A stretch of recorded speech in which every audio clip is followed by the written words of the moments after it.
Every brand wants attention online, but only smart marketers know how to turn that attention into clicks, leads, sales, and loyal customers. Welcome to this Digital Marketing Foundation full course by Simplilearn. Today, almost every business is online, from small shops to global brands.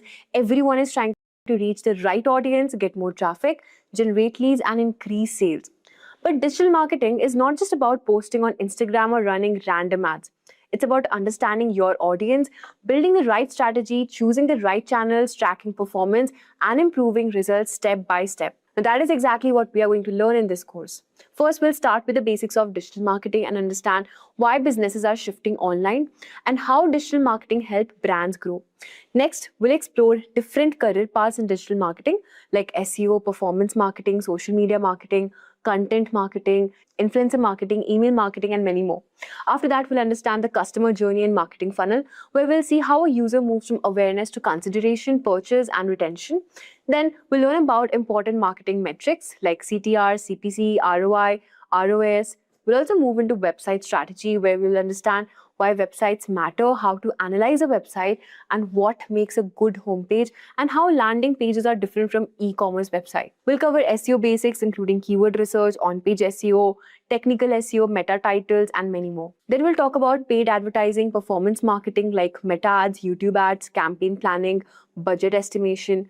We'll understand web analytics tools like Google Analytics, Google Search Console, Microsoft Clarity, Meta Pixel Helper, and how marketers use data to track user behavior.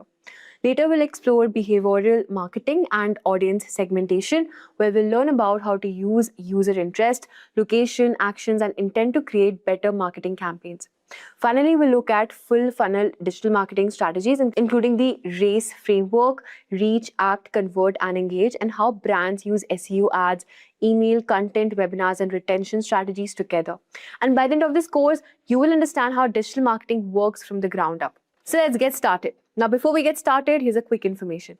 If you want to become a digital marketer, I highly recommend you checking out this AI-powered digital marketing course from SP Jain School of Global Management and Simplilearn. Now, this is a 5-month online course that will teach you everything you need to know about modern digital marketing. And it's designed specifically for the AI era we're living in right now. And the best part is you'll be learning how to use tools like ChatGPT, Canva, SEMrush, along with 50 other marketing tools that companies are actually using today. This isn't just theory, you'll be getting live interactive classes with real professors from SP Jain Global, work on 7 hands-on projects with mentor support, and study over 15 real-world case studies. The course covers everything from SEO, social media marketing, email campaigns, analytics, and automation. And what really makes this course stand out is that you'll be getting free Meta and Google ad credits to practice with. So what are you waiting for? Hurry up and enroll now. The course link is mentioned below. Now, before we get started, here's a quick quiz question for you. What is the main goal of digital marketing? Only posting content online, reaching the right audience, and driving business result? Only increasing followers? Let me know your answers in the comment section below. So now, what exactly is digital marketing? Guys, first thing in digital marketing, before I start, no need to mug up anything. Okay, so like this industry doesn't expect you to mug up any definition. Whether you go for the interview, whether you do your presentation, whether you speak to your client, right? If you know the concept and if you can explain it in your own way, that's completely fine. And I mean, no one would expect you to give a proper definition with some exact words. No, you can explain things in your own way as well. Just try to understand the concept, the logic behind it, and I think you're good to go to explain it to someone else as well in future. So now, what exactly is digital marketing? Starting with the most basic thing. Okay, basically you can call it as one of the form of marketing, where you're trying to promote a brand, product, or it could be a service to digital medium. Okay, that's what we call as digital marketing, the most basic way to define it. Okay, now digital marketing, to be very honest, was popular. It is not that it's something completely new, but I would say, like, I joined digital marketing before COVID, obviously. So before COVID as well, I think people kind of knew about the industry, but it wasn't that popular. what happened was, at least for India location, for other countries might be something else. But after COVID, because the the offline medium was stopped, the only way for a brand to grow was to online mode, and to grow to online mode they have to do online promotion, and that's where I saw a bigger boom in digital marketing. So I remember during COVID time, I saw a lot of brands integrating themselves into the digital world in India. They started creating their website, social media. They thoroughly started creating content, doing paid ads, and 10 other things into digital marketing. So I'm not sure about other industry, but during COVID time, at least this industry was doing pretty well compared to the other industries in the market that I knew. So, and after that there was like, obviously you are seeing that boom that's going on. Like, I'm not sure how many of you watch Shark Tank, but whenever you watch Shark Tank, and whenever you heard, like, if you listen to any of the pitch that the founders talk about for their brand, when they talk about marketing, rarely anyone talks about the offline side of it. It's very digitally heavy. Okay. So you can see that shift clearly. You see now, irrespective of what kind of brand you join or what kind of industry you work into, everyone needs marketing. And like, as I said, like, nowadays I think 70-80% of market share of marketing is into digital, right? 20 might be offline. That too, when you talk about startups, they are heavily into online side of it. Okay. So like, you can work. What I like about digital marketing, okay, this is what I personally like, that let me just open a Word doc as well while I speak.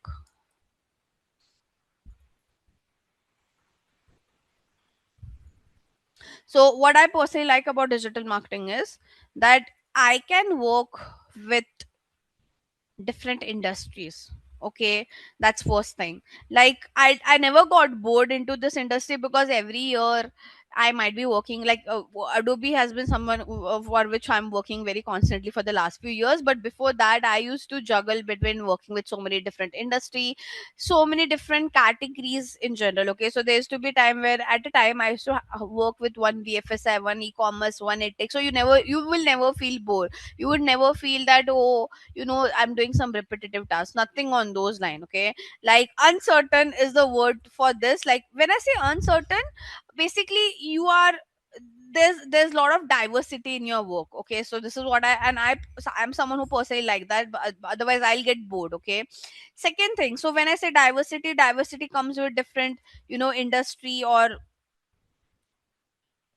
brands you work with. Okay. Diversity also comes with different platform that you work with. Okay. When I say platform, you work on Google, sometime you're working on Instagram, sometime one time you're talking to an influencer. So, like, there's a diversity of work when it comes to platform as well. There's a diversity on region as well. As I said, the experience that you'll get when you work with the Indian market is complete different experience that you'll get when you work for a Japan market or a UK market or a US market. And the good thing is, as a digital marketer, you can sit anywhere and you can work. Like, again, the next thing that I personally like about digital marketing is the flexibility that it gives. Okay. Like, I know I travel very oftenly and I can work from anywhere. That's a very good thing. I personally feel there's no restriction as such that I have to go to office, and if I work, I think the companies are also very supportive on those lines, so you have that flexibility over there. Okay. Next thing about digital marketing, guys, that you would see is, people don't only just do job. Okay, so like, when I talk about career wise as well, we only think about job as a career into digital marketing. But trust me, when you join this industry, you will see people exploring 10 different things. Okay. For example, sorry. So, like, let's say you are doing job, but apart from job, let's say, what else you could do. You can do freelancing, right? You might have heard this term very oftenly. Freelancing is basically, like, in a job you are doing all the operation task while you're representing a company. But in freelancing, once you get an experience, you can yourself work with the brand directly without any company in between. Okay. uh, there are many people who do consultancy in this as well. When I say consultancy, now in freelancing, you have to do execution. plus client handling and all of this kind of work. But in consultancy you are just providing your strategies, okay, you are not doing any execution as such, right? So you, if you have that kind of experience, you can just act like a consultant where you will provide the strategies, you will give those insights, but rest the execution part is not your headache. So if you're someone who get very bored that okay, I don't want to take that headache of execution, do consulting, okay.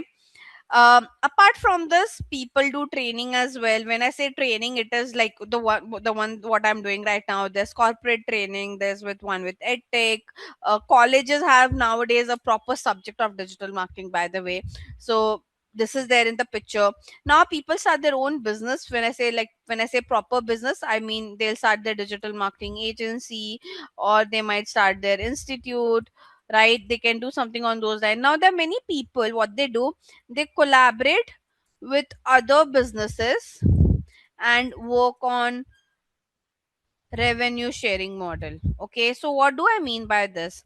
Let's say here on the call we have Miranda, we have Soumya, so many people out there. Okay, so let's say you all have a business.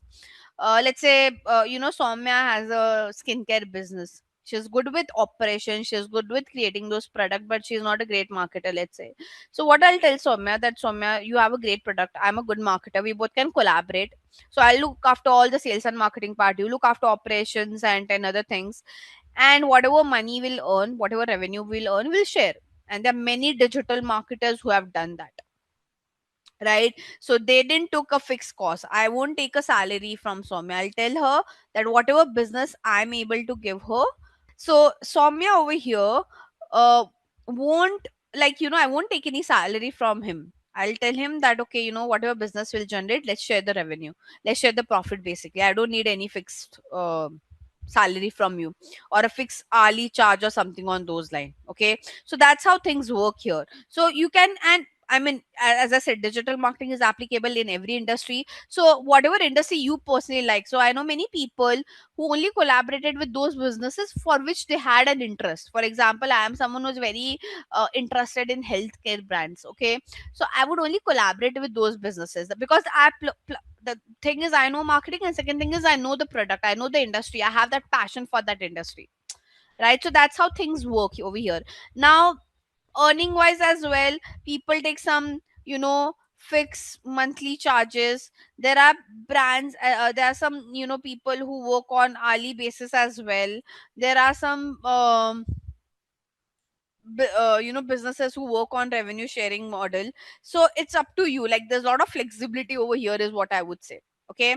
So I would say the pro about this industry, like the pro part about this industry is the diversity. I call diversity as a pro. Uncertain is not the word, but how should I say, you will never feel bored, you will get exposure of different brand, different industry, different platform, different region.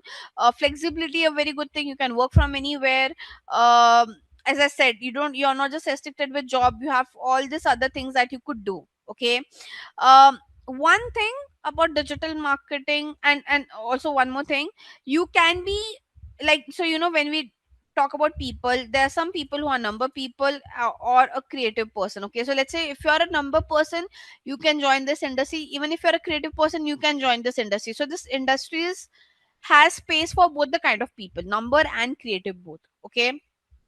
But one thing about this industry that one should be comfortable with is it keeps on changing, okay. When I say keeps on changing, basically, let's say whatever you're learning today probably won't remain the same, exactly same in next year. Things would change, okay. So you have to evolve.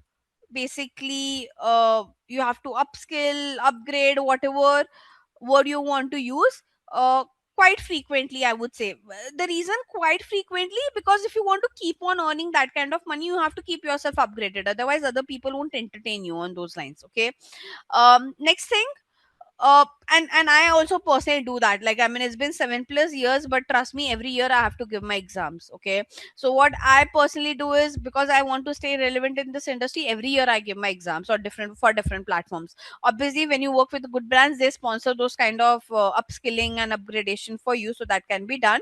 But you should be, like, if you're looking that okay, I'll join this industry and then for the next 10 years I don't have to upgrade, I don't have to upskill, I don't think this is the industry one should join.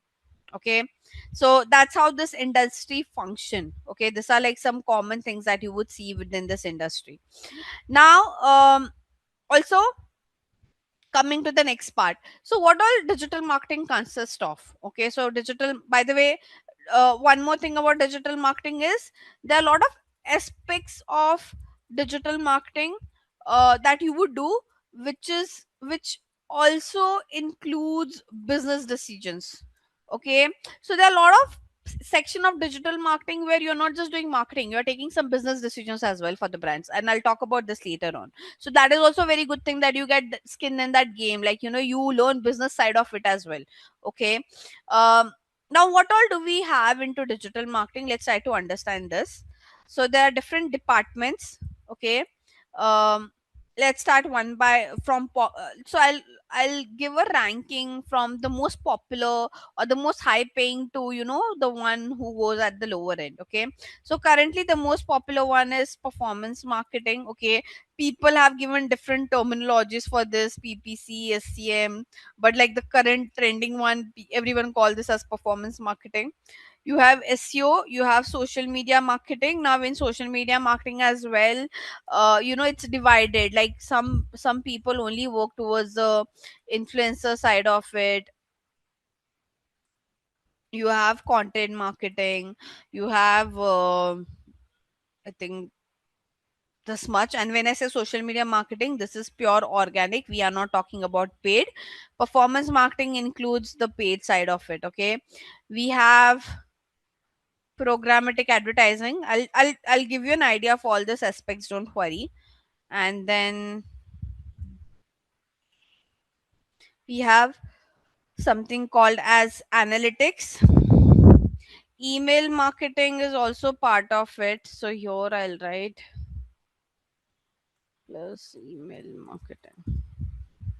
I think these are like your major departments when we talk about digital marketing. Okay, now the highest to lowest looks like this. I won't say this is lowest, but still.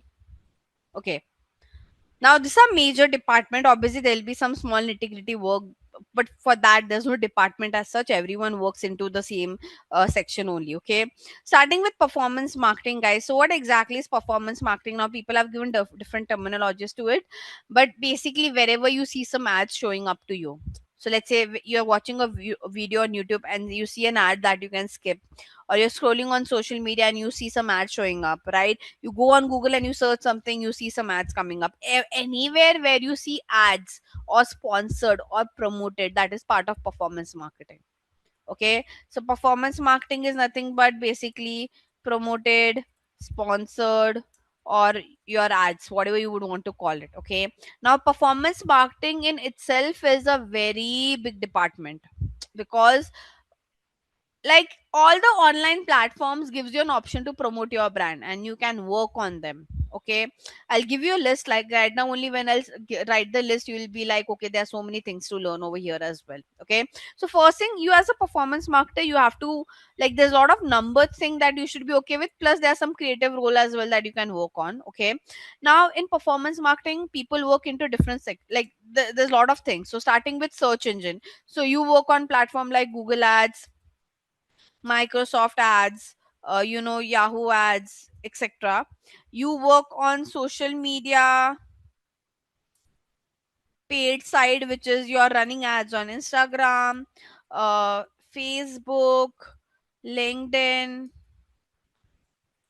Pinterest, Twitter. You have TikTok as well, though it's banned in India, but for other location, it's very popular. Whatever you have, your WhatsApp. Let me see if I'm missing anything. You have Snapchat, right? So all of this are part of it. Your YouTube is over here, so I won't count YouTube separately, but YouTube is part of the search engine. Then you work on aggregator e-commerce as well, like Amazon, Flipkart, etc. You work on OTT platforms as well, like your Netflix, if you want to show ads on Netflix or Prime or Hotstar, whatever it is. Okay, you work on payment platform as well, like your GPay, Paytm, Cred, etc. You work with affiliate plus email marketing plus SMS as well. Okay, so there's a lot of thing. Okay, you work with some publishers as well, like Times of India or In Shorts or other news app, etc. Okay, so there are a lot of things over here. I might have missed out few things because I mean it's a very endless list, but you as a performance marketing itself, you have to work, like you, me working for 7 years, there's still some platform that I still didn't got an opportunity to explore on. Okay, so I won't say that I've explored all the platforms. There are things that you'll miss out because things keeps on coming. Okay, like now we have Apple ads and Samsung ads as well in the market. Okay, so I got an opportunity to only work on the Apple side, but okay, there are Apple ads, there are Samsung ads. By the way, Chat GPT and all this AI platforms will also have their ad integration. Might come in future, so that is also something that has been expected.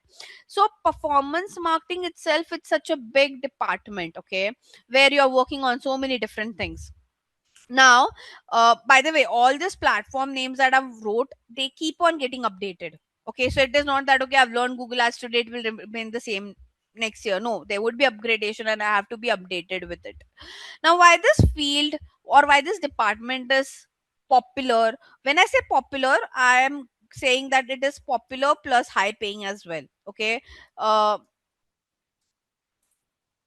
now why is that so? Okay, so the major reason over here is only way of marketing where you can quickly grow your business. Okay, so other form of digital marketing are much more slower when it comes to growing the business, like if to do SEO or if you're doing social media organic. Programmatic is different, we'll discuss this later, it's not part of it. But like the three major thing of digital marketing is performance marketing, SEO, and social media. So if I compare all these three, the only one which can quickly grow your business is performance marketing, because your social media and SEO thing will take time. Social media at once inside, let's say you create a very viral content or you do a very different collab, then yes, it can go viral and can quickly grow your business, but that doesn't happen every other day, right? I mean, it's very uncommon, right? So SEO, social media takes time. Hence, all this new age brands that are coming into market, all the startups, everyone who want to grow their business very quickly, they prefer performance marketing.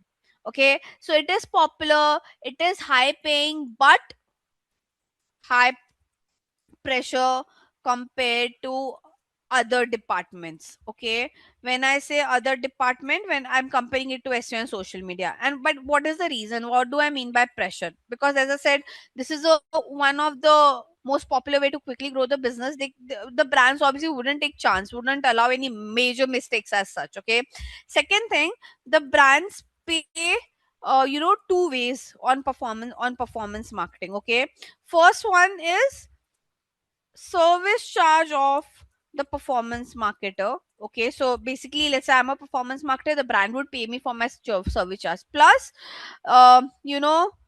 payment to the platform for running ads. And trust me, the amount that brand spends are in crazy. So now in this, like for SEO and social media, still you're giving service charges and a very bare minimum amount to put things on platforms or getting some tools and all of that. That doesn't cost that high.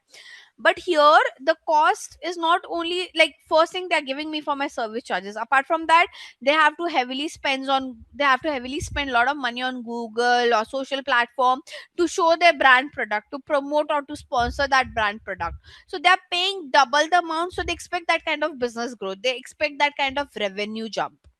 This department has like both. I am now, okay, Performance marketing, again, would it get automated? How AI is coming into picture? See, AI is being used in all the aspects of digital marketing. I mean, the most popular saying, AI will replace those people who don't know how to use AI, is very true. Okay, because AI will get help, will at least get rid of your repetitive tasks. We'll discuss about this later. But like, still, even if like you go join this department, trust me, it will take a lot of time for you to work on all this tool together, because not every other brand is showing ads on Amazon or Flipkart or GPay or payment, right? No, even if you're working with a very big brand as well, right? So you would never get bored. You will get a lot of insights on the business side of it. You will get really great with your numbers. A high pressure department, in India it is little bit high pressure compared to other international market. International markets are not as high pressure as Indian market, because in India we still have some frugality from the brand's end. But still, like, if you want a lot of learnings, a very different kind of learning, you should first experience this with the Indian brands, and then when you go international, you can go and like do more deep dive research. Okay, so that's all we have under performance marketing. Moving next is your SEO. Okay, SEO is all about, you know so I'll just quickly show you a classic example over here. I'm searching for health insurance, let's say. So can you see sponsored result? This is basically performance marketing. Whatever falls under sponsored result. So one, two, three, four. These are all part of performance marketing. If I hide this, like you can see some website which have been ranked. This is part of SEO. Okay. So SEO in a very simple term is to rank website or your video on YouTube, or or organically higher on the result page. Okay, that is what we call as SEO. Basically, you are not paying any money. Okay, so for Google, all this brand HDFC, Policy Bazaar, Ditto, and Bhupa are giving some money to the Google Ads platform to show their ads over here. But for this, for Policy Bazaar, or again for Tata AI, Star Health, they are not paying any money to the platform to show their website. They have organically reached this benchmark. So in SEO, you have to make sure that your website rank higher, and not just on any other page, but the first page, because nowadays people don't have that kind of patience that they'll go and check till 10 page. Correct. Now SEO has also changed a lot. SEO, earlier it was all about getting it ranked higher on the search engine. Now, but people also want, you know um, AI optimization, because now you get AI answer, right? So you have AI, Geo, whatever it is. Basically, the whole point of them is that now, because AI also gives you a summary answer. Okay, let's say I'll search for best health insurance. Okay, not sure why I'm not getting any summary right now, but yeah, like this. Now here, I would want my brand to be shown, right? So now it is not only about ranking your website higher on the search engine result page. Brand also want to rank higher on the AI answers, right? And that's how SEO has shifted. So one major difference that people have seen on SEO was, see, don't you think before AI, if you wanted to do any research, you used to go on Google and search. Let's say Soumya want to buy a laptop. He would go and search best laptop under 50K. Would you not go on Google and search about it? But now that shift has come to the AI tool. So now for research or for education purpose, hardly people go on Google and search, because they have to find out from all the answers which answer they should go and refer to. So they directly go to ChatGPT or Claude or Perplexity or Gemini or any other AI tool. They ask over there that, okay, best laptop under 50K. Don't you do that, guys? Have you seen that shift amongst yourself? That few months or few years back, you used to go on Google to do all this kind of education based research, right? Your awareness based research. But now you go to the AI tool to search, ask such kind of questions. Yes, no?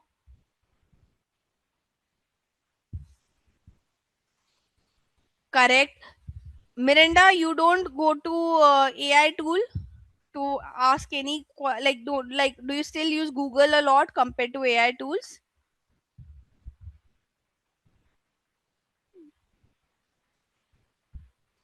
But like, what is the breakdown? So See, I'm talking about the research stage, like when you are at an awareness stage.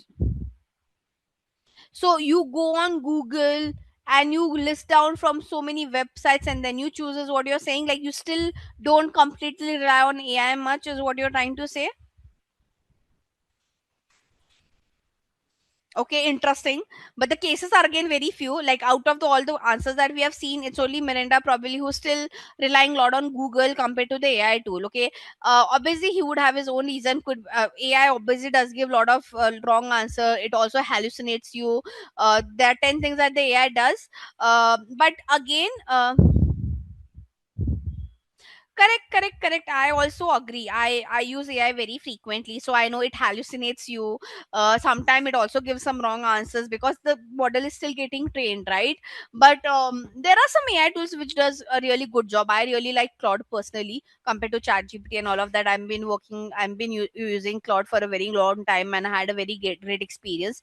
But coming back, so again, I'm not like, obviously there are people like Miranda and who are still not having that kind of trust on AI, but there are many people who have shifted towards using AI compared to asking questions on Google, right? So what this created an impact was, the queries that like what people saw that okay, now from education perspective hardly people are coming on Google. People are going to Google, but on for a very transactional kind of queries, like I don't remember last when did I went here and search for best health insurance. I didn't, but I do a lot of transactional kind of questions. Like let's say buy a Dell Elite Book laptop. I would ask such kind of transactional questions over here. But I would like the shift is more that okay, people are still asking transactional questions or queries, but they are not asking those kind of educational queries anymore, right? I'm not saying everything has been stopped, but they have seen a very um, steep decline in those kind of queries.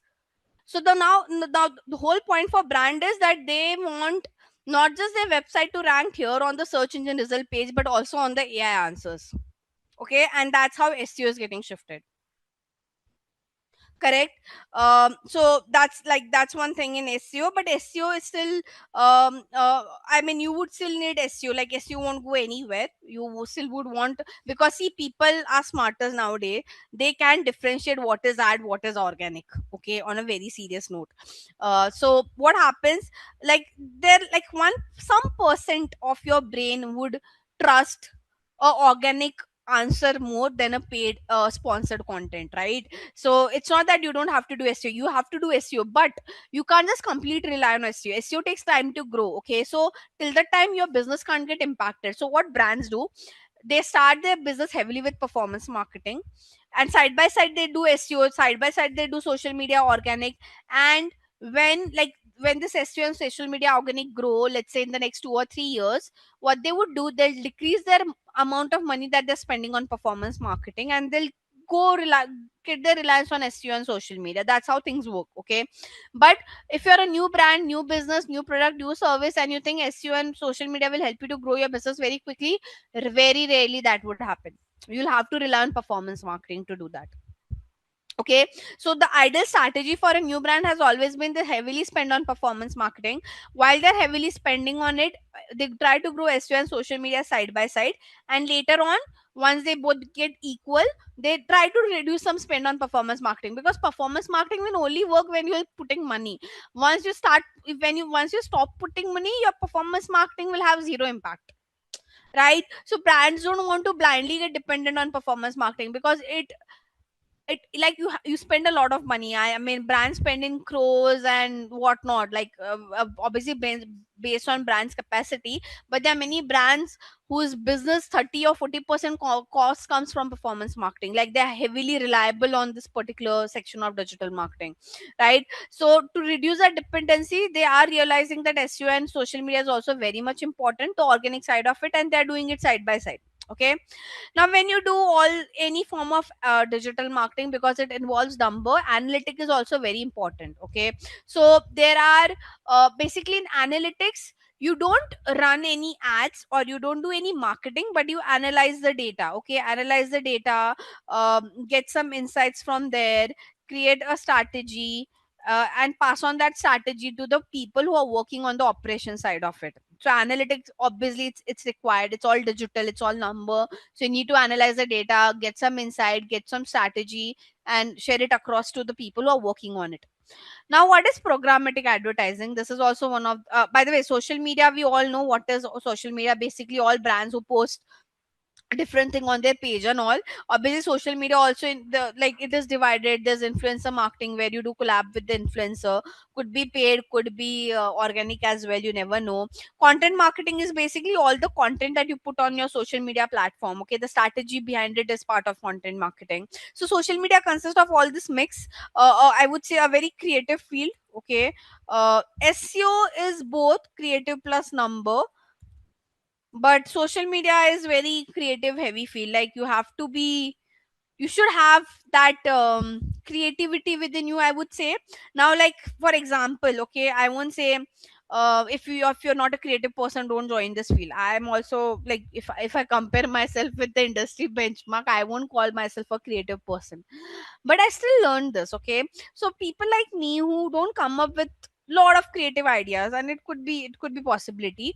What we do is, like, we try to study other brands, we take some inspiration from other brands. So we do a lot of competitor analysis to get those kind of creativity within us.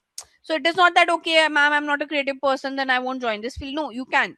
Okay, then you'll have to do a lot of computer analysis, you'll have to read a lot of things, you'll have to see what brands are doing, and you take idea from there if it doesn't come naturally to you, right? So that is also one of the way to work. Okay, now coming to the last part, which is programmatic advertising. Okay, now programmatic advertising is basically, um okay, here also you are running ads. Okay, basically ads, or you call it promoted content, uh, or sponsored. All of this has been done here as well, but on premium inventory. So what happens is, in performance marketing, lot of things are accessible to any kind of brand. Like, you can work on Google ads, and you can show ads on YouTube, whether you're a small business or a big business or a normal mid-sized business. So then what happens that it's very difficult for a bigger brand to differentiate themselves. So then they came into picture called as programmatic advertising, where yes, you are trying to show your ads, but on some premium content, okay, or a premium inventory. You're not showing your ad randomly anywhere. You are choosing very when I say premium inventory, basically, expensive inventories. Okay, there are a lot of expensive inventories digitally where you would want to show your ad, and it's part of programmatic advertising. Okay, uh, uh, I won't say it's a new field. It is there in the market, but and there's a very big gap, by the way, over here. Okay, so there's a lot of demand, but less quality supply over here. Okay, because not everyone know about it. Okay, and one more thing, the demand is mostly from, big brands. So you don't want to get into that clutter. You don't want to work with smaller brands, and you want to work on something that is very specific to bigger brands.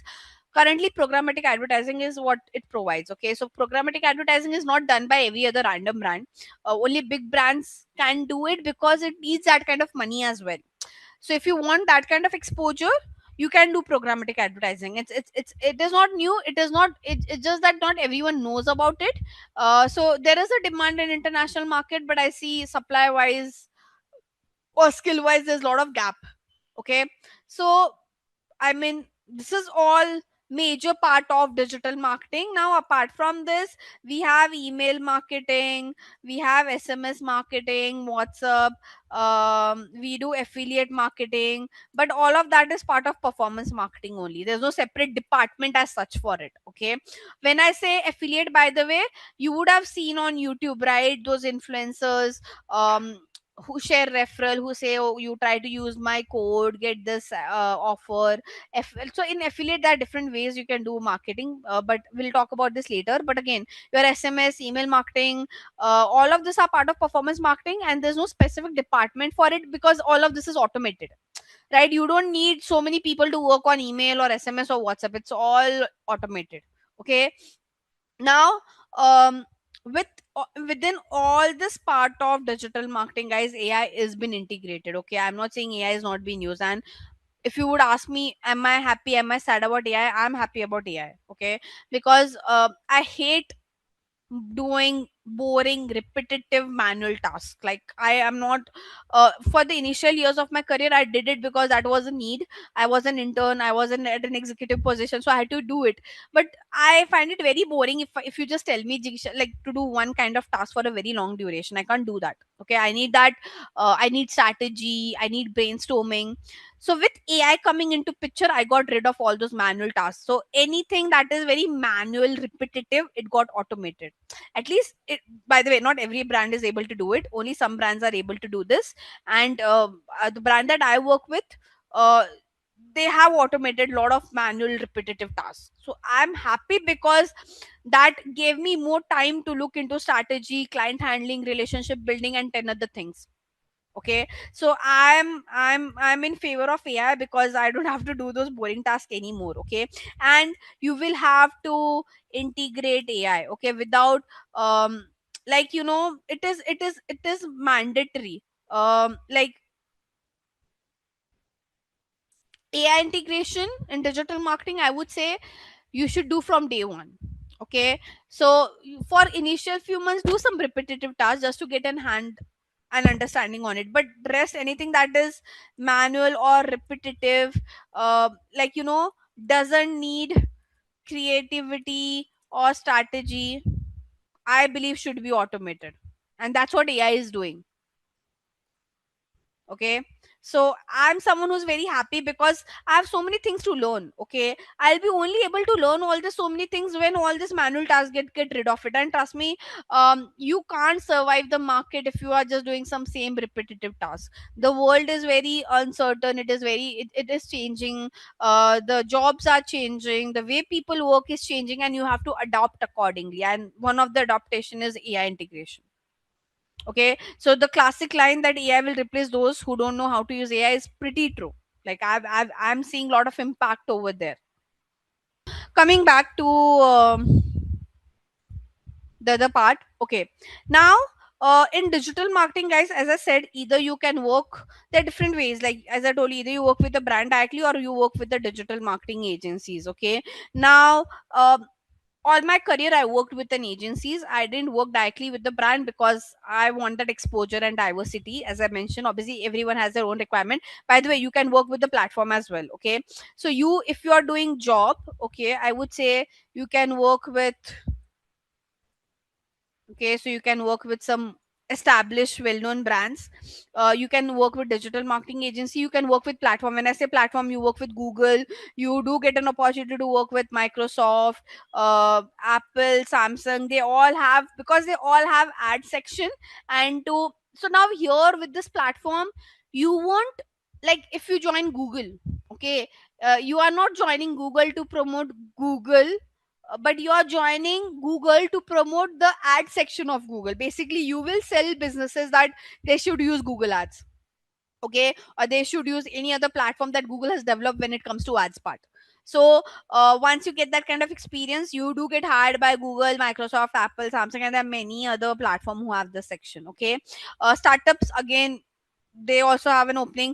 Digital marketing agencies are basically all these brands or all these startups. They do have in-house digital marketing person, but how should I say, they don't have that kind of capacity where that in-house person can handle everything. Okay, so a lot of brands, a lot of big brands as well, though they have enough people, they try to outsource some of the part to a digital marketing agency. And there are many brands who outsource everything about digital marketing expect to an agencies. Okay, so now this agency, there are domestic as well and international as well in the market. I would say to take an experience of both. I'm more in favors toward the agency as an employee because I think I this industry need diversity. This needs, like, you should have an experience of working with different platform, different industry, different brands. And I do get that when I work with an agency. I won't get that exposure when I'm working with a brand or a startup, because when I work with a brand, it's just one brand I'm working with. When I work with a startup, it's just one startup I'm working with. So what many people follow is they start their journey with an agency. While they're working with an agency, they figure out, they find out, okay, what industry they like working with, what platform they like working with. And accordingly, after, like, 3 to 5 years, they do the switch. Like they might join a brand side. Let's say you are someone who really like cars, so you might would want to do digital marketing just for Mercedes, and you would join Mercedes as a digital marketing manager, right? But you are, let's say you are someone who always had a dream to work with so all this Fang and Mang companies, then you would directly work with Google, Microsoft, Apple, or Samsung. You can give some interview and you can get hired over there as well. You like to do a lot of hustle and all, then you have a startup culture which is also heavily does a lot of digital marketing. So that's how work wise things can be done. Okay. um I think I have given you like a very good summary about digital marketing and how things work. So over here, let's just go to some theory now. Okay. So as let's just understand some basics that okay, what are the roles of digital marketing, guys?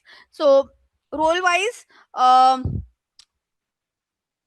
you as a digital marketer has to establish an online presence for your brand. That's the first thing. Okay. Now, while you're creating that online presence, guys, you have to create some personal connection with your customer as well. Okay. So when I say personal connection with your customer, but in a digital media, okay. So let's say you will create a lot of customized content. You will say you will send personalized messages, emails, all of that. Okay. When I say connection, personal connection, I don't mean you go offline and meet them. It is more with respect to how personalized communication or ads or marketing you can create for them, because in digital you can do that. It doesn't cost you much. Like if I ask you create a billboard for one of your customer, it will charge a lot. But if I ask you send a customized email to one of your customer, it's very dirt cheap for you to do that. So that's what I mean by creating or fostering a personal connection. um you have to do marketing in a way where you can retain your customer. Retaining is basically uh, you know because nowadays customer has so many options with respect to brands for every category. It's very difficult for the customer to retain as in like to make them stay with your brand. So you have to do marketing in a way where they are retained as well. Okay. Now how that is done, it is not just done by showing ads or giving them offer, right? That every other brand is doing, don't you think so? See, product quality can't be compromised, quality can't be compromised. That is not even a question, that you will deliver the best. But in marketing form, you would say okay ma'am, I'll provide more offer, I'll show more ads. That every other brand is doing. What are you doing? So hence that's where value comes into picture. Like you're trying to educate them, guide them, follow up them, doing some personalization. So you do all of this, that gives you an edge when it comes to retaining your customer through digital media. Okay. You also have to adjust a lot with the current marketing trends, like any marketing trends, any movement marketing that's going on. You have to integrate your brand over there, and you have to keep yourself updated with the trends. Okay. Again, when you're doing digital marketing, you have to make sure you're doing it in a way that is profitable as well. Okay. Like because in digital marketing you spend money, so it's not that you're because your marketing is so expensive, you're not able to give that profitability to your brand. That shouldn't be the case. Okay. And digital marketing should have a result oriented method. The approach should be result oriented, performance oriented, and that's the only way the brand would want to work with you. Okay. um Now let's discuss this. I have already discussed types of social media digital marketing with you. I'll discuss this part of digital marketing structure, I'll come to it, but let me just take you through the other part first. Skills needed, I've already said. You should be creative, you should know the trends, you should do good researching and analysis as well. And you should be good with communication, because though you're working in digital marketing and there's a lot of online work, but you will be talking to different department, different client, different stakeholders. So you should know how to communicate things well, how to put your things across to your client or to manager or to any other stakeholders. Okay. So these are like basic. Obviously, then you can have attraction towards number or creative, that is a very personal, but these are three basics that irrespective whether you're working with the creative side or the number side of digital marketing. Okay. Now in digital marketing, guys, we follow this something called as RISE framework. Okay, what is rice framework? Like basically how do we do digital marketing? So anyone who comes from the sales background, they might know about this. You might have heard awareness, consideration, and purchase. It's the same thing. Okay, there's no much difference. Like rice, where R stand for reach, I stand for interact, C stand for convert, and stand for engage. Okay, so what exactly we are trying to do in digital marketing is, first we try to reach out to as many consumer as possible and make them aware about our brand, product, or service. Okay, then we try to interact with them. When I say interact, we create a way of marketing where the user can interact, they can show some engagement, they can give their idea. They can, when I say idea about like what exactly is their problem, what is their problem, how we can handle it, then you try to convert them. Obviously directly you can't tell them there's a 50% off, buy a product. No, first you'll educate them, then you'll personally interact with them, then you'll try to convert them, is what trying to say. And lastly, you have to keep them engaged, because as I said, in market there are a lot of options for consumers. Okay, in some categories, so it's very easy for those competitors to take away your consumer if you don't keep them engaged, if you don't keep them hooked. Okay, now obviously for each of the stage of rise, reach, interact, convert, and engage, there are different strategies that gets followed. Okay, and there are different digital marketing ways that have been used on all these three strategies. I'll discuss this later on in detail, but that's what we mean by rise framework. Okay, um what are steps involved in digital marketing? So there are few basic steps that any other aspects of digital marketing need is, first one, you should know who is your audience. Okay, like who is the audience for your brand? That's very important for you to know, irrespective whether you're doing performance, SEO, or social media. Okay, you should have a very clear strategy. You should know how to analyze and examine your customers and your competitor. Okay, you should be good with creating some content strategy. You should know which channel will work for your brand. Okay, so let's say if you're a B2B business, you should know that LinkedIn will work better than Instagram, right? If you're a clothing business, you would know Instagram would work better than Facebook probably, right? And lastly, you should be flexible enough to analyze and adjust your plan based on if things gets changed. Okay, guys, this part is very interesting, where this is like basics of digital marketing that one should know. So we are just trying to cover all the basics today. So we'll start with the first main important part of our digital marketing, which is metrics. Okay, metrics is basically um how to analyze the performance. Okay, and there are different terminologies for this, and we'll be discussing each one of it. Okay, so now I'll create, sorry, um stages, metrics, explanation, formula,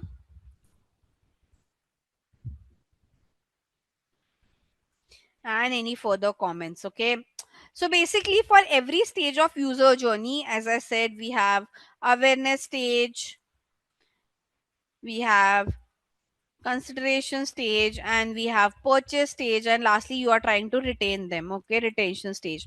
Now for each stage of user journey, this is what we call as user journey. Okay, like uh, basically in a very simple term, let's say I'll give you an example. I'm having a lot of acne problem. Okay, let's say now what I would do, me as a customer, I'm frustrated with my acne. So first, for an awareness stage, um, I understood my problem. I'll go on Google, or I'll go on AI tool, or anywhere place, and I'll search. Okay, for an oily skin getting a lot of acne, what is the cause? How it can be solved? Okay, so you have to make sure when the user is at that awareness stage, you you try to educate them over there. Okay, so there are some brands who write a lot of blogs, who create a lot of content on how to cure acne, or what causes acne. The only reason they create those kind of educational content is because they know that the customer has such kind of problem. They go on Google and they search on such kind of queries, and they want their brand to be shown there, right? At once I get an understanding, okay, what is the cause and how it can be solved, at a consideration stage, I would have come across a lot of brands who are giving answer to this, so I'll consider them only, right? Now at a consideration stage, you as a brand should talk about your USPs and offer. Okay, so basically at awareness stage you are trying to educate me, at consideration stage you are trying to show me some USPs and offers, like how you stand apart from other brands, So I will consider your brand, okay, apart from the 5 options that I have. At the purchase stage, you will have to convince me, so you can show some testimonials or review or etc. And lastly, basically that will convince me that okay, this customer has bought it, they had a good experience, I can also buy it from this brand. Lastly, at the retention stage, you as a like basically at each stage the way you do marketing is different. At awareness stage, you have to educate your customer in digital media. At consideration stage, you have to talk about your USPs and offer. At purchase stage, you have to talk about some testimonials and review. And lastly, at a retention stage, you will create some personalization for the consumer. Okay.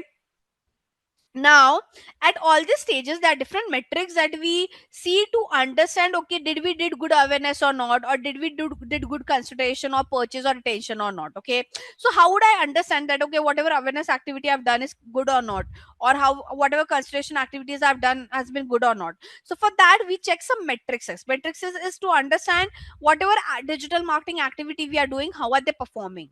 Okay, and there are different matrices for each of the stages of user journey, and this is what we'll be discussing. This might take around, I think, 1 hour or so. So for right now, what I'll do, I'll just show you the name of those matrices, and once we come from break, we'll discuss this in detail. Okay, so starting with, for an awareness stage, what are the matrices that we check is impression, reach, frequency, clicks, link clicks, landing page views. Okay, we see something called as click through rate, or we also call this as CTR. We see cost per click, or we also call this as CPC. We see engagement, we see engagement rate. By the way, engagement and engagement rate is only for your social media, so I'll write it over here. We see cost per engagement.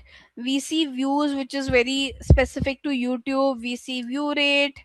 We see cost per view. Now, at a consideration stage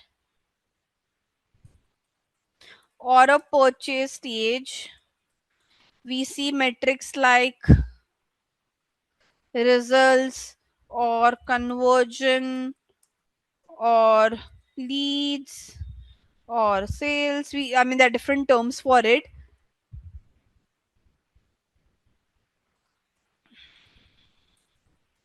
We see cost per result or conversion. We see result rate or conversion rate.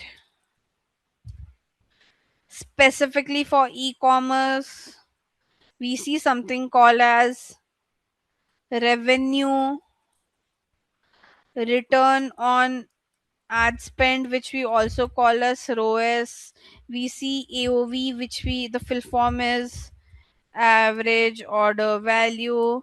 We see POS, which is called as profit on ad spend. We see some cross selling, upselling. So basically, like, these are basic metrics. Okay,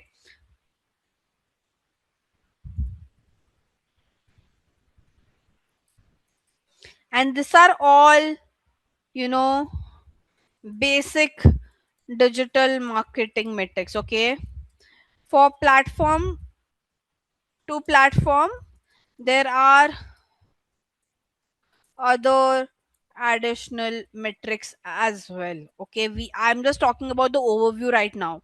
For platform, Google will have their own additional metrics, so Facebook will have their own additional metrics. Okay, they will have their own customization as per the platform, but these are standard metrics. Okay, so basic, I'll say these are your standard metrics that one should know, whether you are doing SEO, social media, or performance marketing, or anything of that sort. Okay, we are starting with impression, guys. Okay, so we'll start with awareness stage first. Starting with impression.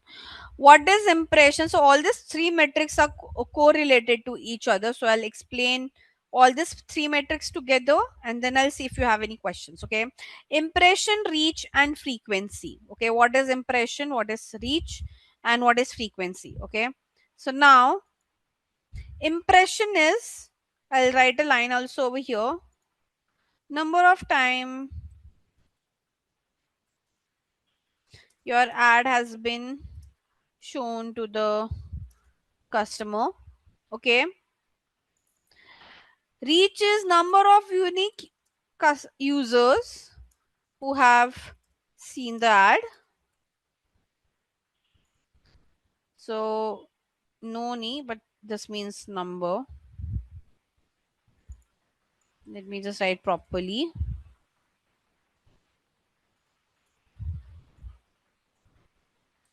Okay. And frequency is on an average, a single user has seen your ad how many times. Okay. So let me just repeat this and I'll explain it with an example as well. Okay. Impression, number of time your ad has been shown to the user. Reach, number of unique user who have seen the ad. Frequency is on an average, a single user has seen your ad how many times. Okay. So what does this mean? Now I'm going to Google and I'm searching for health insurance. Okay. Just exactly in front of me, I can see a ad by Policy Bazaar company. Okay. So this Policy Bazaar is running an ad on Google. Okay. So on the Google ads backend, basically, so whenever a brand runs an ad, they run it through a specific platform. For example, if you want to run ad on any Google property, you have to use this platform called as Google Ads. Okay. So now in that platform, you will see, okay, your ad has got how much impression, how much reach, how much frequency. Okay. So on that backend, right now, me as a customer, I've seen this ad by Policy Bazaar. Okay. So on their backend, they would see one impression and one reach. Okay. Hold on till here. Now, if I refresh this page again and if I see, now I've seen this ad, I'm seeing the ad by the same company, correct? Now, this brand, the same brand Policy Bazaar on their platform would have got two impression and one reach. So, impression is basically number of time your ad has been shown to the customer.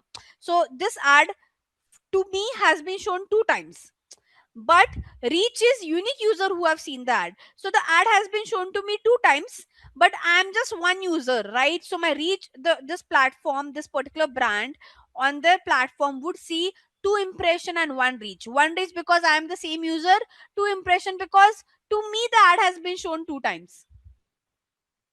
Guys, did you understood what is the difference between impression and reach? So for example, we have nine, how many people on the call? 1 2 3 4 5 6 7 8 people on the call, right?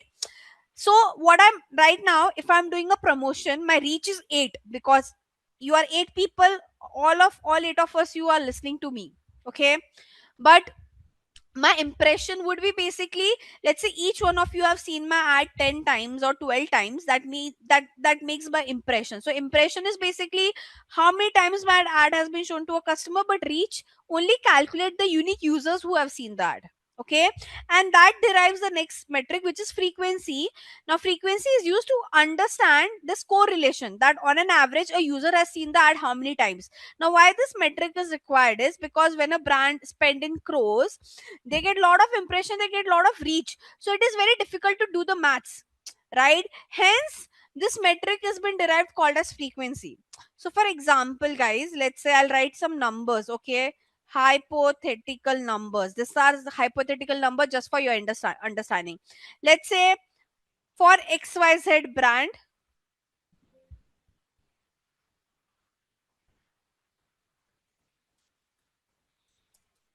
okay, the XYZ brand, let's say, have got around this many impression. Okay, how much it is? 2,15,711 impression, and it has got around, let's say,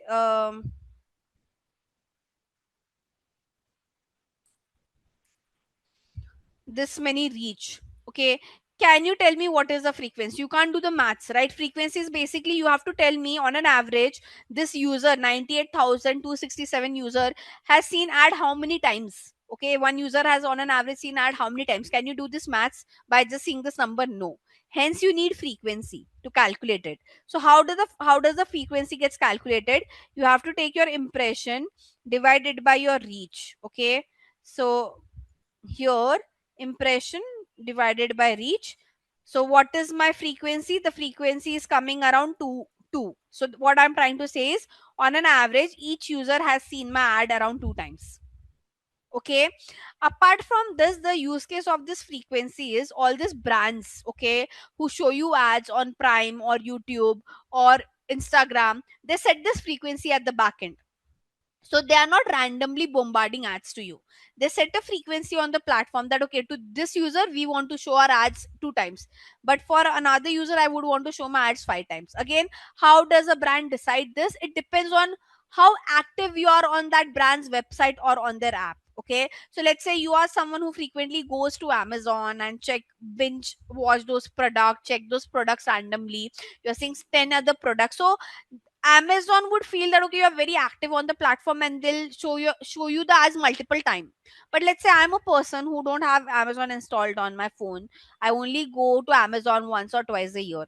So they know that I'm not that active user. They won't do that kind of bombarding to me as well.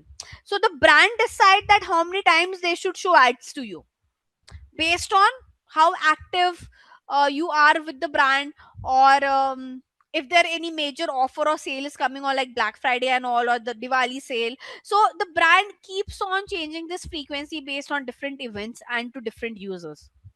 Okay, but just one thing, on an average, okay, on an average day, or basically uh, a frequency of 2 to 3 times a week is considered good. Okay, so like this is an average frequency one can set default. Like you don't want to do a lot of tweak, then you can choose, like, let's just show ad to one consumer of our brand, probably 2 to 3 times a week. Now you can go very aggressive based on some events or based on a different kind of audience interaction. You can cool down as well. So, by the way, here I'll put all the hypothetical numbers so that you can imagine. Okay, basically, all these numbers for whatever platform you are working, okay, they will show you all these numbers, but you should know what does they mean. Okay, hence we are discussing all these concepts. Now, what is click, link click, and landing page view? Okay, so all of these three things have lot of similarities. Hence, I've wrote in slash, slash, and slash. Okay, so now I'm seeing this Policy Bazaar ad. Okay, if I click anywhere on this ad, it is called as click. Okay, so whenever you see an ad and you click anywhere on that ad, could be a picture, could be a text, could be a URL, could be anything, that is called as click. Then what is link click? Link click is when you're clicking on this things, like where when you click it will take you to a specific page, right? That is what we call as link click. Link click, the word says link click, so it should have a link to it. So if I click over here, it is link click. If I click over here, it's a link click. Okay, then what is landing page view? Now if I just go back, like I have not even stayed here for a second, that only makes it to be a link click. Landing page view would be when you click on it, when you do a link click and you spend some time on the page, it is called as landing page view. When I say sometime, at least like 3 to 5 seconds on the page or more than that.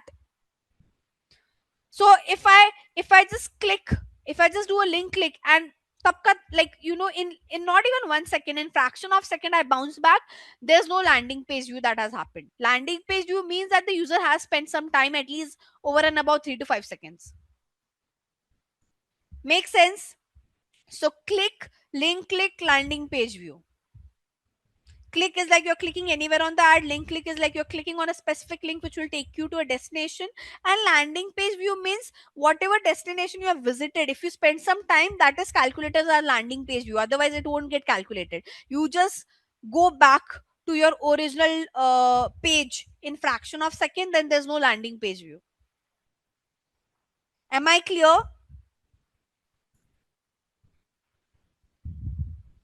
Okay. So mostly you will see that click count is higher than link click, and link clicks count are higher than landing page view. That is like basic, how should I say, user flow. There are many people who will click on the ad. Okay, there are only some who would do click on a link, and there will be only few fraction of people who will spend some time on your site. So you'll always see a link, you will see a lot of clicks, but when you see link click, the number would drop. When you see a landing page view, the number would drop further. Clear? So I've wrote that here as a comment. But this is most of the scenario. I mean, rarely I have seen that the click, link click, and landing page view numbers are same. Like, I don't think I've seen that kind of scenario yet. For that, you have to do a very extremely danger marketing or a very viral marketing, but rarely. I don't think I've seen that kind of scenario yet. Like that, the numbers are exact. I've always seen drop, drop, drop. Probably that drop won't be that huge, but there's a drop. Okay. So I'll write a random hypothetical number that out of 2,51,711 times my ad was showed to a consumer. Let's say I got only this many clicks, 41,289. Okay, again hypothetical number. Now this can be click, this can be link click, this can be a landing page view. I've just wrote here for your explanation perspective. Okay, so then what is click through rate and what is cost per click? Okay, by the way, you can call this as click through rate if you are calculating for clicks. You can call this as link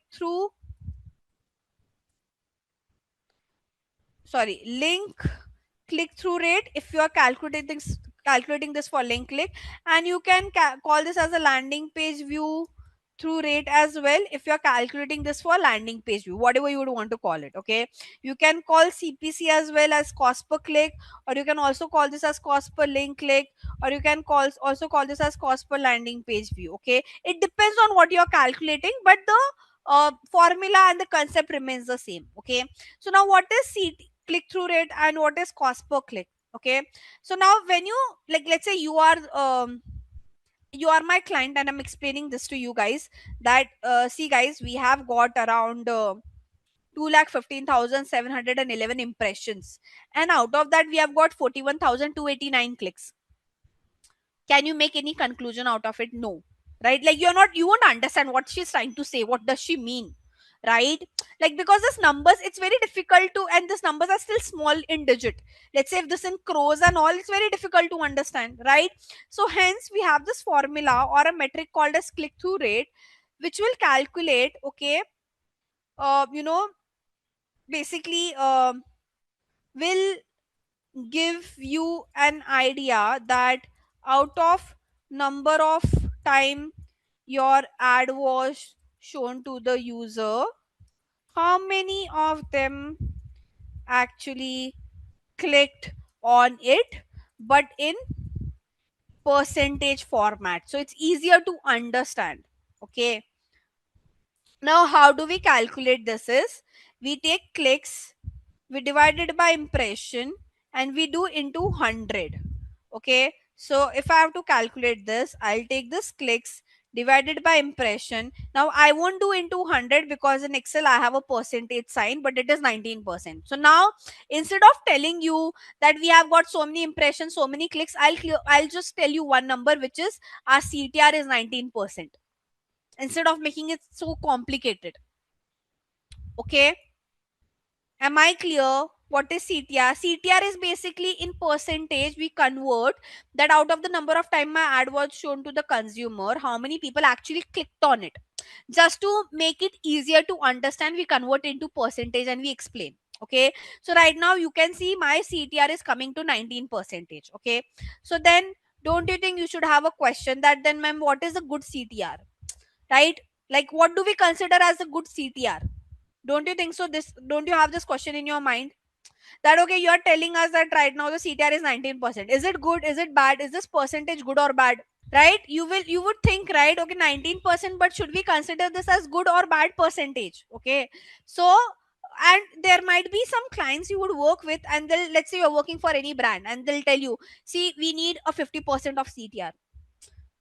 So is it possible for you to do that? Okay, that's the question. So now this CTR thing, okay, this CTR varies. Okay, guys, it varies for in like, it is different for every industry, for every platform, for every geo, and for every audiences. So there's no standard CTR percentage. No one can tell you, okay, this is a good CTR. There's no standard benchmark. This CTR you'll have to do a comparison. So let's say, okay, I'll take an example. Let's say I am a clothing brand, and Rohit is working for my digital marketing campaigns, and I'll tell Rohit, see, I need a 50% CTR.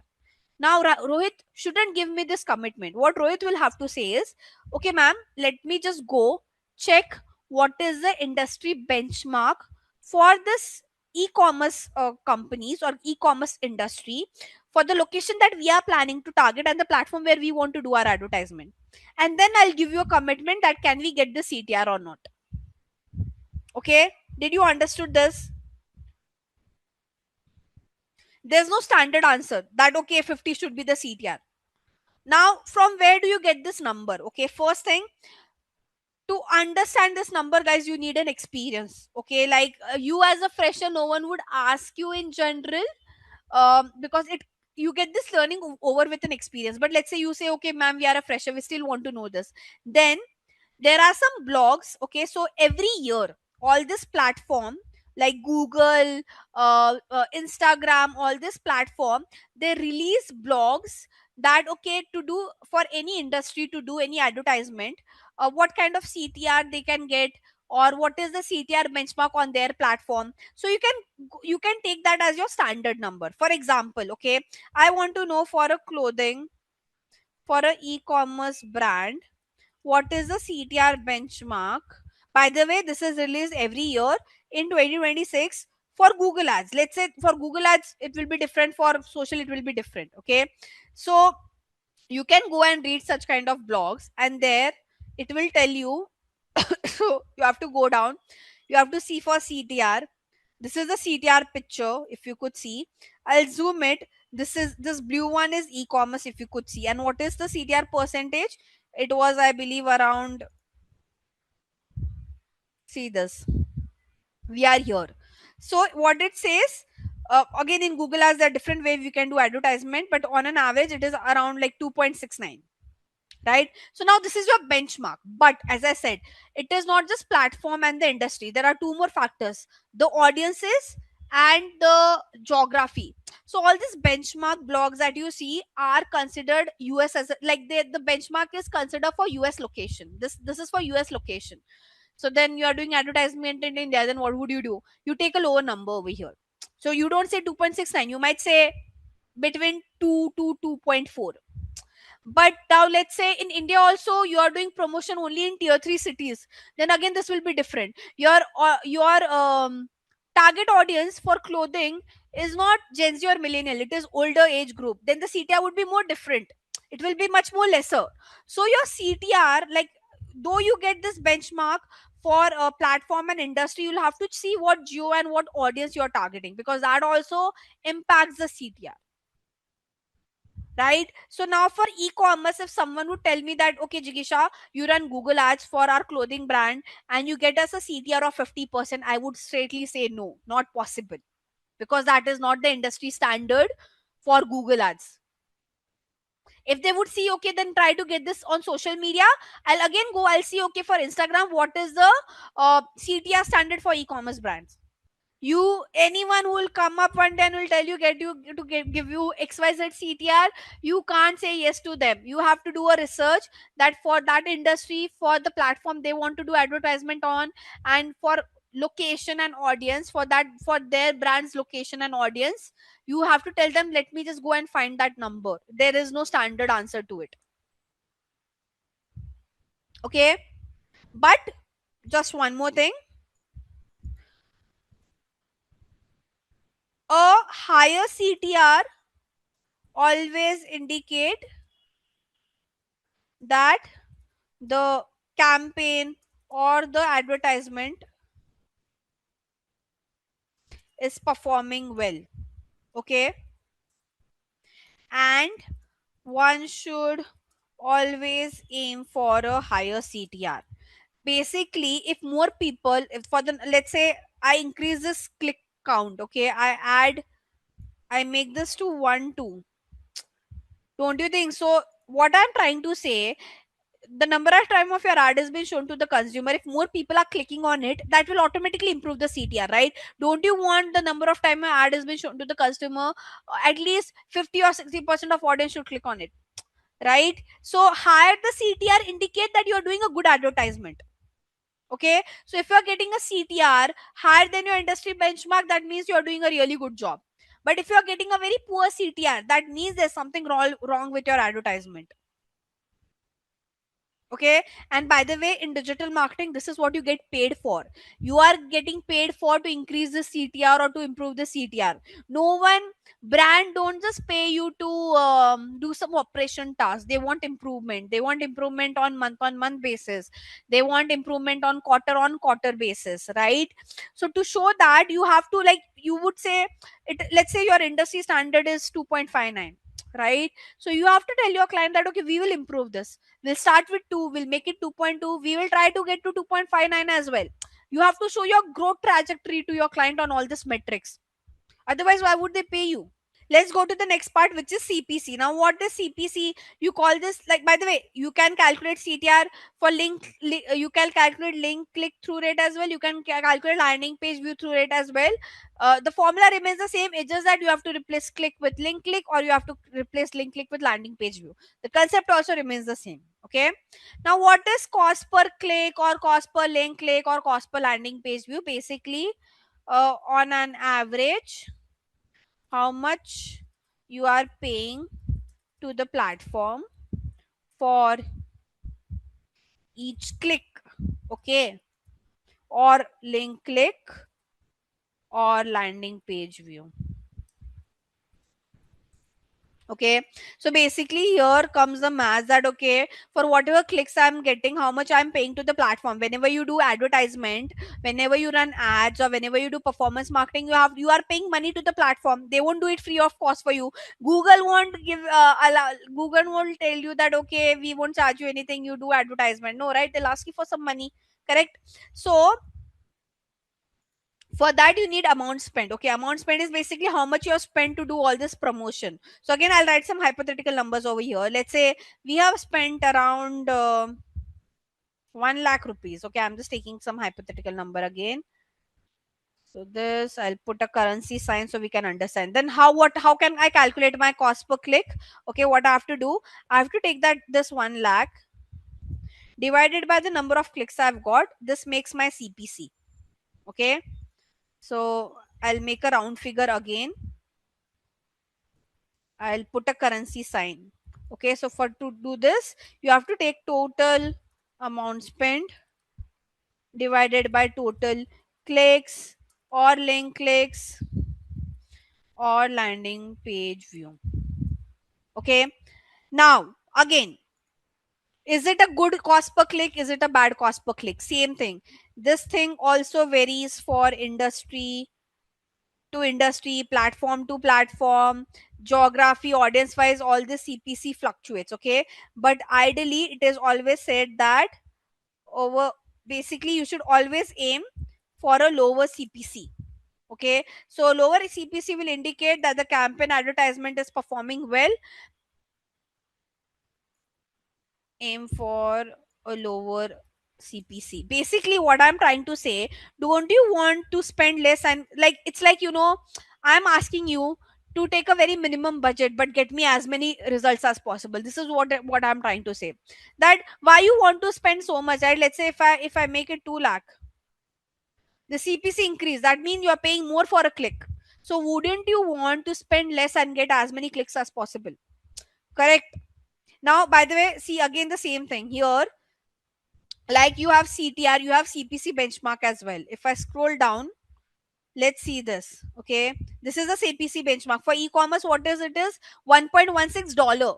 You have to, like, now you're pitching this for an Indian client, you have to convert this into INR, and you take a more higher amount for CPC. So to take a buffer, don't say, let's say for US they are considering 1.16, for India you consider, let's say, 1.30, to be on a safer side. Again, this is just for Google ads and for this industry. But location wise, let's say in India also you are doing this promotion in a very premium location, then the CPC would be more high because there's a lot of competition. So the CPC also varies based on platform, industry, location, and audience. Okay, good question, Rohit. So um, there are some platform. So Google okay, some advertisement of Google on charges only for clicks, okay? But on social media, if you want to do advertisement on social media, it charges for impression as well. Okay, so in Google there are different way we can do advertisement. So Google mostly, most of the form of Google advertisement would only charge you when a user click on an ad. But on social media, even to show your ad, you have to pay some money. So platform to platform this vary.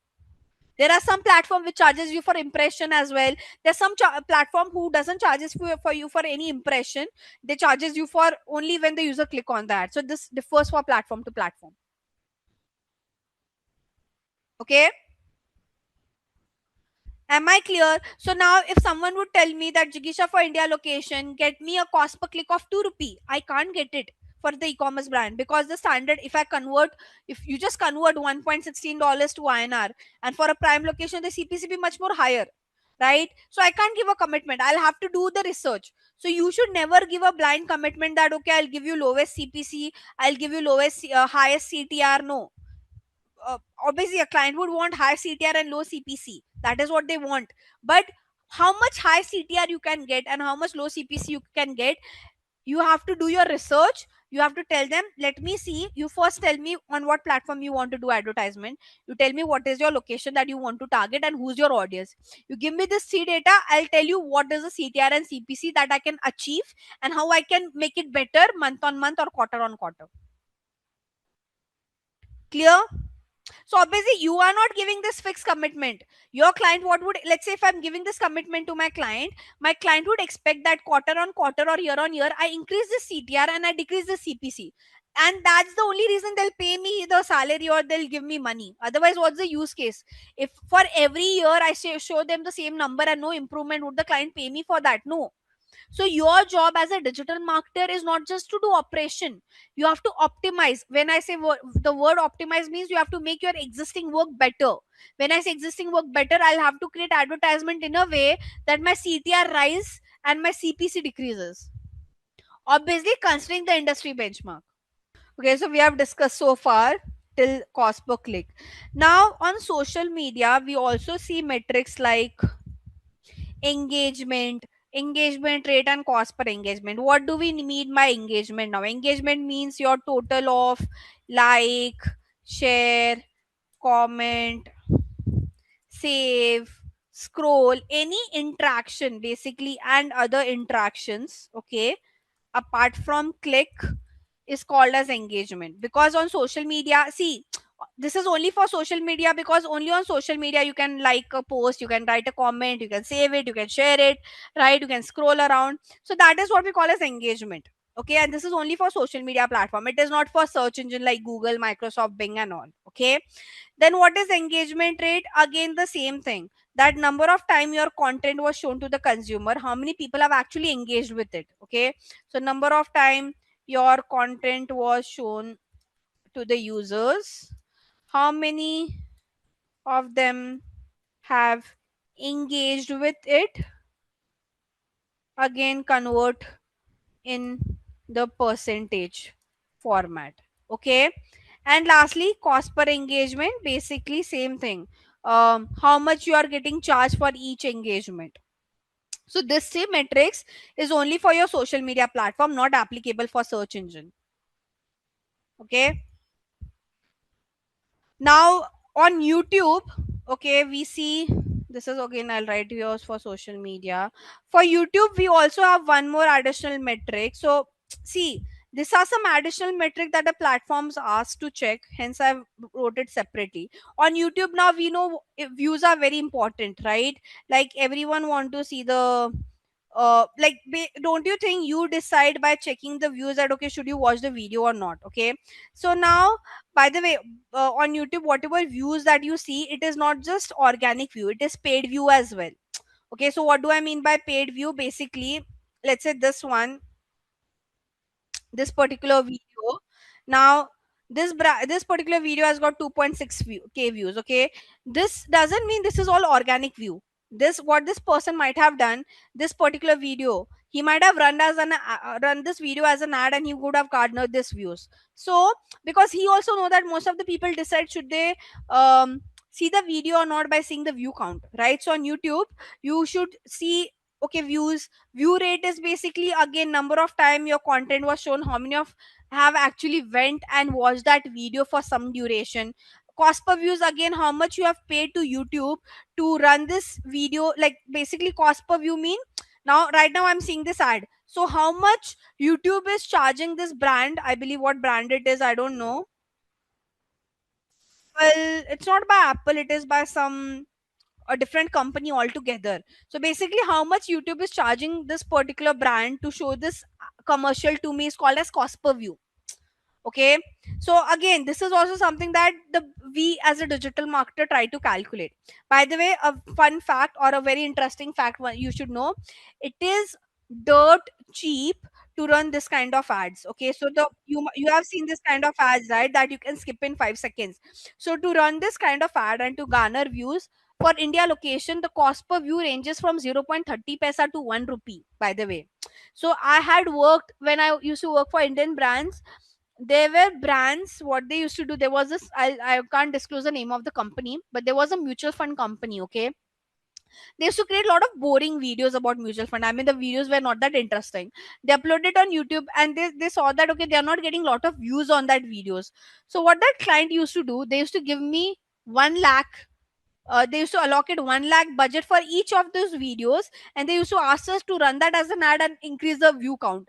So in that 1 lakh amount, minimum I've got them 1 lakh views. Obviously I've got them more than 1 lakh views because the pricing used to be around 0.50 paisa, 0.80 paisa, 1 rupee or 2 rupee max. But for sure I've for each video we used to spend around 1 lakh, and at least we used to get them minimum 1 lakh views. So this numbers that you see, it is not just pure organic. There's a lot of promotion done over here. Okay, so to calculate your engagement rate, cost per engagement, or view rate and cost per view, you calculate like click through rate and cost per click only. It's just that in click through rate you choose click, for engagement rate you choose engagement, for view rate you choose view instead of click. Same to the way you calculate cost per click, the similar way you can calculate cost per engagement and cost per view. You just have to replace clicks by either view or engagement. The formula remains the same, you're just changing the base, which is either engagement or for view, whatever you're calculating. Okay, so these are the basic metrics, guys. Okay, there are more than this. Whatever I'm discussing are all standard metrics which every platform, most of the platform tracks. Okay, but every platform have their own customized metric as well, that we'll discuss when we'll discuss those platforms. Today we are just understanding some standard basic metrics. Okay, let's go to the next part, guys. So consideration or purchase stage. Okay, so now why did I wrote for this three metrics? It could be consideration, it could be purchase. So guys, in digital marketing, okay, let's try to understand what could be, purchase stage, because industry to industry there's some limitation that we have as well. Okay, so for example, for an e-commerce brand, I can give them end conversion, which is, asking customer to buy the product from the website. Okay, I can get this done with the help of digital marketing. Not a problem at all. Okay, but this is only possible like only for e-commerce, or see any brand. Okay, any brand who is selling product, okay, on the site, on the website, and it can be bought through online transaction. Digital marketing can do it. Okay, possible through digital marketing that I can get this done. But now there are some industries like um, education, or banking and finance, or B2B, or real estate, right? All this industry, they don't sell product online. if you would have seen, like, have you ever bought an MBA course online, or have you bought a 2 BHK uh, um, automobile as well, by the way? Like, have you ever bought a 3 BHK flat online? No, right? Did you guys, like, did you go, have you ever bought any of this thing online? No, right? You just go and buy skincare product, clothes, shoes, accessories. But did you ever bought a flat online? Did you bought a car online? Did you bought a MBA program online? No, right? Tell me anyone who has done this. I don't think any brand allow, or they, like, why would you have not bought it online? Because the pricing of it is very high, right? Like, it's not possible. Like, you would want to go physically, see, take 10 options, and then you would decide would you want to buy or not. So all of these things can't be sold online, right? You can't sell a flat online, you can't sell a Mercedes online, because anyone who want to buy it, the pricing is very high. So that person will check 10 different options, right? No one is comfortable, like, we are still not comfortable to buy such, do such big purchases online, correct? Guys, correct me if I'm wrong. You need that physical presence. You want to go talk to those brands, to those sellers, see 10 option, and then you choose. Correct me if I'm wrong, guys. Yes, no, right? So for all this industry, through digital marketing, the end goal, okay, that can be achieved is only generating leads and quality leads. This is the only thing that as a digital marketer can do for all this industry. I can't like, I can't take a person online and ask them to buy an MBA program. That is not possible, because no one would do that. So then, as a digital marketer, what is the end goal that I can achieve for them is, I will take the user to the website, okay, and I'll collect their details, like the people who are interested. I will do lead generation for them, and that lead or quality lead data is passed on to the sales team, and they will take the conversation further and try to convert the customer. This is how this industry, this is what we do as a digital marketer for all this kind of industry. Wherever this they have a high AOV, it is a one time, most of the time for most of customer it is a one time purchase. They are not buying flats every other 10 days, right? So me as a digital marketer, I can only, the end goal that I can achieve for them is to take or capture data of those customer who are interested. That data, their personal data, like when I say lead generation, I'll take their name, number, email, I'll give it to the sales team. The sales team will call them, do an offline meet, show them, and then they'll try to convert them. You understood this? So as a digital marketer, this is the only thing that I could do for them. Okay. Now, like, just to show you an example, see this. I reside in Pune, by the way, so I'll search for 2 BHK flat in Pune. So me as a digital marketer, for example, this brand is doing digital marketing, right? Casa Grand Eleanor apartment. If I click on this, can you see? They're nowhere they're saying that buy the flat online, right? They are just asking you for the detail. So me as a digital marketer, my only goal here is to, those who came to the website, I have to try that they give their detail, and I give this detail to the sales team, and they do the further conversation. Now here I can see some commercials by what, Birla. See, Birla is a very popular company. So here I can just do inquire now. I can't buy a flat online. Even booking wise, no one would do that. Can you see, they are saying inquire now, they are not saying book now, because they also know no one would take that kind of decision. Correct. Same goes for education as well. If you want to do an MBA, no one would ask you, okay, pay online. They'll say, inquire now, learn more. This is what they would say.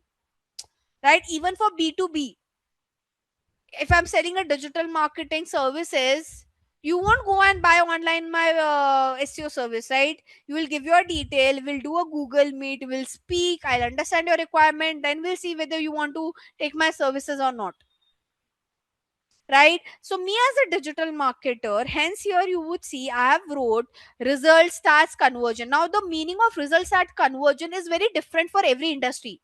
For an e-commerce industry, for them a result and conversion could be sales. But for a real estate or education or an automobile or a B2B industry, for them result or conversion is basically leads.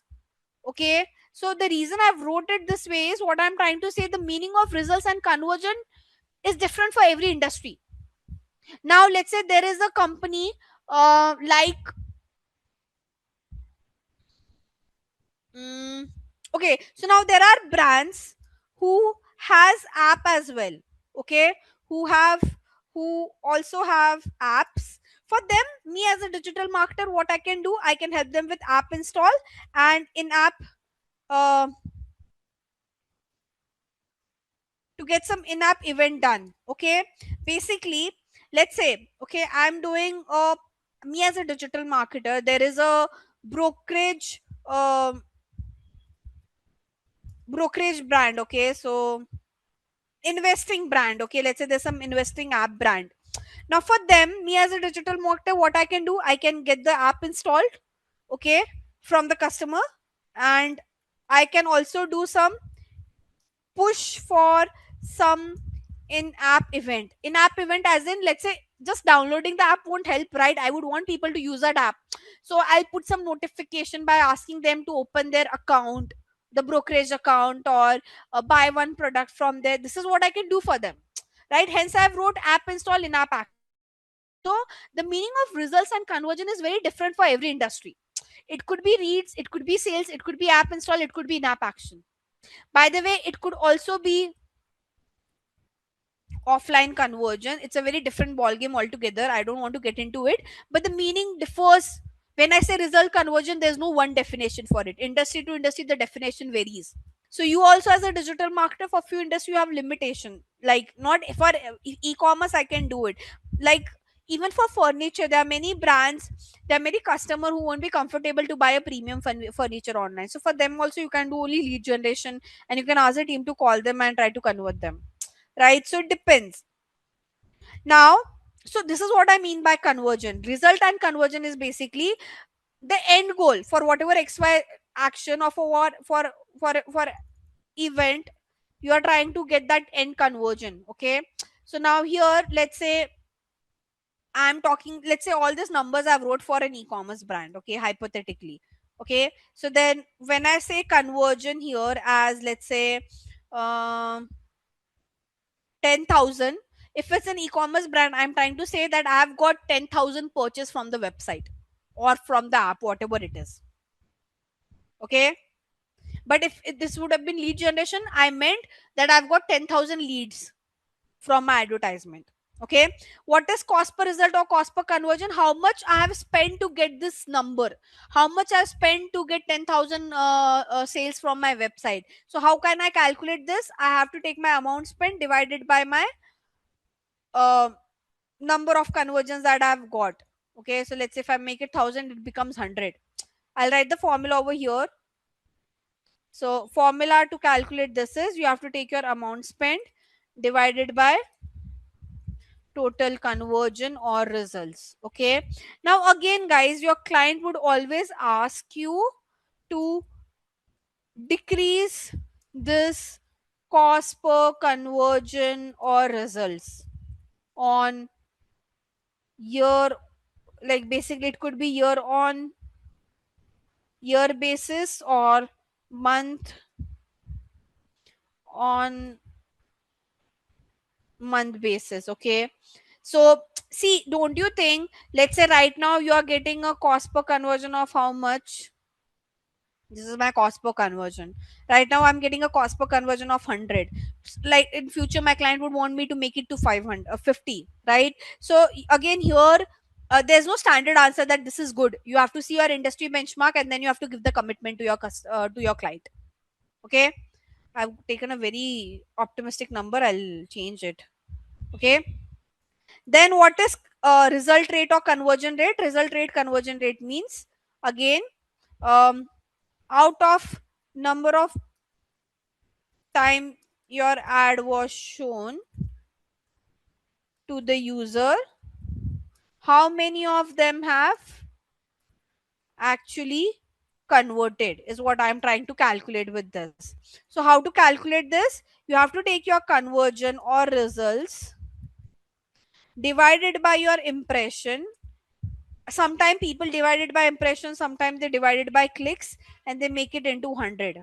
Again, um, it would be expected that, let me write this very properly,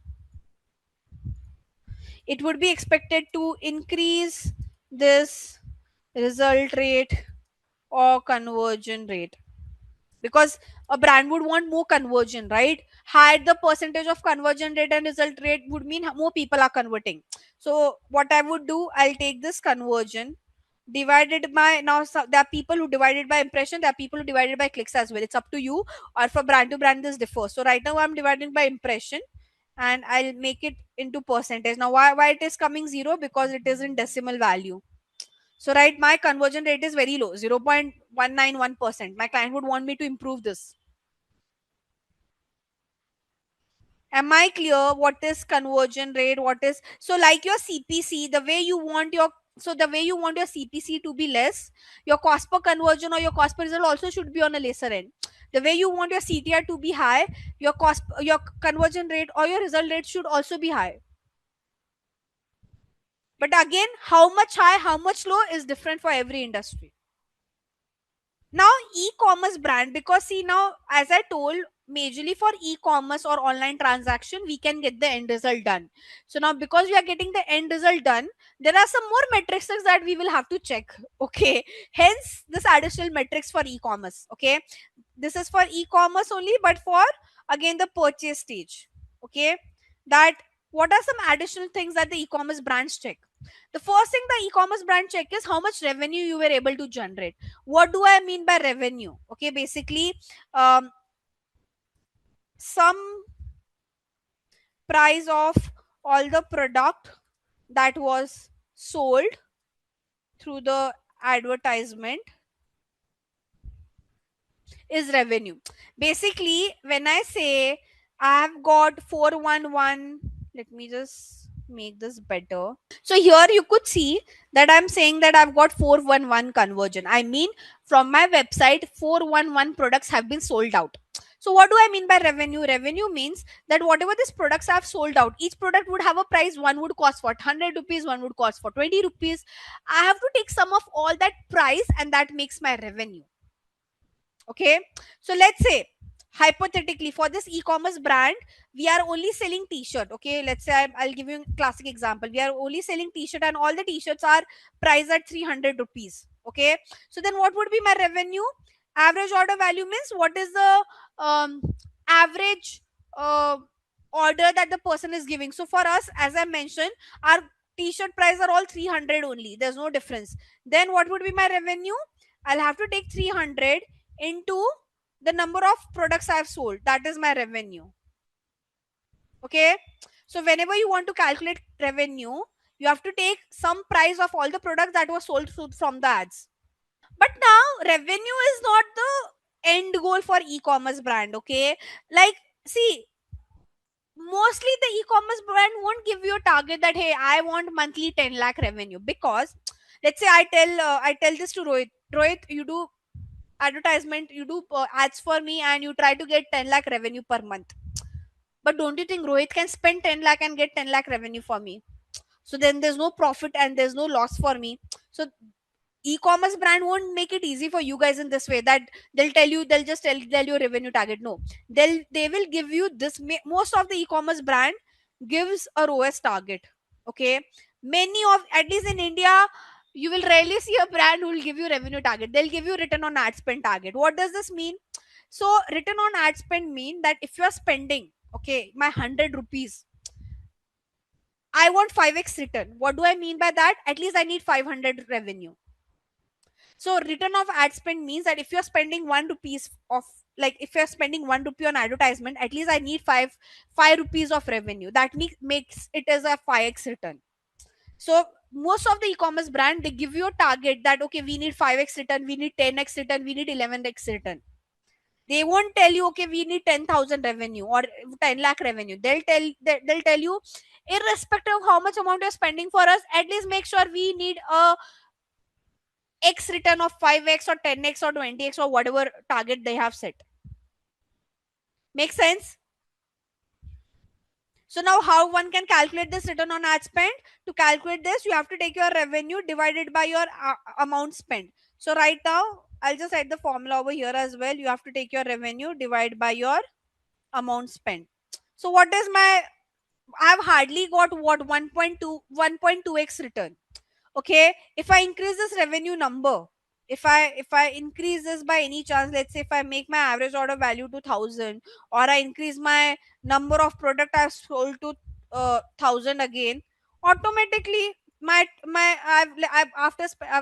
it can be that I spend 1 lakh rupee and I get a revenue of 10 lakh. So that means I've got 10x return. I hope you're understanding this, guys. So most of the e-commerce brand, they give you this target. They won't tell you give us 10 lakh revenue, because you would spend 10 lakh and you will give 10 lakh revenue. Then what's the point of doing advertisement? They want some profitability, right? So they calculate this and then they'll tell you that okay, what is the return of ad spend they want. Okay, but again, there are clients who will give you very unrealistic expectation. They'll tell you give us 25x of return. Guys, you have to check again, is it possible or not? If the, let's say, because this is not in your control, I'll tell you how. First is competition. If the competition is giving the same quality product at a cheaper price, do you think your brand would do well? No. This is after being into marketing for such a long duration, guys.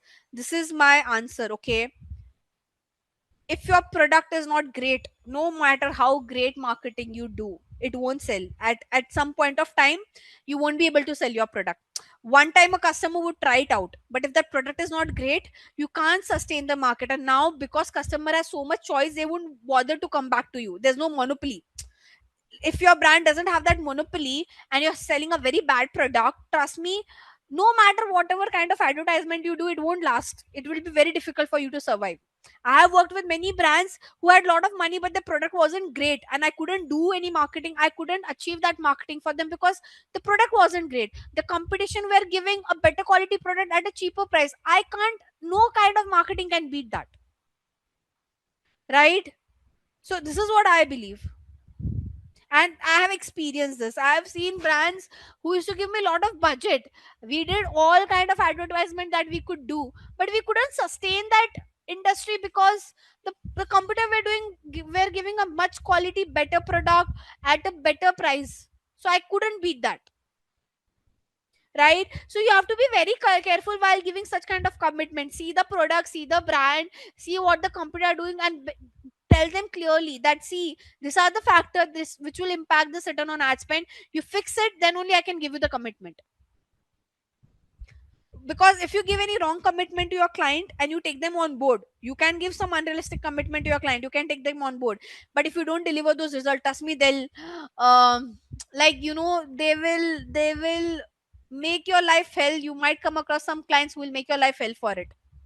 Right? So you have to set clear expectation before taking any client on board. In digital marketing, you'll get a lot of clients who are ready to come on board, but to sustain them, to retain them, you have to give right commitment, right expectation. Don't entertain unrealistic expectation.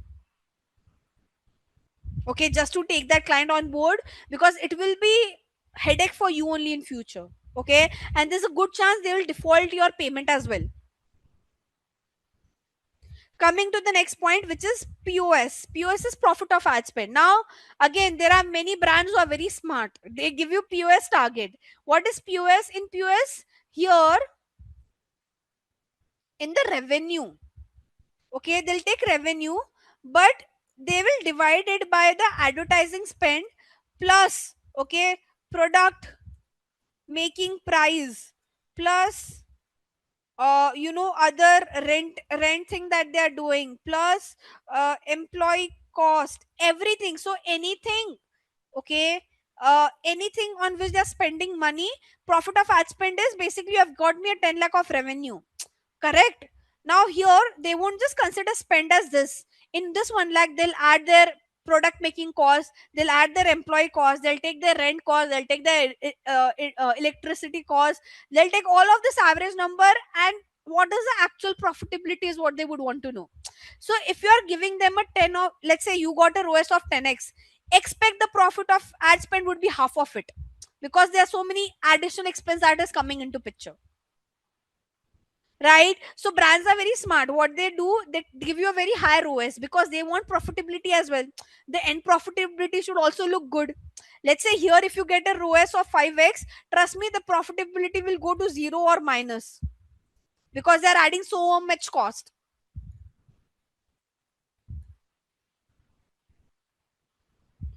Am I clear? Correct. Basically, whatever. So when you say marginal cost, yes, you can say that line. Now this marginal cost is like, see, okay, every brand have their own different calculation when they calculate POS. Okay, some brand, what they do, they take revenue divide by how much they have spent on the advertisement plus the product making cost. They only stand there. But there are brand who also add their office ka cost, their rent cost, their employee cost. So there's no, like, for brand to brand, this divide by with amount spent, what additional cost they'll be adding differs a lot. Hence I didn't said that, just consider this. It could be they'll just take advertisement spend plus product making price. They might not take rent and employee cost, but there are some brands who'll add rent plus employee cost as well.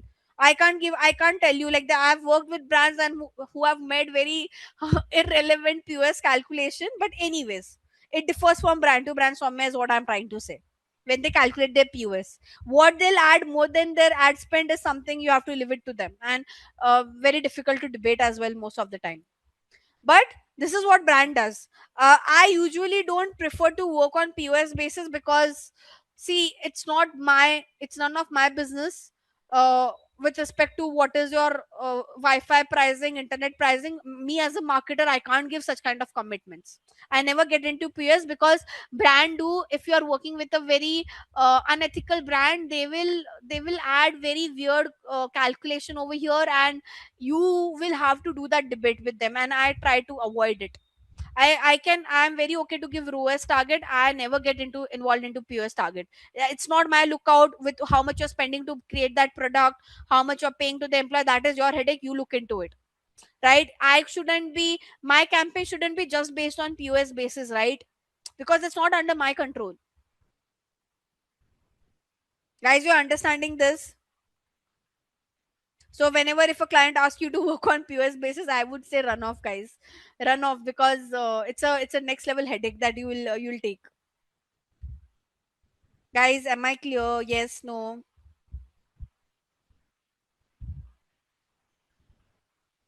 Okay. The last two thing, cross selling and upselling. Now, cross selling and upselling is not a metric, but we do a lot of this on e-commerce. Cross selling is basically, okay. You would have seen this. Let's say you're buying an iPhone from Amazon. You scroll down, you see plus plus sign where they ask you to buy. Um, let's just see right now only.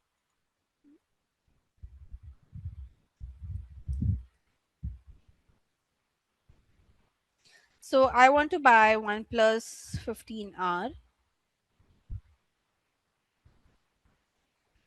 Okay, I want to buy this product. Mhm.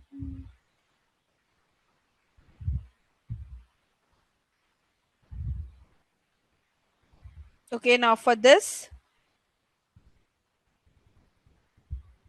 can you see this? This is cross selling. So with the phone, it's asking me to buy all this complementary product. Okay, upselling would be, they would tell me that, okay, instead of buying this, buy the higher version of OnePlus phone.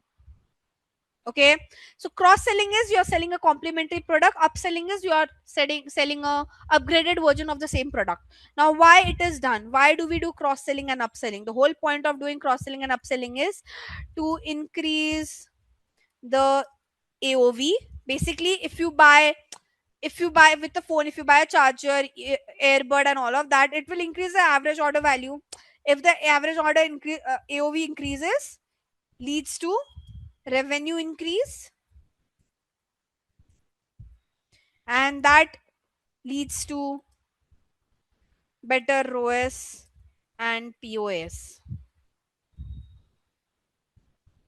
So cross selling, upselling is a very popular uh, activity that we do. Okay, now POS and see, this is not something we just do while the user is checking out a product. Okay, how we do PS and OS? Let's say Rohit had bought one trouser few days back from Mintra. What Mintra would do, on Instagram, he will start showing him some shirts which can go complementary with the trouser that he bought few days back, because there's a good chance he might buy that shirt, which because it can go along with the trouser. Or they'll try to cross sell him some watch, some accessories, some shoes. So cross selling, upselling is not only done when you are at the stage of buying the product. Even after you buy the product, the brands will try to cross sell and upsell you some other ranges that they have. Okay, and this is the strategy that they personalize based on user to user. Guys, this is not like this is I will make, and the platform allows us. Okay, so we do track this end to end. I will track, okay, what Rohit has been buying, what was the last product he checked, and based on that I'll customize for Rohit, because I want him to convert, so I'll have to do some personalization and customization over there. And the platform allow us to do that uh, without putting much effort, because we do a very strong tracking. This You are getting tracked basically when like all these brands are tracking you in end to end basis. They track you, they see that, okay, if I saw a pattern that, okay, Rohit on Mintra only buy premium brands product, then the remarketing or the cross selling, upselling I'll do would be only of premium brands. I won't show him any random local brand then. So that is also the brand observe.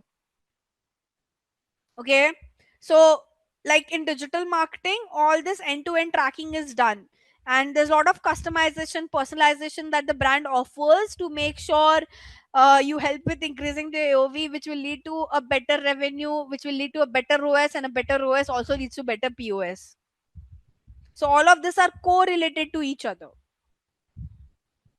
So we are starting with video marketing first, guys. Now, you with the word itself, you would have understood what do I mean by video marketing. Basically, you know, it consists of basically, if wherever in on any channel, okay, you're promoting your brand's product and service in a video format, is called as video marketing. Okay, in a very layman term, but it is not as easy as it sounds. It has a lot of technicalities involved into it. Okay, so we would be discussing, like when we talk about video, the major platform that we can think of is YouTube, right? I mean, yes, we have Instagram and Facebook as well, that we'll discuss later on, but today we'll focus a lot on YouTube.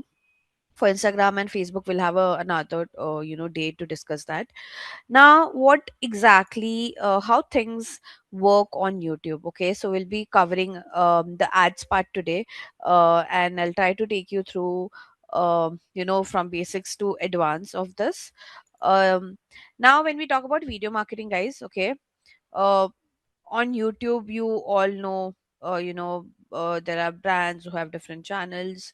They have created their own YouTube channel and they have uploaded their videos. Now, just one thing, okay. By the way, YouTube is owned by Google, if you guys would know. So the when it comes to running ads on any of the Google property, YouTube uh, is one of the section where, like, Google's 70 or 80% of the revenue is from ads, by the way, if you guys would know this. Okay, so now when it comes to that 70 or 80% of revenue, good chunk of revenue also comes from the brand, the advertisements slots that they allow on YouTube. Okay, for example, right now that you could see in front of me, so in India, IPL is going on, Indian Premier League. And can you see this picture? Okay, this is one of the ad. If you by the way, on YouTube also you can see ads which say sponsored in it. By the way, this is one of the most expensive ad format. Okay, this ad is called as mastered ad. You guys are lucky that when I open YouTube we could see this live. So this particular ad name is called as a mastered ad. Okay, can anybody guess, let's say if IPL, again there are brands who book different slots. Let's say IPL, hypothetically, let's just imagine that IPL has Tata IPL has booked the slot for, let's say, for one entire day. Can anybody guess how much they would be paying YouTube to show this ad? Anyone who want to take any random guesses on this? So to show their ad over here, like right now they are showing this ad, and let's just imagine that This slot is booked for 24 hours. Basically, this slot is booked for one entire day. Would you just can you guess like how much they might be paying? 1,000 crores is too much. Not that much, not that much, guys. uh, so it right now, I mean, the last rate that I knew was around 1.5 crore INR. I'm talking in INR. So obviously, guys, location to location this vary, but the last rate that I knew that they were paying above 1 crore INR for sure. Okay, now above 1 crore, 1 crore is fixed, okay, but then above 1 crore depends on a lot of factors. So if you're asking for some customization in this particular ad format, that's a different story altogether.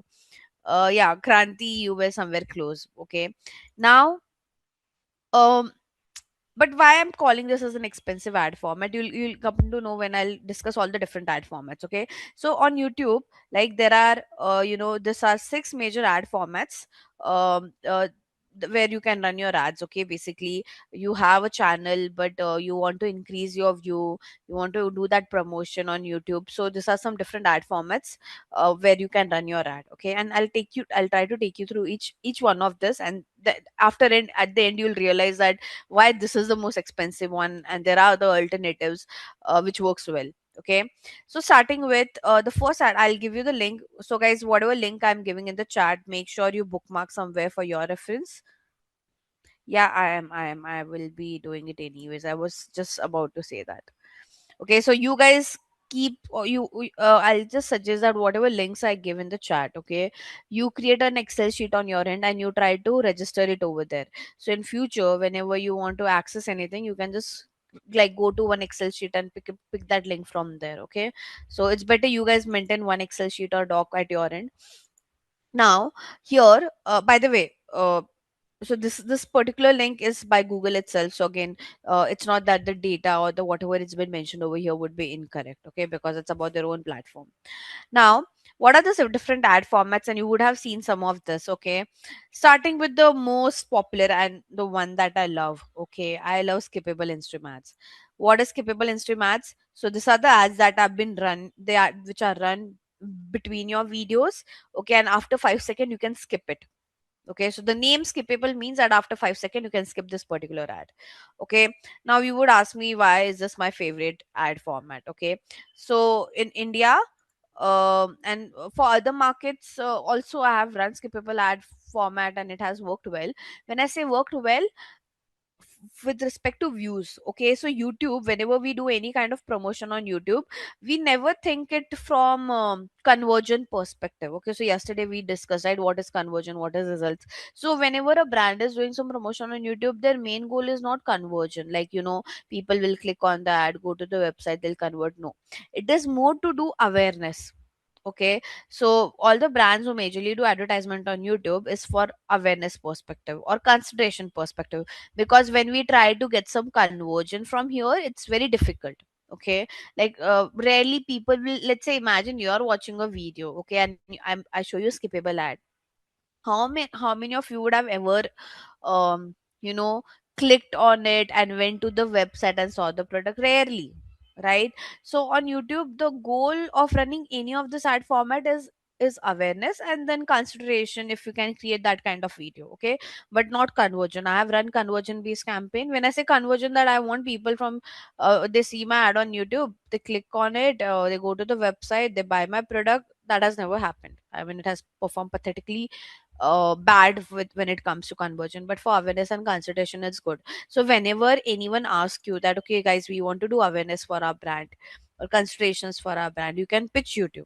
Okay, it's just that one thing you will require is whatever brand who want to do promotion on YouTube, guys, you should have a YouTube channel, and whatever video you want to promote as an ad, it should be uploaded on your YouTube channel. Otherwise you can't run that as an ad. Okay, so let's say this guy, okay, some agro till guy.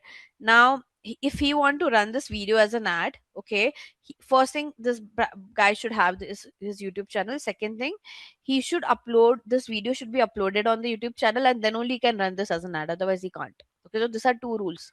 Now coming back, Skippable ad format, my personal favorite, because I can generate views, lot of views, at a I mean, I think this is one of the most cheapest way to generate views, okay, when it comes to pricing, okay. uh I'm not sure if we can see any skippable ad right now, but I'll just add. Yeah, so this one, correct, so this is a skippable ad, okay, the one which it hardly lasted for 5 seconds and we can skip it. Now, just one thing, when I say views, guys, whatever views you see on every video, okay, that is not entirely organic. It has paid, like it is club of organic plus paid. Okay, so now any brand, okay, and I've done this. So there was I'll talk about from a case study perspective. So I used to work for a mutual fund company. I mean, I used to handle that particular brand, again for India location. And what this brand used to do, they had a YouTube channel. I don't want to disclose the brand name, but they had a YouTube channel and they were uploading all the videos about what is mutual fund, how does it work, different kind. Now the problem was they were not getting enough views. The reason being the video was super boring. Like even if you watch it like for 2 minutes, you will feel sleepy. Okay. Now this brand, when I was working with them, what they did was, they told me that, Jikisha will assign a separate budget altogether to increase views of this videos. And they used to give us for each video 1 lakh. Okay, 1 lakh INR. Now we used to spend that 1 lakh INR on each of the videos, and our cost per view, okay, used to go around 0.30 paisa, sometimes 0.50 paisa, sometimes 1 rupees. At times it has went to 2 rupees as well. The only reason being the videos were very long, and sometimes if you upload a very long video and you try to run that as an ad, it takes time to generate that view. So like for few videos we paid like 2 rupee per view, but still the brand was very happy. They were like, okay, I mean, with 1 lakh at least you are able to give us 1 lakh views. And it really helped them, because people, some of people did watch that videos, and they got some idea about that particular companies is their mutual fund, and they would have went further and inquired. But this is what brand does, okay. I mean, in India, I'm not sure. There was few years back. Okay, there was this whole story about this one singer called as Bacha, and everyone said that he bought views on YouTube, he bought subscribers on YouTube. No, he didn't do that. He ran his video commercial, like whatever dance video that he created. He tried to run that as a skippable ad, and that's how we garnered those views. So that's what many brand does. Okay, whenever they are not able to increase the view count, they run. So like one of the ad format that they run is, they run this kind of ad called as skippable ad format. Now the reason I'm saying awareness wise and consideration wise it is good, because rarely, like rarely people will take that effort, that okay, they are anyways in that space to watch another video. So like again, if it's very attractive, then that's another story. But if it's a normal video, have a less expectation that the person would, let's say I'll click on it and then I'll see this particular quote and all of that, right? But I personally like this ad format, because the only reason being, this is the most cheapest way for me to generate views on any video, okay, and no headache. Like there's no limit, you can upload a longer form video as well, and you can try to run that as an ad. It's just that for a longer form video it will take some time, okay.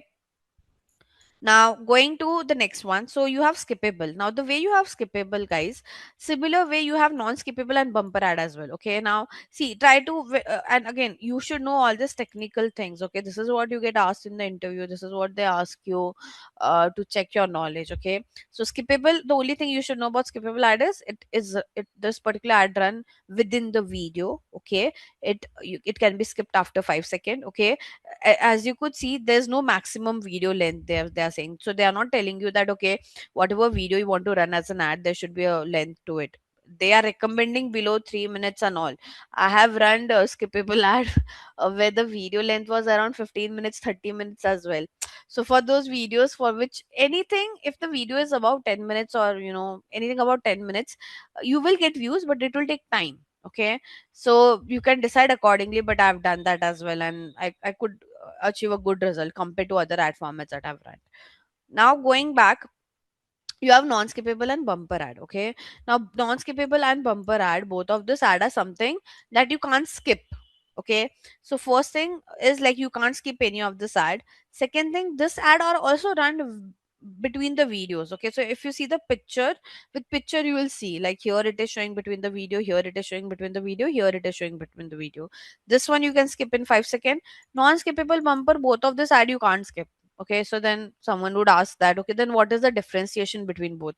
If this also ad we can't skip and this also ad we can't skip, then what is the difference? Okay, the difference is the video length. Okay, non-skippable ad, whatever, whenever you want to run a non-skippable ad, the video length should be at least around like 15 second, or it can go to 60 second as well, but minimum 15 second. Okay, so whenever you want to promote a longer form video, and how should I say, you want people to watch that entire video without skipping it, you use a non-skippable ad. But then bumper ad is only for 6 seconds, not more than that. So it's a shorter ad. Okay, both of this ad you can't skip. Non-skippable will at least last for 15 seconds, bumper will last for 6 seconds. So now if you have a longer video to promote and you don't want people to skip it, you choose non-skippable. But you have a very short catchy video, like 6 seconds is a very small time, so you should have that short catchy video, and that you can run that as a bumper ad. Now, how was my experience with non-skippable and bumper? It was not as great as skippable, because obviously here I'm forcing the user to watch that entire video. So our views used to be like, I mean, the cost per view used to be on a higher end compared to this one. Okay, so hence from view perspective, I always close my eyes and go to skippable, not non-skippable bumper. I only run when my client has some really good videos and they are worth watching. People are okay to not skip it, then yes, for sure, go ahead with non-skippable and bumper. Okay, then you have in feed. So now the word in feed says that this ad appears within your feed, like when you're scrolling on YouTube. Okay, so now when I'll scroll on YouTube, I might see some in feed ad, but let's not go into that. It will appear in your feed whether you're scrolling. See, all this ad, with irrespective of the device, like if you're scrolling on your mobile or your desktop, it this ad would appear. Okay, now how was my experience with in feed? Not that great. Again, see guys, I'm saying for me it wasn't, not sure, not necessary even you should have that kind of experience, because brand to brand, industry to industry, things varies. Okay, so never, don't just believe with what I'm saying, you have to get your hands dirty as well. Okay, like in digital marketing, what worked for me probably wouldn't work for another person, so everyone has to get their hand dirty, and they have to experiment, and they have to figure out things for themselves. Okay, so now for in feed, it appears on your feed. There's no thing of no max length, but the only thing is, I mean, on YouTube also now you just scroll, right? So you don't pay that kind of attention over here. So again, not that great ad for me, but might work for someone else. Okay, as I said, masted, we know now masted ad is something this, correct? Let me just refresh and see if we can still see the masted ad or not. Yeah. So when if now we are still able to see this master ad, right? So there's a good chance they have booked this for one entire day, and we have clearly known what is the pricing. Now, what is my problem with this ad is, okay, I'm okay to pay 1 crore. I mean, or above 1 crore if I'm booking for Indian brand, but they don't commit any views, they don't commit any conversion, nothing of that sort. Okay. When you run a master ad, the only commitment that the platform gives you is about impression. That's it, right? So the YouTube is not committing that, okay, you'll get so many views or your cost per view would be very less. They are saying we will commit you some impression numbers with whatever budget you have chosen. That's it. Impression is number of time your ad has shown. So like they're only committing that, okay, how many people have seen this ad, seen as in like this, not even played. When I click on this, then this is what you call as like a proper ad that I'm going through, but like just watching this from here is called as impression. Okay, now, like, if they're not committing any conversion, they're not committing any result, they're not even committing many clicks, then why a brand would want to spend, like, see, obviously brands still spend money on over here because the slot is very premium, no? The YouTube is charging you for the slot. Okay, like you open this your phone, and the first ad that you see is a mastered ad. Even on desktop, this takes a good amount of space. Okay, so you are getting charged for the slot. Okay, now there are two things over here. So let's say you as a brand, you say that, oh, we can't afford this 1 crore spend, right? So then you have another option. Okay, so let's just try to understand this, how this works.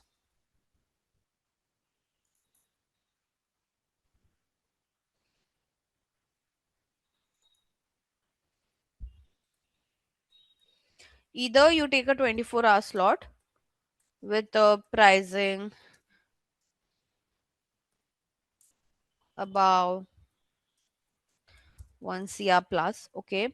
Now let's say you can't afford this. You want to just experiment. So then you have another slot where, you know, which has like a minimum budget for India. It's around, I believe, 10 lakhs plus. Okay. So like at least 10 lakhs and plus some amount. But here it will commit you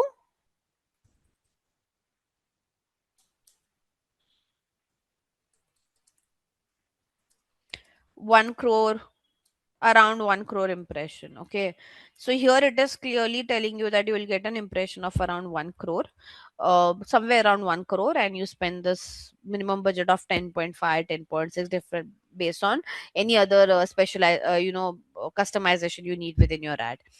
Now YouTube is very smart over here. Okay, what they do, they ask you to, like, okay, by the way, how can you run this ad? So see, all the other ads that we discuss can be run through this platform called as Google Ad. But to run a mastered ad, you can't. You this is the only ad that can't be run through Google Ads. Okay, there are only two ways you can do it. One is run it through DV360. Now, what is DV360? DV360 is a um, platform to show ad on premium inventory, I would say. And this is also created by Google. Okay, so Google is very smart. Google has created one platform, Google Ads, which is available for all the brands out there, whether you're small, big, or medium. But then you are a brand who have some premium requirement, you have that kind of money, then you choose DV360 because you can stand apart. So and both the platforms are curated by Google only. Okay, so the money is coming to the same company. Coming back, so either you can do this way, like you run it through DV360, you can't do this for Google Ads, or second is, directly reach out to the Google rep. So you can reach out to the Google reps directly and they can do this booking for you. Now what they say again, even through DV360, if I want to run this ad, I have to book it prior. It won't happen like overnight. So you have to book it prior. Even like if you're at least reaching, and if you're trying to do this ad with the help of Google reps. So that time in DV360 also it wasn't allowed. So I reached out to Google rep directly and they asked me at least for a 30 days prior booking. Now, why they are asking for 30 days prior booking? Because see, they have all the brands who want to run ads over here. So, the day where a brand has chosen a 24-hour slot, for sure you won't get chance to show your ad over there. But then, like you, there are other brands also who would have taken a minimum budget package, right? So what Google does is, Google, allocate 10 plus brands together for one day, who have taken this 10 lakh package, and in that one day sometime your ad would be shown, sometimes some another brand's ad would be shown. But the whole point is, at the end of the day, again Google for at least the YouTube at least like Google for Indian market would earn 1 crore plus. So basically they are earning 1 crore plus most of the cases on daily basis by just running this ads, and just from mastered ad. The other ad formats are different altogether. I hope you're understanding this.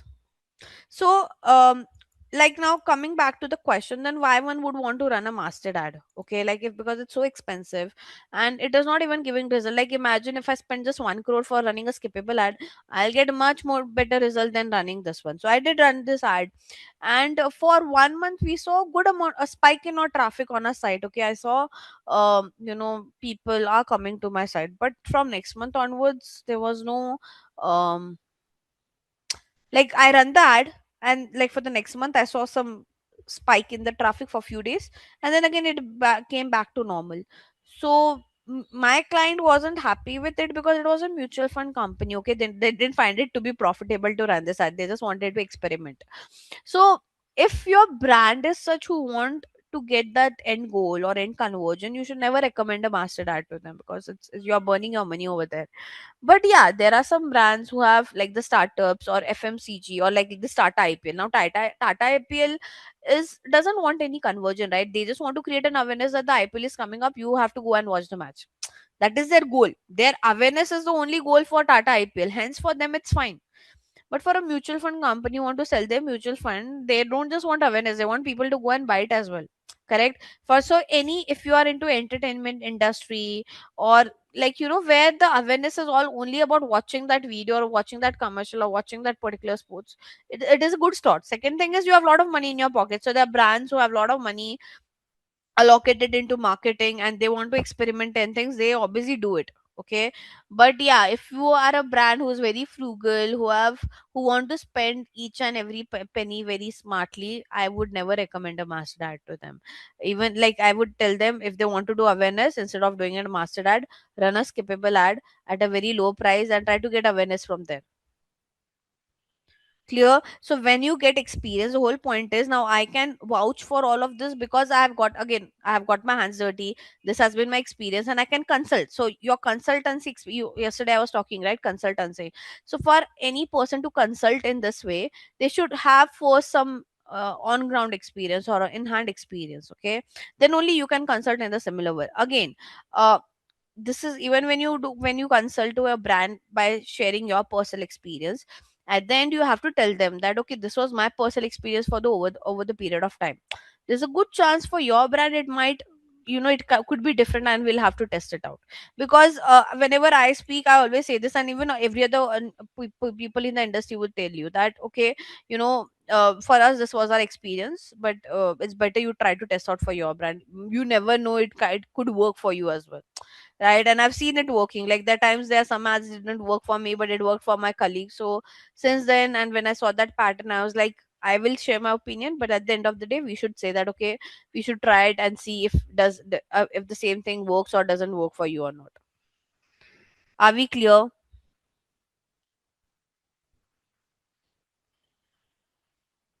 Okay. Now, so this were all ad formats. Okay. Now, but how these ads are run? We just discussed in theory that these are all ad formats and all of that. Obviously, I can't show you mastered ad. The reason I can't show you how to create a mastered ad is, obviously we won't reach out to Google Rep. Secondly, I have access to DV360, but now this access of DV360 is of my client's account. Okay, and it is unethical for us to share our client's account detail.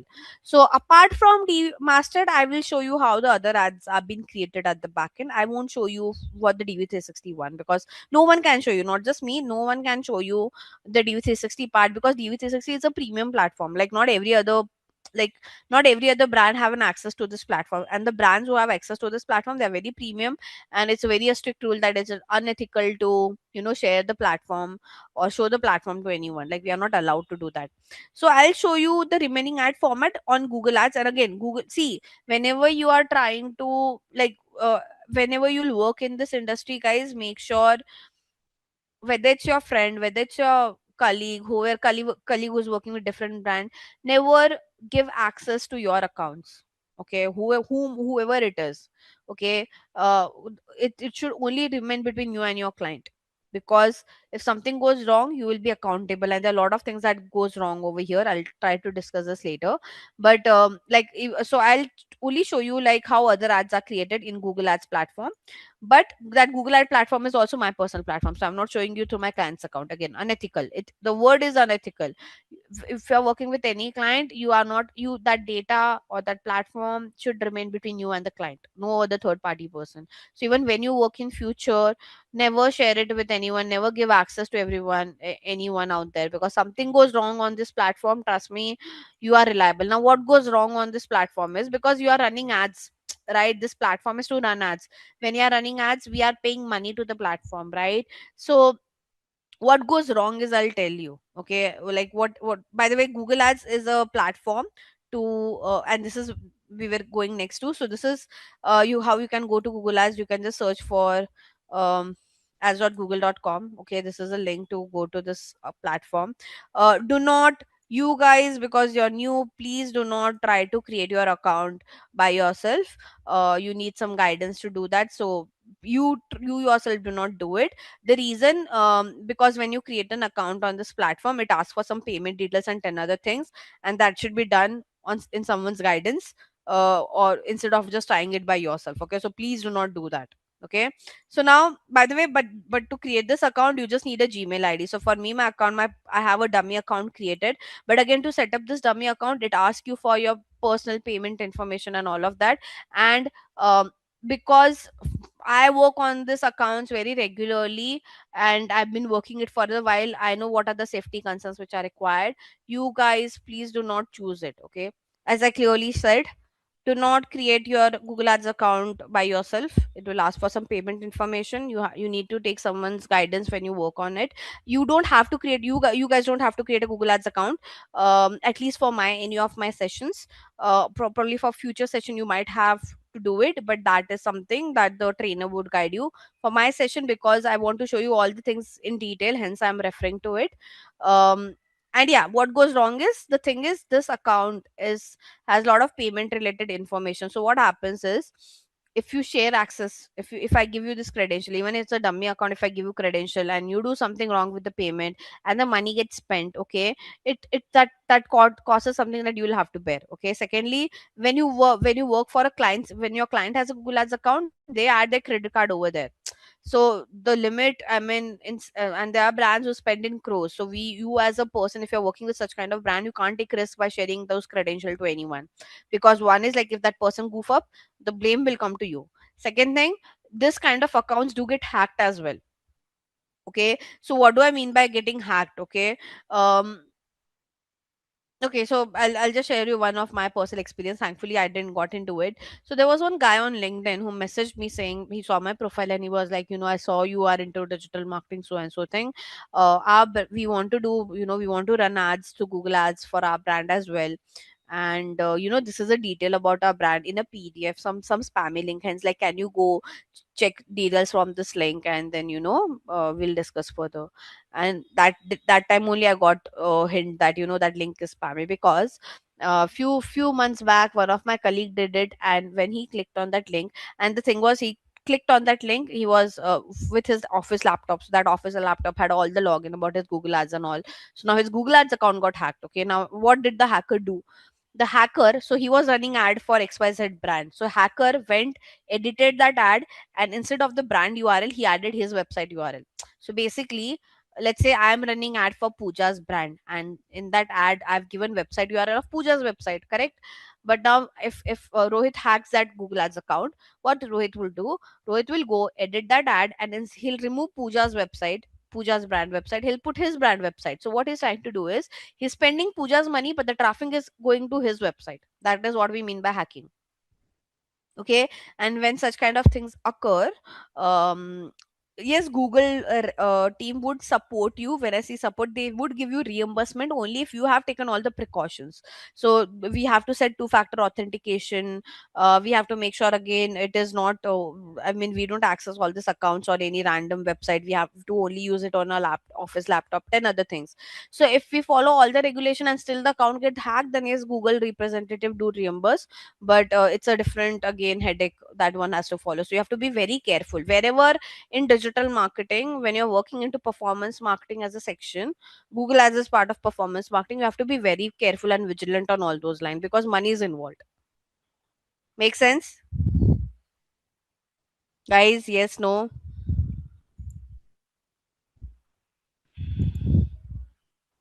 Okay. Now I'll take you through how does this setup happens in the backend. So let's say, if you guys want to run, let's say, I'll play a video and we'll see. So if you want to run this kind of ad, how this ad is created at the backend. I'm not talking about the video creation part, the technical aspects of this. Okay. So for to run this ad, you need a Google Ads account. Okay. And we'll try to understand. Obviously, I won't go very in depth in the account. You will, I think, in future, you might have some more in depth session on this. My session is only for foundation, so I'll give you an overview. Okay. But I'll try to go as much important aspects that I could cover. See, guys, I am trying to show you the backend is to, um like, how should I say, to keep your concepts clear. Okay. And on you just try to understand the concept. You don't have to mug this up. Okay. See, all this technical thing, that how I'm doing all the setup and all, can't be mugged up. Okay. You can only learn all this platform thoroughly when you work on it in and out. So the more you practice, the more you remember. This is not something that can be mugged up.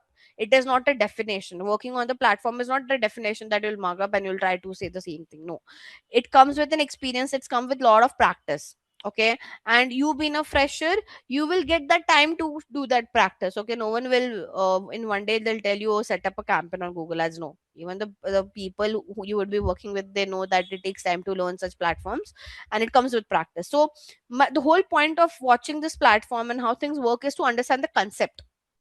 Okay, not to mug up or not to be scared that okay, what are these things. No, just try to understand the concept, just try to understand the backend. That's it. So now this is how the Google Ads backend look like. Okay, and I'm not taking you through all the settings and all of that, because again that's a it takes another time altogether. I'll just talk about how a brand run this kind of ad. Okay, what do they do at the back end to do that?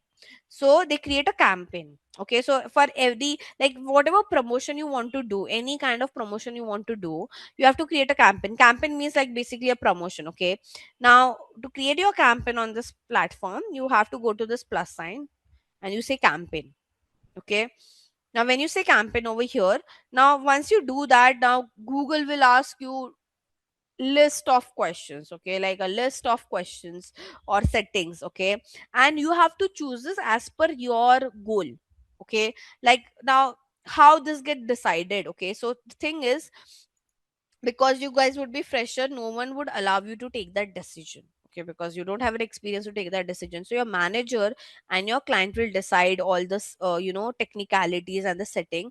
And what they will do, they'll give it to you. If you get familiar to the platform, they'll ask you that okay, just follow all the steps and try to set up the campaign. Okay, so when it comes to thinking part and strategy part, it comes later in your experience. Okay, so but I'll just take you through what are these technicalities, what do they mean. Okay, starting with the first question that the platform is asking us, what is our objective as in like what, why are we setting up this campaign, for what reason.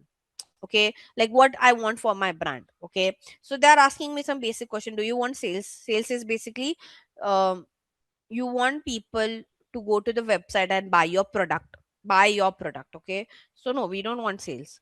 Do you want leads? Leads means you want people to go to your website and give their details. So no. Do you want traffic? Traffic means as much people as come can go to your website and they can. Now traffic doesn't guarantee leads and sales. Traffic means yes, people will come to your site, they'll explore. There's a good chance they might not give their details or would not buy from you. Okay, app promotion is like if you are a brand who has an app and you want people to install your app or do some in-app activity, you can choose app promotion. This is for us, like basically we want some reach, views and engagement on our YouTube, so we can choose that. It is part of awareness basically. Local store visit and promotion is basically um you want to promote your let's say I own a salon in my area and I want to promote that salon. Okay, when I say promote my salon, so if anyone in my vicinity in like 2 kilometers or 3 or kilometer 5 kilometers in the vicinity is searching for a salon near me, I would want people to see my salon. Okay, so in Google Maps basically. Okay, so there, if I want to do a promotion like this and I want to increase my store footfall, so this you can do it. Like let's say if you're a small store and you want people to know that okay, there's a store somewhere in the vicinity, and you want people maximum as many people as to know about it and come to your store. Again, this is not guaranteeing you any conversion as such. It is only guaranteeing you that as many people will come to your store and all. So you can do local store visit and promotion. Lastly, create a campaign without a guidance. That means that you are not clear what you want and you choose this option. Now no one should choose this option. Okay, first very thing, you should have a clarity on why you want to run this ad. Okay, like do you want sales, leads, traffic, app promotion, reach, view, engagement, or this traffic? Because if you choose this, okay, create a campaign without goal guidance, Google won't give you the best result. So it's like, imagine guys, I'll tell you, okay, Pooja, can you set up a campaign on Google Ads? But I'm not giving her any instruction. So would Pooja will be able to set up a best campaign? No, correct? Do you agree? If I don't give her proper details, would she be able to perform well, or would she create the best campaign? No. The same thing is with Google, right? If you don't tell Google why are you running the ad, okay, they will run an ad by choosing create a campaign without the goal guidance, but it won't perform at it best. Make sense? So you should always have a clarity. Now, not you, but your client and the manager would discuss that. Okay, what should be the objective to run this ad? Most of the time, as I said on YouTube, the objective is always chosen as a reach, view, and engagement, because it is very difficult to get sales leads, app promotion through YouTube. Okay, people are not in that mind frame, so hence we'll choose this. Okay, now here also, because I want to do promotion on YouTube, it is asking me exactly what do I want. So do I want reach, like I want my video to be shown to as many people as possible? Do I want to increase the views? Now views is not unique views. One, if I see the same video two times, that make it two views. So do I just want to increase the views on my video? And lastly, do I want to increase the engagement is like people are liking it, commenting on it, and I want people to subscribe to my channel. So then you can choose this. So here for YouTube, for awareness as well, when you choose this, again it will ask, it will try to deep dive. So whatever, like as you select each setting, the platform will try to deep dive and try to get more details from you.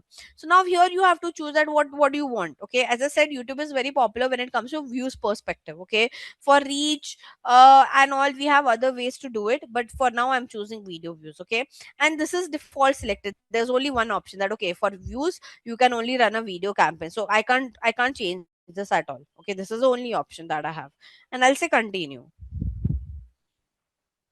So all this thing, like all these settings, guys, try to understand that no, I mean, you as a fresher won't get that responsibility. The manager and the client would decide, and they'll frame it for you, that okay, for objective choose this, for further you choose reach or views, then you choose video, then you choose this. So they'll give you all the list. Okay, once you get used by, like, then what will happen, you'll set up a lot of campaigns, and then you'll understand okay, what works for what. And after that, once you have that kind of experience, you are the one who will guide your intern on what kind of campaigns to create and all. Okay, but in an initial days, no one would ask you to do that strategy part. Now here you can write your campaign name. Okay, campaign name is basically, now what is campaign name? Campaign name is for your understanding, because on your platform you will create lot of campaigns, guys. Like, and how would you differentiate, how would you understand what campaign was created for what basis? So we always try to do this is, we write a very detailed campaign name.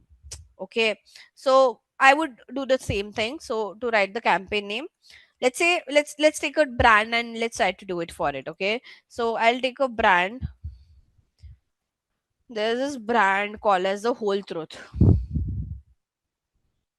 They are into healthy protein bars and all. Let's say we want to promote, do promotion for this brand. We want to promote videos for this brand. Okay, they have a decent view there, but they don't have very good views. Like 2.6K view is less only. So let's say we want to increase view for this video, kids foods and food marketing is crude. Let's say this one. Okay, so let's say client says that we want to promote this video. Then what I'll do, I'll write the brand name over here, like the Whole Truth. Okay. Now why I'm setting up this campaign? We know we are setting this for awareness. Okay. And specifically for video views. So I'll write it over here. Then if I want to mention any other thing, I can. But like try to explain, mention whatever you have in your mind. So I've wrote awareness, video views. We are doing this on YouTube, right? And last but not the least, I'll mention in which month and year I'm setting this up. Again, when are we setting this up? We are setting this up in March 2026. Okay, so you can write, again, this won't hamper your performance in general. This is just for your understanding. It's asking you to write a name. Okay, now ad format, we just discussed ad format, right? It is asking me that where I want to promote this video. Like, do I want to run this as a skippable ad? Do I want to run this in the feed, or do I want to run this in the short section? You can choose all three, no harm. Okay, now here, bid strategy is basically how Google will charge you. Okay, now it is CPV. We discussed yesterday, CPV was cost per view, right? So now what it is saying, that for this, because I want video views, so they'll only charge me for views, basically, is what it is trying to say. Okay, so you can't change this, there's no option to change this. Okay, now the good thing, budget, like how much you want to spend, like how much you are willing to spend to run this video as an ad. Okay, now the good thing is, guys, you can put a daily budget as like how much you want to spend on daily basis, and you can start with as low as 10 rupee. Okay, but let's say you want to run this campaign for 30 days duration. Okay, and for 30 days you have a budget, you can do that as well. You can put a campaign total, and let's say you have, for 30 days you have a budget of 1000, Then just put here your start date, which like whenever you want to start. Let's say I want to start from April, so I'm just creating this campaign in advance. You can do that as well. And you choose your end date, so like 30. So I'm just saying that from April 1 to April 30, the total amount that I want to spend is 1000, which is very less, but still. Okay, so you can choose how much you want to spend. That is a good thing. Hence this platform is available for small business, for mid business to large business as well. The reason being that there's no restriction with the budget, like DV360 or like other premium platform where they have a restriction that, or at least you should have this much budget to spend. Google Ad doesn't have that restriction. You can start with as low as 10 rupee per day. Understood? So that's a good thing.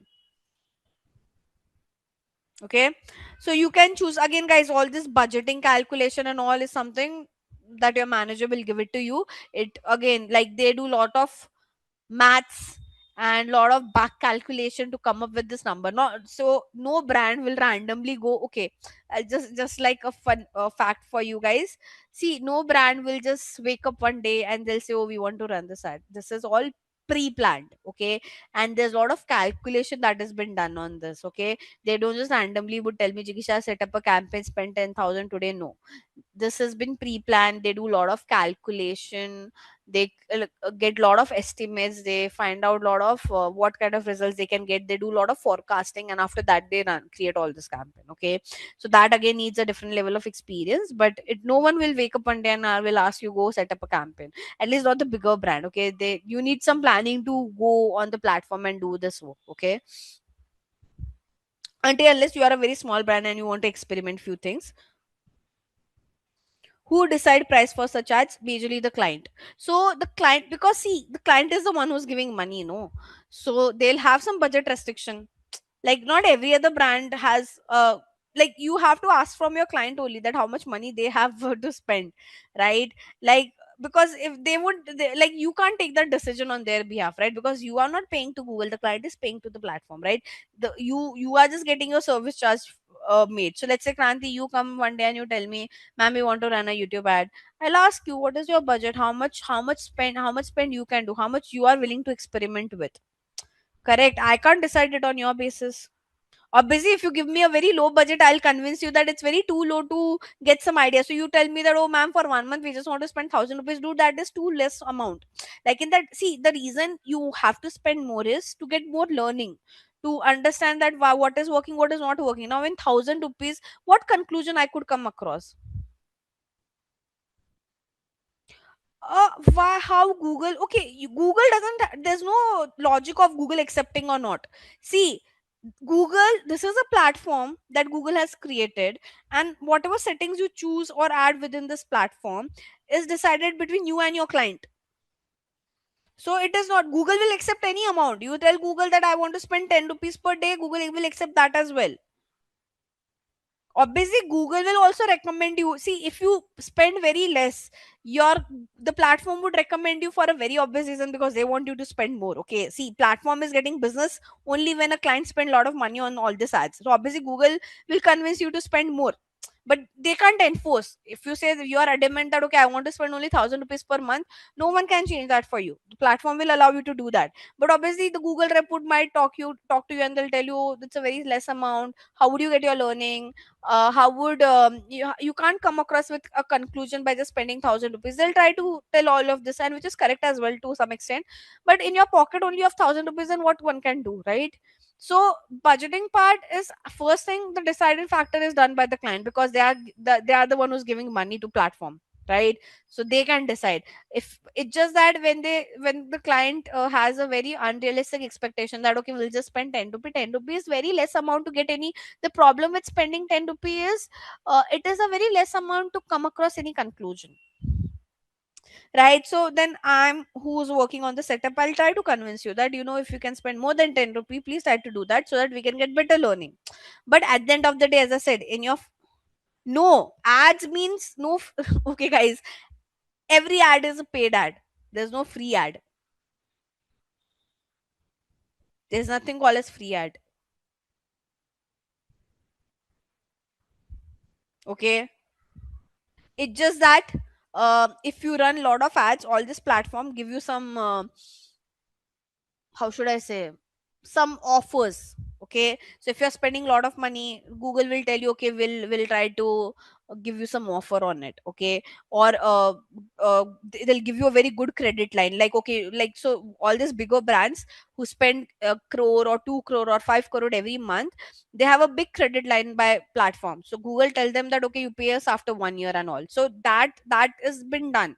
Like, they'll give you a big credit line, they'll ask you to it's okay if you delay the payment and all of that, but there's nothing called as free ad.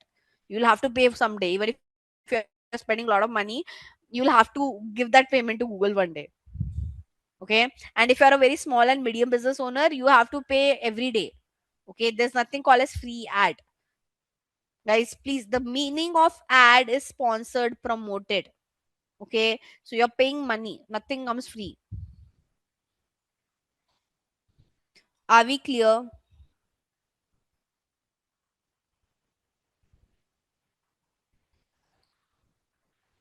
Guys, yes, no? Okay. Nice, thanks, thank you. But Kranti, you asked this question. Otherwise, other would be in this dilemma that, okay, it's a free ad. No, guys, ads are not free. Okay, wherever you see ads, sponsored, promoted, that brands are paying money to the platform to show it. Okay, coming back, so we chose this. Now network is basically where you want to show your ad. So obviously I want to show ad my on YouTube. Now there's something called as Google TV as well. Okay, but this is only available for US location, so obviously we can't choose it because this account is set for India location. There's something called as video partner on Google Display Network. Now what exactly is this? So YouTube has, I'm not sure if you know about this or not, but so let's say you have a website or a app. Okay, and you get good traffic over here, and you want to monetize that. Okay, so you know that, okay, there are a lot of people, who's coming on my site. So what you can do is you can register yourself on something called as Google AdSense. Okay, so what is Google AdSense? It's a platform on which a website and app can register and allow Google to show brands ad on their site or app. And whenever a customer click on the ad, some part of revenue is shared with the website and app owner. Okay, so let's say you own a website, you write blog, a lot of people come on that site, so you have good traffic, you can monetize it. You just go to Google AdSense, give your website over there. Where you say give your website, basically you're telling Google that, see, my website has a lot of traffic. Okay, and I'm allowing you to show some ads on my website. Whenever that ad appears, if a customer click on that ad, the cost per click that Google charges, some amount of that cost per click is been given to the website and the app owner. Okay, so if you want to show your ad on those kind of websites and app, you can choose this, otherwise you can turn it off. How does it look like? Let me just show you once. Okay, so you're like, okay, it will take some time to load and all. Yeah, this, can you see? So this website gets a lot of traffic. So they have given this place space to Google to show brands ad. Now, if I click on this ad, if I click on this picture, the cost per click, okay, the cost per click, so this brand Uniqlo, if I click on it, the Uniqlo will have to give amount of click to Google. Now Google won't take that entire amount. Google will share it with Pinkvilla. So if you want to show your ads apart from YouTube, if you want to show your ads on such kind of third party websites and app, you can choose this option. I hope I'm clear. Okay. By the way, just one question. Okay. I would want to know your opinion. So, if I go to Uniqlo's website, okay, I hope you all know what is Uniqlo. Uniqlo is a very popular brand, okay, in clothing. Now, if you could see, Uniqlo as a website has good amount of traffic coming on their site, okay, but they are not allowing Google to run any ads on their website. Could anyone tell me what is the reason behind it?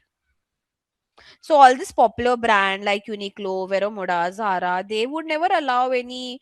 They have good traffic. Their app also have good traffic, but they would never register themselves on Google AdSense and give some slots to Google that, okay, I have some space available on my website and app. You try to run some third party brands ad over there and share that revenue with me. Can you tell me why?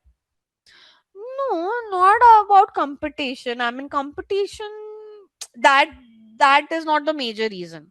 So, see, when such kind of ads are shown on a website and app, it affects the user experience. Do you agree? Like, imagine you're trying to shop from Uniqlo, and in between there are some ads which have been bombarded to you. Would that impact your user experience? Correct. Now, for Uniqlo, that revenue or that extra money that you'll earn from Google ads is very less compared to the business that they get. Okay. So for an e-commerce brand, the user experience matters a lot, because how much would you get? Right? You would the revenue would be equal to what the business that you're generating by selling your clothes? No, not at all. Right? So it's not about diversion. It is about they don't want the customer experience to be impacted by such kind of ads. It is not also distraction, it is the experience. Imagine you're scrolling and somewhere in the corner there are some ads which are popping up. It will disturb your experience, right? The smoothness that the website gives you, that will get disturbed, and you might get irritated and you might go back. You're like, I don't want to buy from this site. So their business is getting impacted. So obviously all these brands are pretty smart. They are like, for some few penny amount, why should I get my user experience get disturbed? So if you are an e-commerce website, no matter any, like, if you're a website where person can go and buy stuff, please never register yourself on Google AdSense, because that money is not, that penny amount won't be equal to probably your business, right? So do not do that. Yeah, but let's say you are a blogger who writes blog, and like it doesn't create much impact for you, then for sure you go and do that. Right? For Pink Villa write news, Villa write blog, so for them that's okay. Make sense? So for an e-commerce brand, at least, like, if you're selling something on your site, please do not allow, do not, just to earn some money, do not do such kind of activity, but because that impacts your business in general. Yeah, if you're a blogger, you just have like a random site and all, then you can allow, that is fine. If it's not impacting your business in any way, then all good. Why, what's harm on earning extra money? Clear?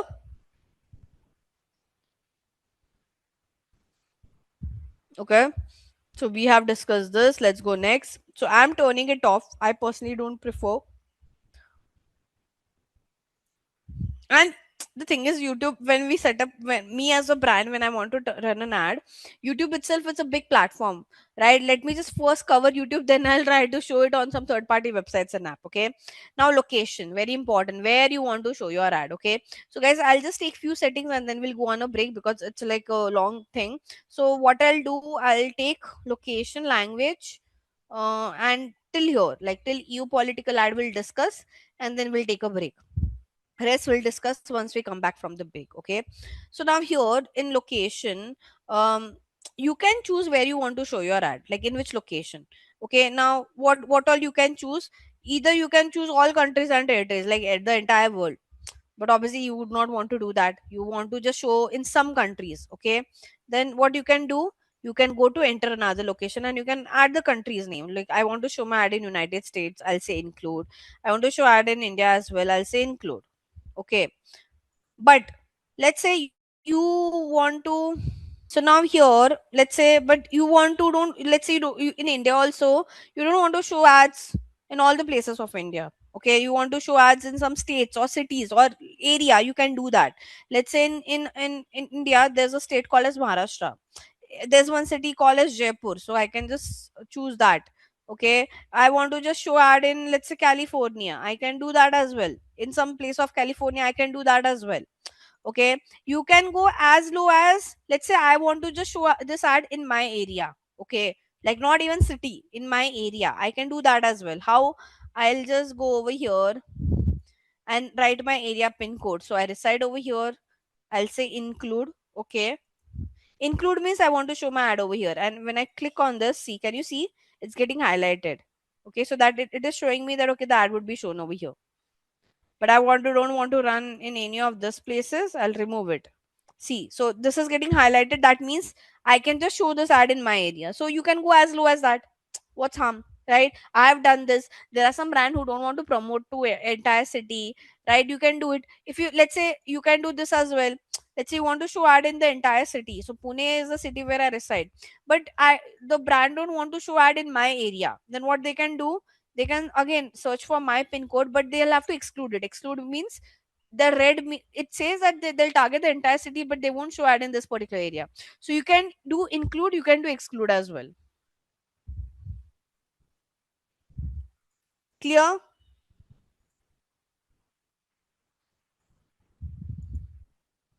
guys? Am I clear? Okay. Now moving next is the language part. Okay. So now in language, see, the what the if the video is in some, see, if the video is in English, obviously English makes sense over here.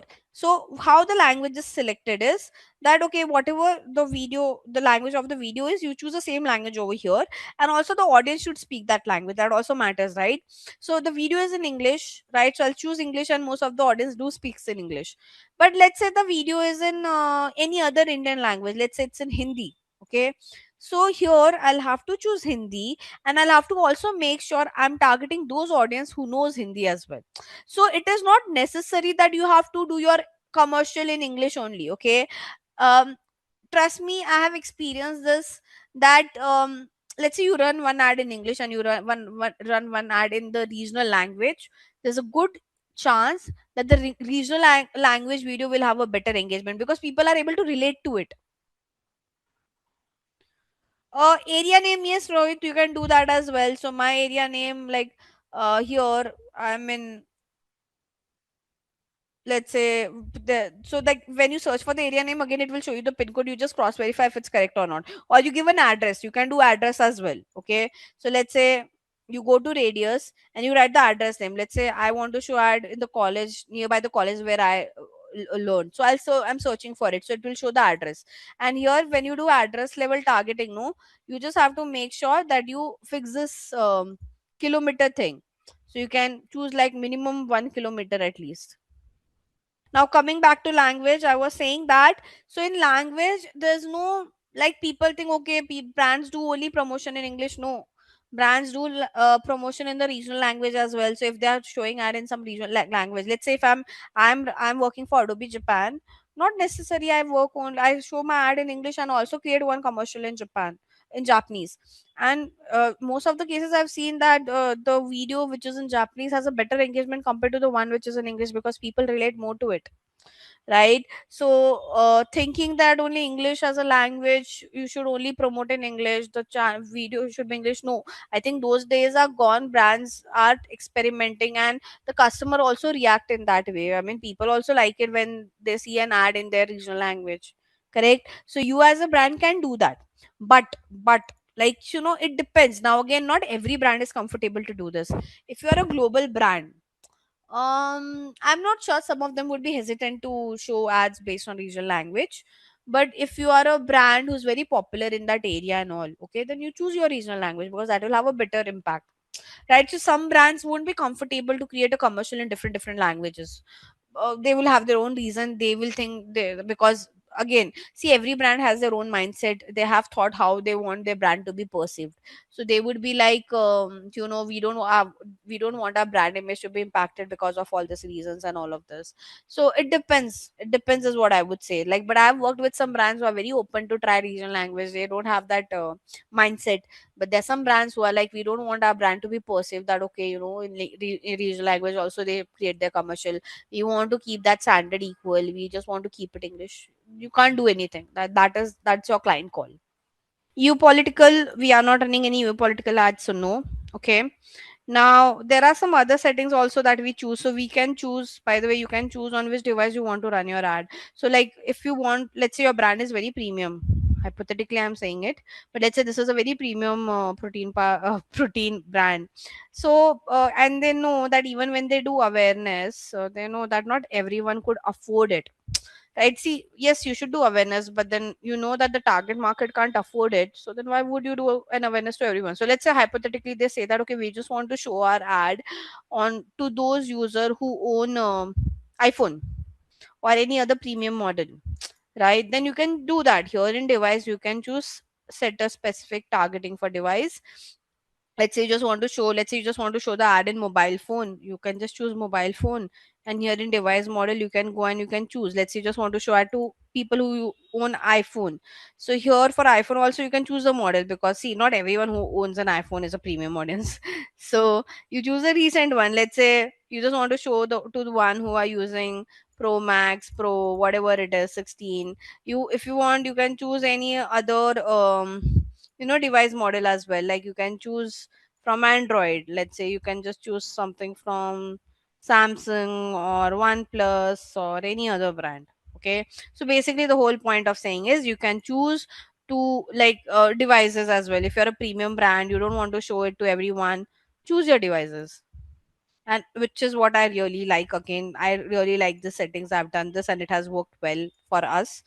So yeah, it's up to you. You can choose all, or like up to you.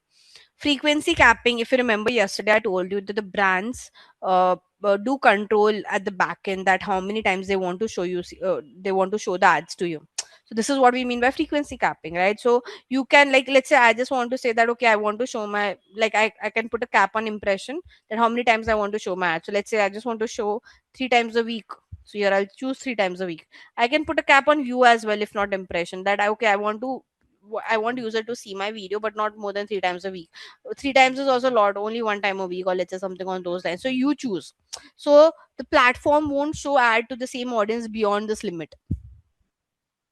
And we discussed this yesterday, if you remember. I was speaking, I talk about this verbally. So this is how it happens on the back end as well. So the brand choose on the platform how many times they want to show you the ad. You can decide it on per week, per day, per month basis, up to you again. Okay. Ad scheduling is basically, guys, let's say now you don't want to show your ad 24/7 time, right? Let's say, like you just want to utilize your money in the best case possible, and you just want to show ads to audience when they are most active, the time and the days where they're more active. So let's say people are most active during weekdays and in a specific time period. Let's say they, when they wake up, so let's say people are active, I mean, starting let's say from 9, okay, to whatever it is, 12 p.m, and then again they're active in the afternoon. So basically you can choose from on which day and on what time you want to show your ads. So again, this is only there, all of the settings are only given by the platform is because you can decide, you can utilize your money in the best possible way. That's the importance of all the settings. Okay. Then here, now this is very important thing, this is what we call as targeting. Okay, I won't go in detail because it's a very long like to explain this in detail, it might take 3 more hours, so I won't go in detail, I'll just give you a summary. Targeting here is basically to whom you want to show the ad. Okay, like exact your audience characteristics, okay, basically, or where you want to show your ad in general. So let's say, here you can choose, okay, I want to show ad to female or male. Unknown is something Google is not able to identify. So anything that Google is not able to identify, it's better you turn it off, because they can be audience who are seeing content in incognito mode and also why you want to get into it. But yeah, you can choose your age group, to what age group you want to show the ad. Do you want to show ad to parents or non-parents? You can also choose like their household income range. Okay, so it's up to you. Let's say if this protein powder, I'll just only keep till 30, because below 30 brand mean premium, not everyone can afford it, so I'll keep it till here, right? This is what we mean by targeting. So like to whom you want to show your ads. Again, there are a lot of factors over here in the targeting. My favorite one is something I'll show and I'll proceed. So there is keyword, topic and all, which is a bit in detail, but I'll just show you the one that you will find it very fascinating, is placement. So in placement targeting, what happens is you can choose on which YouTube channel and on which YouTube video you want to show your video ad. Let's say this whole truth ad, I want this whole truth video, I want to show on their competitors video. Let's say, okay, who's their competitor, I can just pick up one. So I can go over here and I can search for the competitor. Is this, there's this guy in India which is very popular, food pharma, something on those lines. This guy, okay, so he also has his whey protein and all of that, so he's competitor only, so I can choose, mm, let's say his video is about this one, peanut butter and whatever it is. Okay, so I can just choose this. I can put it over here.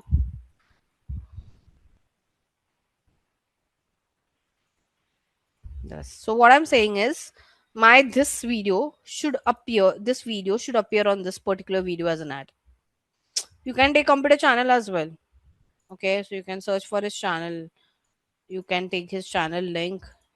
Anything, you can target anyone, you can show ads on any video, so you can choose on which channel, on which video you want to show your ad. That's the use case of this particular, how should I say, targeting. There are other targeting as well, like if I have to just give you an overview over here, like you can target people based on here, like if I go, you can target based on what do they like, what is their interest and all of this. Okay, this keyword and topic targeting, keyword targeting is basically if someone searches for protein bar, okay, on YouTube, I want to show my ad to them, basically based on what people are searching. Topic is basically what type of content they are watching, what kind of topic content they are watching. So anyone who's watching any content on YouTube related to beauty and fitness, I want to show ad to them. So targeting means that, different characteristics on which, like, to whom you want to show your ad and where exactly. So that's what we choose in targeting. And trust me, the details, the options that you have are mind blowing. You can customize it to next level, right? And lastly, you create your ad over here. Okay, so to create your ad, as I said, that brand should have a YouTube channel, and whatever video they want to run as an ad should be uploaded in their YouTube channel. Because when we create the ad over here, we don't upload the video, we give the link of YouTube video. So see this, it will appear like this, right? Now I have to, what are the details that the ad would ask me? Final URL, basically if someone likes your video and they want to see your product, where would you take them to? Okay, so I'll go to their website and I'll take their URL. So this is their website URL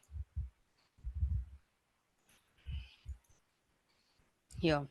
Okay, now here I can give more text copy because this is all video, right? So if I want to give some good catchy captions, basically. God, okay, guys, let me just confirm again. I'm getting this notification and right now. I won't. But display path is basically you can tell them, okay, where exactly on the website you will take them to. So let's say we are only promoting about kids, okay, kids protein or something. So I can.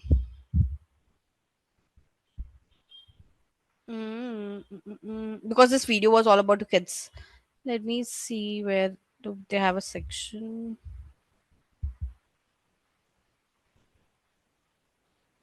Yeah, this is like for kids, I believe. So junior. So I'll tell what I'm trying to say is here I'll take the user to that junior page. Here I can write that kids protein, something on those line. I can give a call to action that like once they see the video, what do you want them to do. Now it's coming in Hindi because the setting of platform is in Hindi. Let me just change this, guys. Give me a minute. I'll quickly confirm the identity thing and then I'll share my screen again. Otherwise, it would keep on popping up.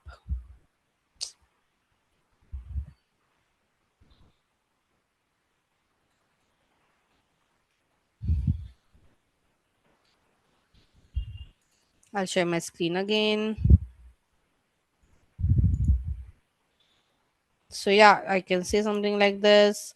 Then I can write a good headline is basically the text that I want to show along with my video. So I can say what's not in my food drink, something like, okay, by the way, the platform has their own AI integration. This is AI integration, okay? So the platform is recommending what line you can choose. You can choose from what the platform is recommending. If you want to write your own customized line, you can do that as well, okay?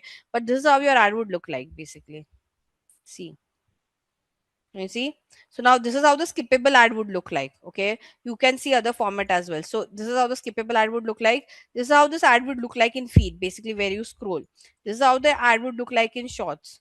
Again, this is a mobile view. You can see the desktop view like this. So in desktop it would look like this. The in feed would look like this. So you can show, basically before you start running this ad, you can take a screenshot, show it to your client, and if they find, okay, the ad is looking good and all, you can launch it. Okay, and last but not the least, here you have to tell now cost per view. I told you, right? Basically, the platform will charge you based on view basis. So it is telling you, because I've added all the settings at the end, the platform tells me that based on the settings I've selected, what is an average cost per view that they would charge me. So can you see that telling me it would charge, it would come around 0.40. So you put that exact amount over here. Basically, this number is something that the platform calculates after you add all your settings, and they give you an estimate over here. See this. So this is something you can test, send to your client, that okay, if we run this video as per the targetings and settings we have chosen, these are the kind of numbers we can expect. Like our ad will be, the impression is something that will get around this line, we'll get views, the cost per view would range around this line, we'll get view of around 7.5k to 36k in our given budget. So you don't launch the campaign, okay, you never launch the campaign in this way. You send all the screenshots that okay, I've chosen all the settings, this is the forecast, and when the client is okay, you can launch it. If because there's good chance at end moment they would want to change their plan, so you can change the settings.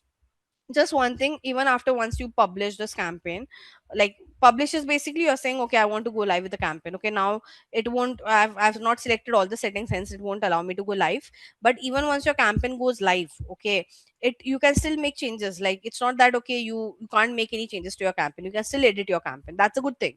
Like you want to change your targeting, you want to edit your ad, you want to change the location, you want to change the language, you can change all of the settings even after the campaign is running. So, like, did you saw the kind of customization that the brand does? So, all the ads that you see, this is not just for the video ad. Okay, the reason I've shown you the entire setup was to show you the detailing that we do whenever we run a campaign.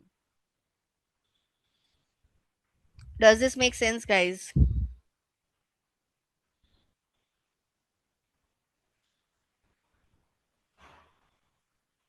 Okay, so the whole point was this was just for video. The similar, like the nitty gritties that you saw for video, it is also done for if you're running ads on any other platform. It's just that they will have some additional setting or a different setting, but they'll also ask you for all this in-depth details. And your job, okay, just one thing, when you'll do this initially as a executive and all, everyone would expect that you should know how to do it.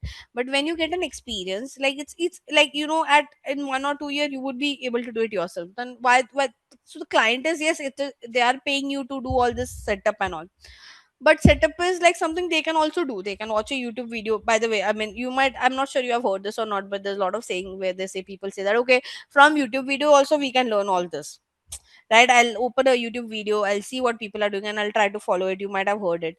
But the thing is, the client doesn't pay you like it's like 10% or 20% they pay you, or let's say 30% they pay you to do all this ad hoc operation tasks. The 70% the client pays you to improve this. That is not shown in the YouTube video, that comes with an experience. Okay, so let's say you start running this campaign, but let's say the cost per view is going around 2 rupee.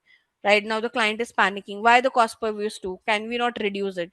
So then you have to do a lot of changes, you have to do a lot of A/B testing, you have to do a lot of trial and error. So that the client pays you for that. Make sense? So not everything can be learned through YouTube. You have to do your own trial and error. Client won't like to do all this operation tasks. AI will replace it, right? Google has added a lot of features where you can automatically select all these details. So then why the client would pay you? The client would pay you for strategy. The client would pay for trial and error. The client would pay you because they might have a confidence that you will improve these numbers more, right? So you, obviously, because you are a fresher, guys, you will have to learn all this basic operation. But trust me, that is not your main job. That is only 30% of your work. Your 70% work is always improvement, optimizing, trial error, testing, strategy. That is the main work, like as you go on a higher designation. So when you are at a manager position, no one would ask you that you please go and set up the campaign, because there your game is not execution. There your game is that okay, whatever experience you have gained, strategize, optimize, give us plan, give us some trial and error, give us some testings. You get paid for that. So as you go to higher designation, you do less execution, you do more strategy work. Strategy, handling people, handling client, that is the actual job that you would do, and getting business as well. So and this is not just for this industry, for every other industry. Starting may you do all the execution, but as you will go to higher position, You will be asked to do strategy, optimization, handle people, handle client. Once you able to do that, you go to more higher position like CO, VP and all. There they'll ask you to get business. Like you have a lot of chunk of money you get when you get business for that particular brand or for that particular client. I hope you understood this and you got good insight. How was it, guys? Like, did you understood the whole concept of the backend, how things works and all? Was this interesting? Did you guys knew about this before?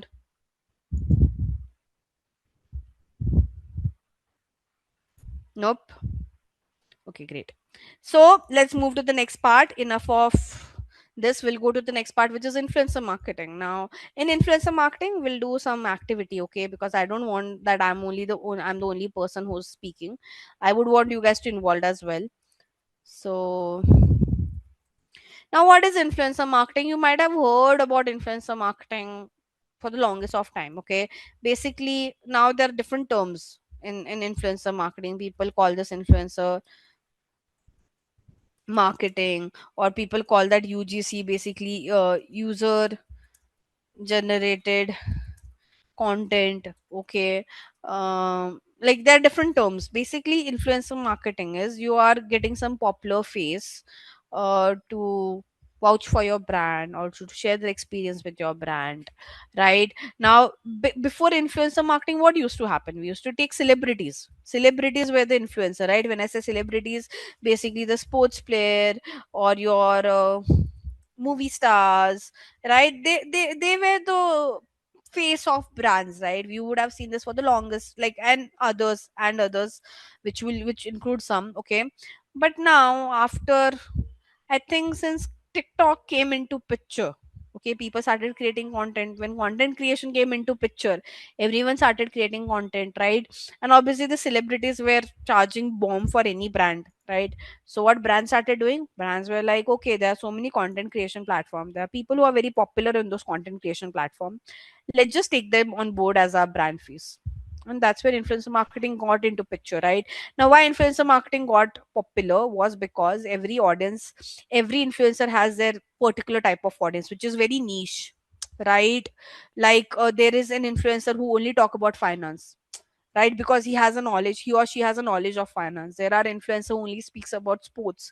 There are influencers who only speaks about protein, right? So brands got people who are talking about it, they're specialized into it, and it's better you make them as your face, right? Let them promote your product as well, correct? And that's how influencer marketing got boomed. Second thing was the money. Okay, influencers were not charging as bomb as celebrities. Now yes, they do, after they got popular. But that was also a good thing, correct? And again, content been available on so many platforms, YouTube, Instagram. Now there are influencers which are very popular on YouTube, there are influencers which are very popular on Instagram. um and that's how things got into picture. Now user generated content, now with influencer marketing we also do something called as user generated content. User generated content is basically, guys, um like, you know, there are brands who don't just ask the influencers to make the video anymore. If any customer is taking their product and they are creating that video for that particular brand, is called as a user generated content. And if that video, they create a very good video, they'll take them as a brand face. There are many brands who have taken face of, like, they have chosen brand face of their own customer itself. Okay, now nowadays, by the way, even the founders are becoming the brand face. Okay, so I know many brands where the founder is a brand face, not any big celebrity. The one who created the company is a face for them, right? So again, like, this has changed the entire dynamic altogether. But now what is going wrong over here is that, you know, everyone understood that, okay, not every you can trust what the influencer is doing. Like, there was a time period when people were getting influenced by what these people were posting and all. But over the period of time, the user realized that, okay, the brands are paying them to talk about it, correct? They might not be even using it, but they're promoting again the same story. Celebrities promoted a lot of brands which they themselves not consumed, right? And this started happening with the influencers as well. There are some influencers who promote a lot of brands which they themselves don't consume, which themselves they don't have a knowledge of, right? So this is like one gap or a problem that influencer marketing has. I'm not saying that every audience thinks in this way, but there are many audience, because people are getting educated, people are getting informed, right? People are understanding things, and now people are realizing it, that okay, you shouldn't blindly follow what the influencers or the celebrities are doing, because probably there's a good chance they themselves are not consuming those brands, or they themselves are not using that brands, right? So now brands have to be very careful if you want to, like, because the, like, as I think this has been my personal experience, that as we go to next few years, people are getting I mean, people know what is good and what is bad for them, to be very honest. At least the one who, like, I mean, AI coming into picture, everyone is smart enough to go and figure out things, okay, if they want to, and people are getting very much aware for their health, for how they live their lifestyle, all of that, right? Obviously there are some chunks of audience who get influenced easily, but there's some chunk of audience, and that chunk of audience is also increasing when it comes to how aware they are, right? So now brands also have to be cautious when they choose the influencer, when they choose the face, when they choose people to promote their product and services, okay?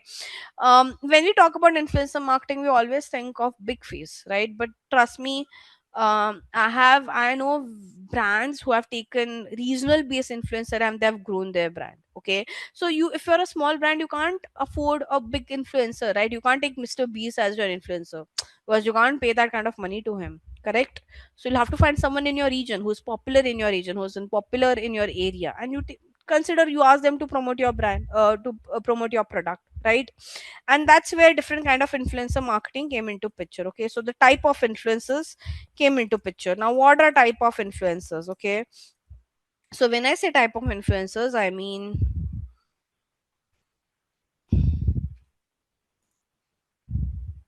by the way, I'll give you a link of this platform as well.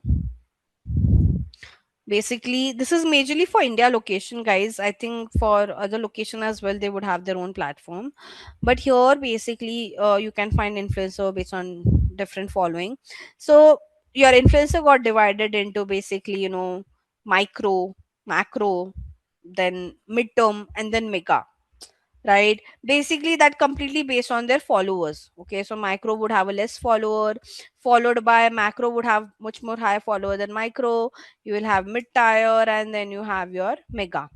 This audience are clearly divided, this influencers are clearly divided based on the followers that they have, okay? Now I know, like, personally, see, brands realize that not necessarily that, only the macro influencer will create that impact. You can choose 10, 15. Let's say instead of choosing one macro influencer, you choose 10 micro influencer in different region, and you try to do that, okay? And it won't work well for them.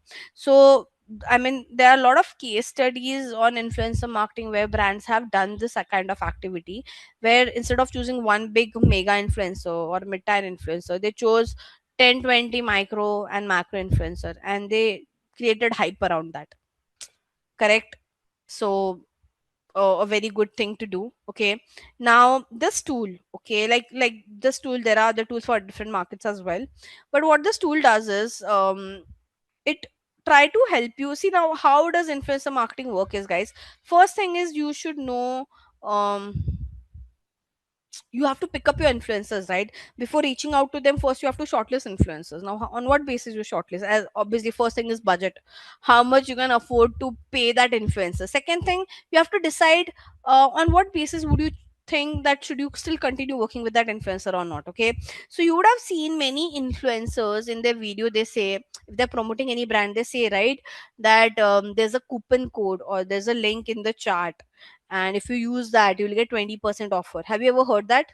Like on their Instagram post or on their YouTube video, if they're promoting any brand, they always say, see the description, there's a coupon code with their name, 20, 10, something on those line, and if you use that code you'll get some offer. Have you ever heard this? Right, what exactly it is? So brands have created all those specific coupon code for this influencer, and at the back end the brand actually track how many of, like, after watching doing that collaboration, how many of actually came to the site, use that coupon code, and how. So basically this coupon code thing is done to track what kind of business this influencer is trying to get for that particular brand. So brands are not just blindly picking up influencers and they're like, yeah, please promote our product, and that's all. No, they are also choosing ROI based influencers. So the coupon codes that they create, it is majorly done. Obviously that 20% often and all of that is fine, but the major thing for a brand to do this is because they want to see on the back end that how what for this influencer, how many people have actually from this influencer, how much business we could generate, and based on that they take a decision that should they proceed working with that influencer or not. Make sense?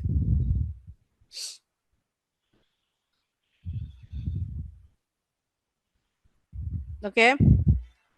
Now here, so that's one thing. Now how would you pick your influencer? As I said, depends on different factor. Okay, first is your budget, very important. How much budget you have.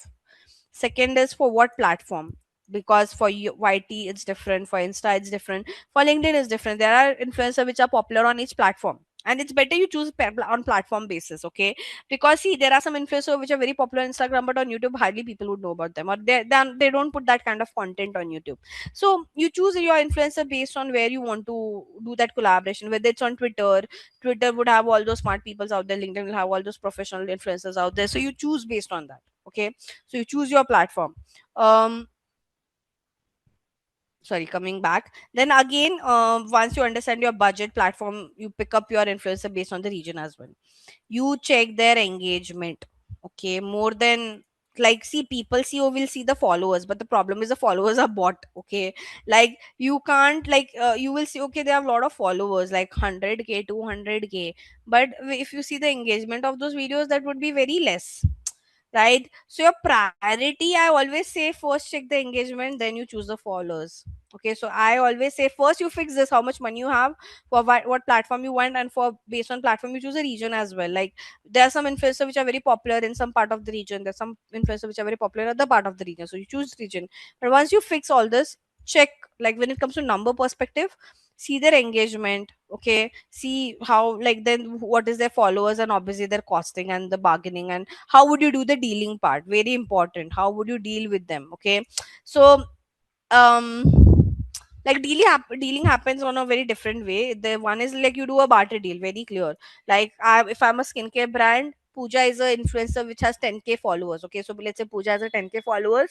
There's a good chance for a micro influencer. You know what brands do? They don't pay them the many, because now there are many influencers in the market. So they would tell, like, let's say I might say Pooja that, okay, Pooja, this is, I'm a skincare brand. I have so many products. You take that as a free product, and you create like a short video on it, or you post about it, or whatever. Again, the pricing based on, because all this influencer charge different for post, video, story, reel. They have different charges for all of this section as well, right? So you first think what is your dealing. Either you are doing a barter deal, or you are paying basically amount for it. Okay, so you choose. There are many brands who just give those products and they ask them to talk about it, or they pay money. So whatever you would want to do. Clear? So far so clear. Coming back, so now in this platform, there are a lot of influencers. Okay, now let's say I want to take an influencer for this whole tooth brand only. Let's say this whole tooth brand doesn't have that kind of money. So what I'll do first thing is, the whole tooth is very popular on Instagram more than YouTube, so I'll choose, okay, let me just find out someone from Instagram. Then what category do I fit into? I'm into food and beverages, so I'll say apply food and beverages. Okay, then what kind of influencer I want to choose? Now obviously I want to find someone who's at micro and macro level. I can't choose anyone about. So let's say I'll just choose macro, 50K. Whole truth is someone who can choose on those line. Okay, female, male doesn't matter. Budget, okay, let's say budget also doesn't matter for time being. Okay, so then how would you choose my influencer? So I can check all of them. Can you see some of them are also talking about their rating? Now I should, now for example, I know this guy who's very popular when it comes to his content about food. Okay, he gives a very brutal honest rating and also. this tool, if you go into this, it will give you, like, instead of manually going and checking their insta, like it's a lot of tasks, right? If you go to Instagram, search for that influencer, then check their engagement. The good thing is this tool summarize everything for you on those lines. So it will tell you how much followers do they have. This guy's popular on Instagram, right? What are their average, like, what is their average engagement, what is their average view, right? So they'll give you all of this data. Now, for pricing wise, the problem with the tool is you have to buy a subscription of this tool. But at least don't buy the subscription, I would say. Take stats from here, and then you directly reach out to them. So there are agencies who handle all this influencer. So big influencers, they work with an agency, and that agency get works for them. If you're a small influencer, you yourself will take the collaboration with the client. So you can reach out to them, you'll find the contact details. But here, this, at least this tool, uh, like, don't buy the premium to know their charges and all. I always say use this tool to collect the data instead of going on 10 different places, manually going on their page, checking how, what kind of, for the basic stat you can use this tool. Then obviously, if you're very much interested to work with that influencer, then you go to their page, see what kind of content they have created, what people are commenting, right? 10 other things. Once you see some basic numbers, then you proceed, then you do some manual work where you go check how people are responding to their video, how frequently they are posting, and 10 other things. Okay, so once you do all this check, you check again their, content quality, what people are commenting, right? Exactly. Quantity and quality both are, by the way, like how frequently do they post also makes a lot of difference. But if you like, when you shortlist the influencer, you have to look after all of this: your budget, platform, your region, their engagement, their followers, what kind of dealing you want to do, how is their content quality, quantity, are they good with storytelling, how do they speak, you'll see all of that, right? Lastly, what they're charging you for posts, how much they're charging for videos, story, reels. And it right now it might be sounding very easy, but it is not. So here you have to do a lot of communication. Okay, so when you're working in an influencer marketing department, guys, all of these tools are there to help you out. But when it comes to communication, like, not more than communication, I would say, the hassle or the efforts that you have to take when you're talking, when you're getting on call with 10 different influencer, 20 different influencer, listening to them, you showing your demand, your deals are not working. That is the draining part, I would say. Okay, so execution is not the, like, doing platform execution and all is not the draining part, that can be managed. Where people get frustrated is the communication part. Like, you have to talk with 20 influencer, talk to their agency, talk to their manager. There are some influencer will have their own attitude, you might have to listen to that as well. So that gets frustrated. People don't get frustrated by doing execution and all. If you like the field, you'll do the execution, right? If you're curious, you'll do it. But things get draining when you have a bad experience with influencers, or with your team, or with your people, or with that influencer manager, how they speak, and someone would have talked very rudely to you, someone is troubling you a lot with their demands. That is the draining part. So right now it looks very nice, but when you work, you should have that resilience. That's what word I was thinking of. So you will have to build a lot of resilience and a lot of patience to deal with a various kind of people, right? So influencer marketing, if you're getting into it, guys, trust me, you will be talking to a lot of people. I'm not sure, as an introvert, how would you handle, but a good chance you'll have to be an extrovert to this, and at least you will have to start becoming an extrovert. And a lot of resilience, a lot of patience to deal with such kind of clients and influencer. Like, one is you're dealing with the client, now the second thing is you have to deal with the influencer, their manager, their tantrums. So you should have that patience to deal and work into it. Now, so I was talking about that case study, right? Like, so there was this brand, okay, and I really like what they did. I mean, they're like this, there are many case study, but the reason I liked what this brand did was they were first in the kind who did this. Okay, hence I remember them. See, after they, I mean, now everyone is doing everything, but you sometime you remember that, okay, this was a brand who initiated doing something on those lines. So this is a vegan based brand, okay, and they are there for mass audience. I'm not saying they are premium, but they are all vegan. jargon and all for office going people and all. Okay, and what this brand did, okay, the founder, that time it wasn't popular to reach out to small influencer, but they find out, okay, what they did, that on YouTube there's this video which is very popular, what's in my bag. Okay, I'm not sure how many of you will be able to relate to it. Girls might relate to it a lot because it's a very popular video type, okay, where people want to see what's in my bag. Okay, so now what this brand did, they reached out to thousand of influencer, okay, like lot of influencer. So and they asked them to create a content related to what's in my bag, where the bag that they're using is a zook bag. Okay, and if you just search with this keyword, you will see so many videos on YouTube, like, and these are all not big influencer, guys. Like, can you see 1K view, 40K view? Like, it's a mix of everything. 5.1K view. So this, like a haul, everything. So they didn't focus on reaching out to big influencer, any other influencer, like who, I remember there were influencer who just had 3K subscribers, 4K subscribers, 5K subscriber, 1K subscriber. They reached out to them. They're like, this is a bag. They might have not paid them, but they would have given them a bag and create a video related what's in my bag. And the bag that you're using is Zook.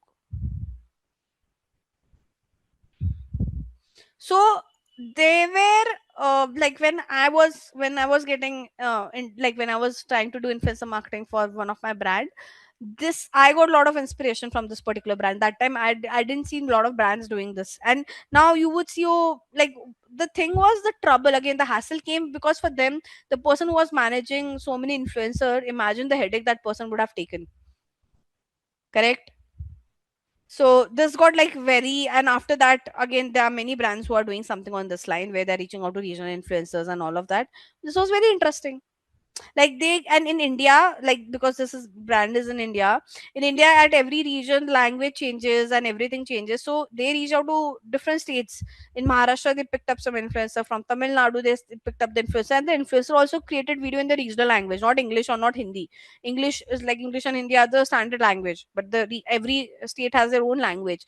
So those ladies created the video in their own language because they had their own followers, and they saw very good demand, and they didn't spend that heavily as well. So I got to, like, I always, when I want to talk about the case study, I talk about this brand because this was, when I was working, this was first of the kind of brand, at least in India, who was doing this. Okay, after that, there are many, like, there are many case study of influencer marketing and all, but I personally like this.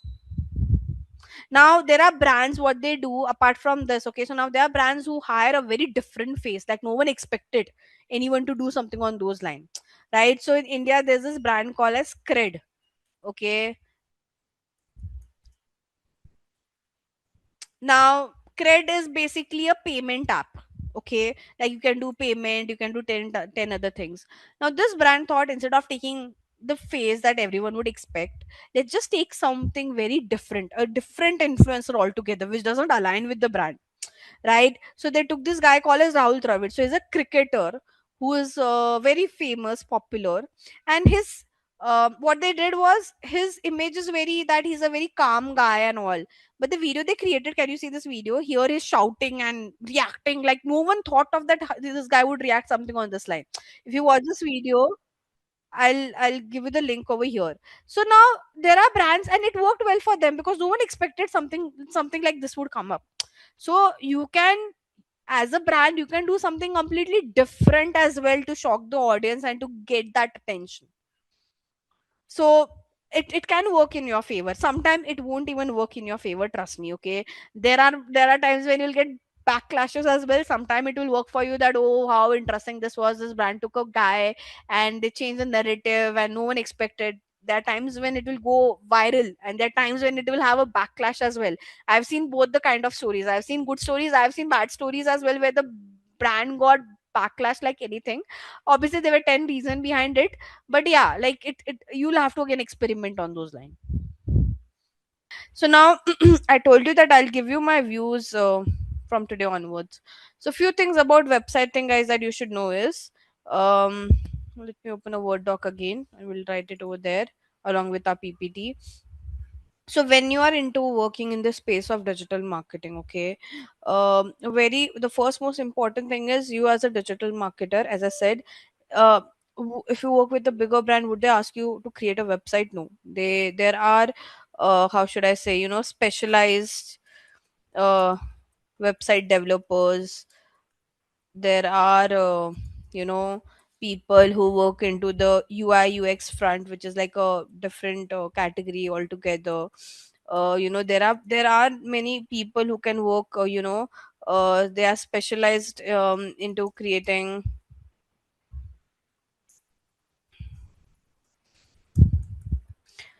websites on, let's say, your WordPress, Shopify, Wix, etc. Okay.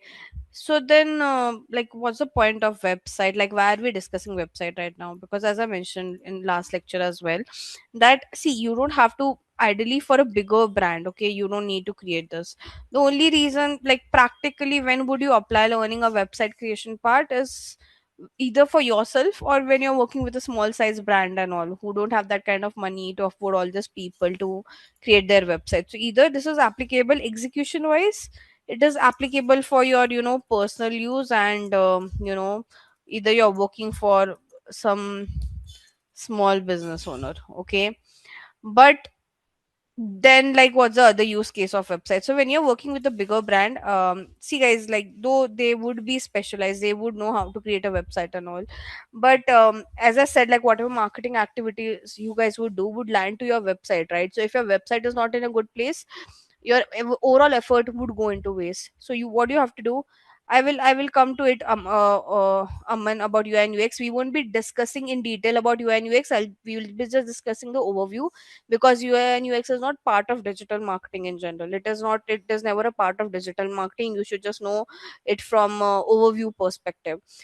There are other courses for UI UX. I mean, website UI UX is not.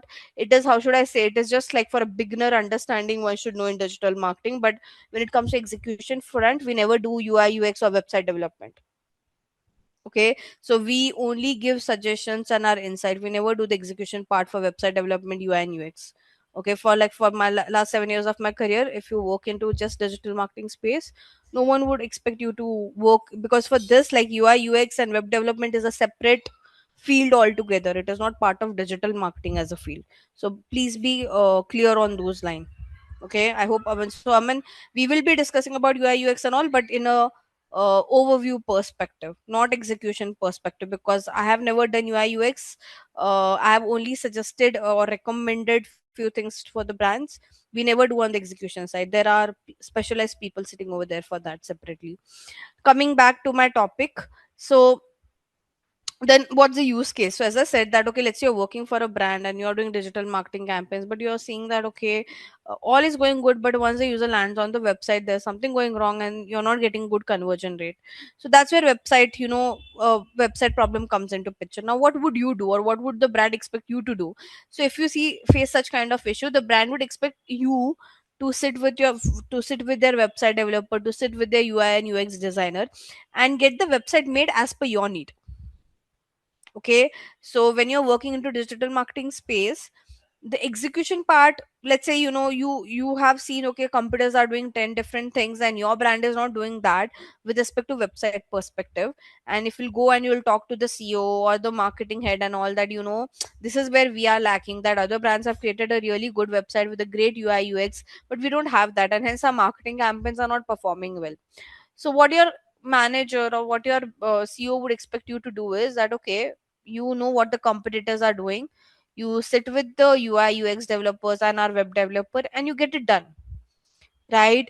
So you should just know from a strategy perspective, or like from a perspective that, okay, what kind of website the competitors are created, and you should just get your work done from your developer. That's your job ideally. Okay, now obviously in the market there are many AI tools which have came into picture, with which, without taking help of a developer, you can create a website. Yes, you can, but then would you be able to make that kind of customization that the developer does? No. Okay, it will be an average basic website. It won't be a customized detailed website, the way the developers and UI UX people are creating. Okay, so would do I ever get into website development? I have done it, but I have not done that great work because that's not my domain, that's not my forte. There's a different department. Okay, I have done it for my personal use case. For example, I'll show you. This is for my, like, this is a website that I created, but not through coding. This was done with a tool called as WordPress. Okay, but it's a very basic website. I can create a basic one like this. I can't go very detailed because that needs a lot of coding customization, and it's not my job. So yeah, for personal use case you can create something like this, or you can create it like for a small business. But you would expect that, okay, me as a digital marketer should create a website like Myntra, Amazon, Flipkart and all. No, we are not specialized into that, and we are not supposed to do that. Are we clear what is the whole point why you should know about website? The only reason is your marketing campaigns get dependent on the website. So if something is going wrong once the user comes on your website, it's your job to sit with the developer and get it fixed. And hence you should have a knowledge about website. That's it. Execution wise, no one would expect you to do that. Are we clear? Okay. So now then, how do you learn this? Like, how do you understand, okay, what does a good website looks like, or what should be there in a website? uh, Ideally it comes with a lot of research again. Okay, like I personally do a lot of research by checking, okay, what kind of website the competitors have made, what is different. We use different tools to figure that things out. Okay, and I'll take you through all of that. And it takes time for you to generate that knowledge as well, but I'll just talk about some basic few things today.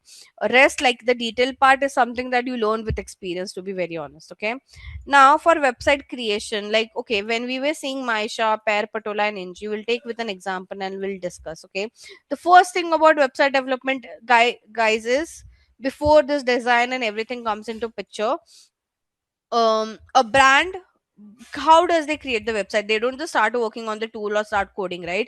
The first thing that they do is buy a domain and buy a hosting. Okay, what is a domain, what is a hosting? In a very simple term, this is what we call as domain, like .com, .in, all of that.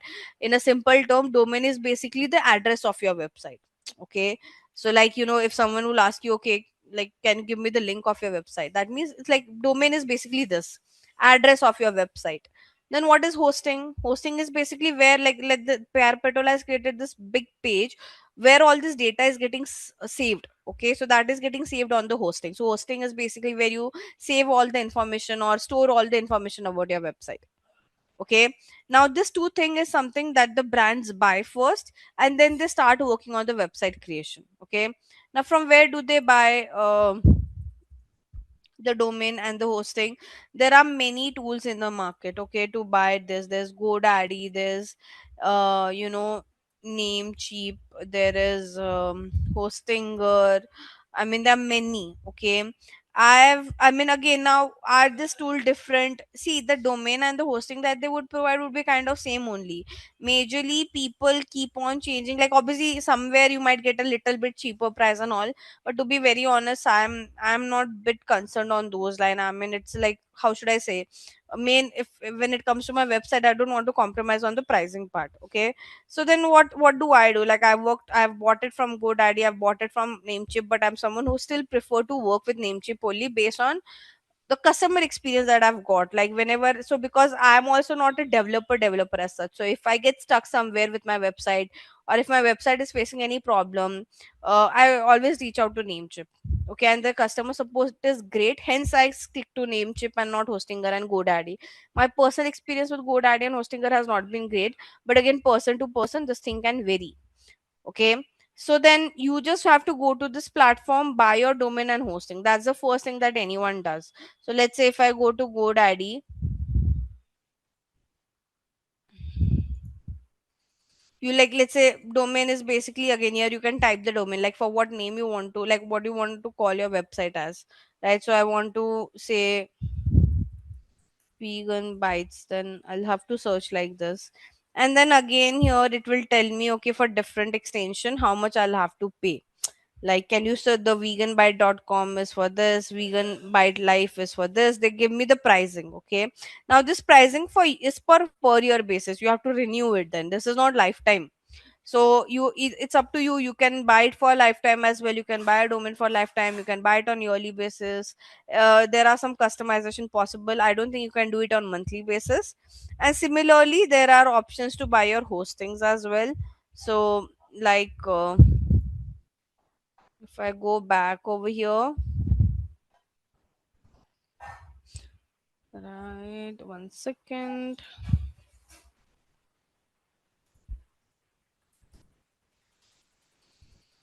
So GoDaddy also provides their hosting, okay, web hosting, and again there are different prices, and this is for per month. Okay, again if you could see how they're different. So like this hosting 169 per month. For this I can only host one website, but let's have multiple website, then this is not possible. I'll have to take this package where I can host 10 website. Can you see the storage is different, 10 GB, 25 GB, 50 GB, right? So there are some few things also that they give, like free SSL certificate. What is SSL? Basically to secure your website, okay. So like this website is a secure, can you say connection is secure, but there are some times when you go to a website and you get an indication that the website is not secure. That means they have not got the SSL certificate. It like, so if you see any website which has HTTP and not HTTPS, so let's say it's just http dot something dot com, then it's not a secured website. To make a website secure, you have to buy SSL certificate. So again, there are 10 things that they'll ask you to buy and all, and you can choose the right package based on your requirement. Again, would uh is this only for guys? Surender is saying he's not able to hear me. Is this for others as well?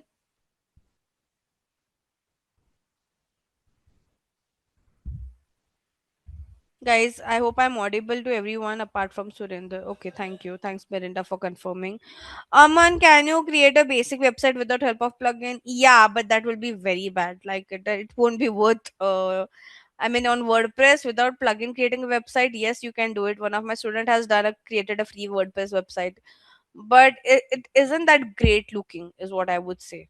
Okay, then you're compromising on the look and feel of the website. So coming back, yes. So again, like this is a process that we follow. I mean, whenever you want to create a website for your personal use case, you can do this, buy a domain and hosting based on your need. By the way, your website speed depends a lot on the hosting that you buy.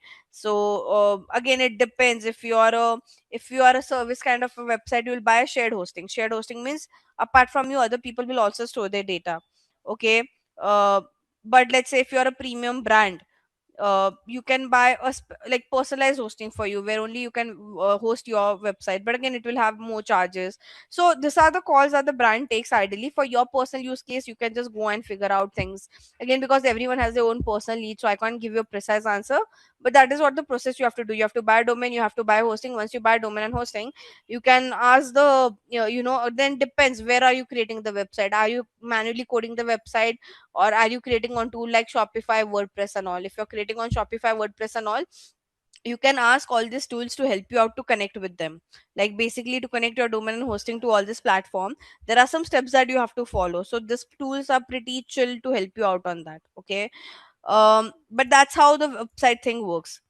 Now coming back, so once you buy a domain and hosting, okay, um it is all about your website creation. Now obviously the developer creates a website, but as I said, it is your job if you see something wrong on the website, wrong content, anything of that sort. Because if something is wrong on your website, it will automatically hamper your brand.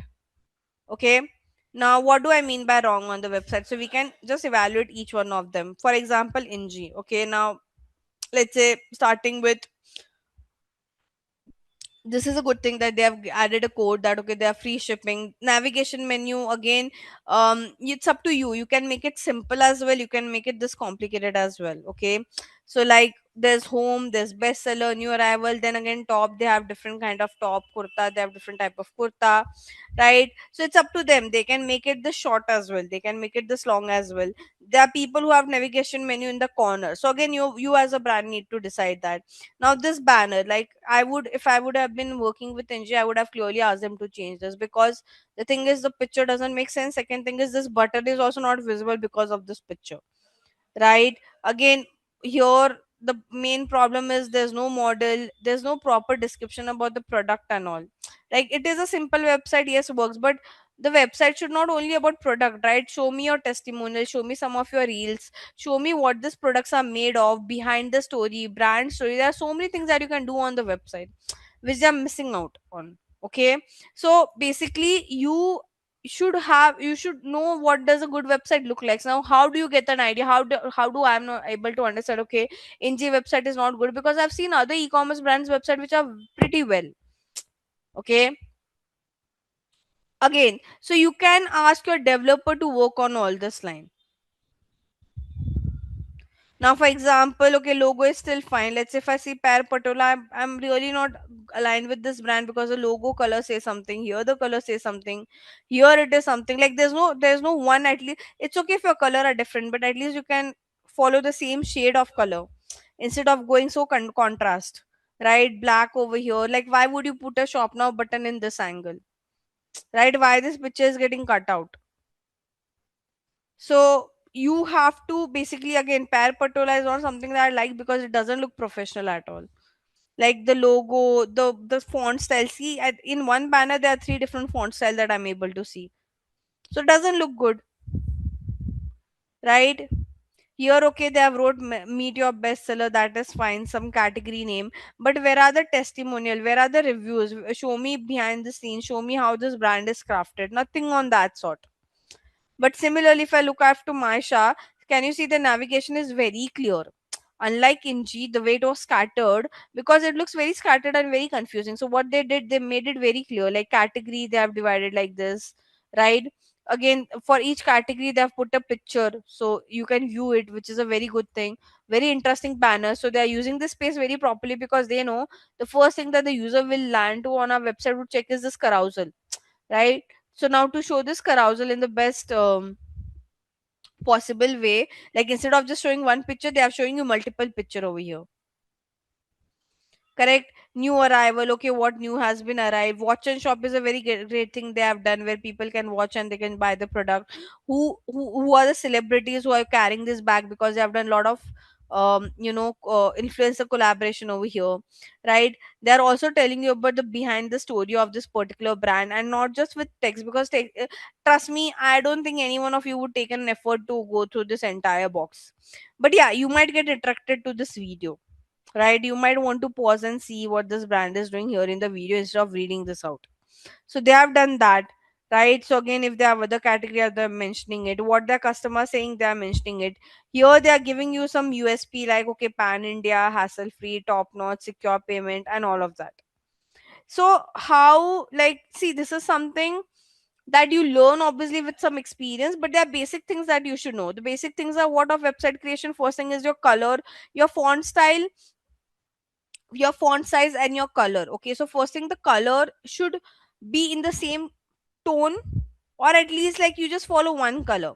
Like this brand is following a very pastel color, okay, if you would see. So they are trying to follow that, so your brand can choose, or you can keep it just like one color, right? Your logo, the font style that you're using, the font color that you're using. Again, this is not your job ideally. The UI UX designer can think it in a much more creative way, but you can give your inputs. Okay, let's say you're not liking what the developer has, then you can give your inputs that, okay, it can be done in this way, right? So that's the first thing. Then where would you place what? The structure of the website also makes a lot of difference. So like obviously we have to try to utilize as much space as possible at the top. When try to show some testimonials, try to show some USP, try to show some Instagram thing. So all of these features you'll only understand when you'll see what the competitors are doing.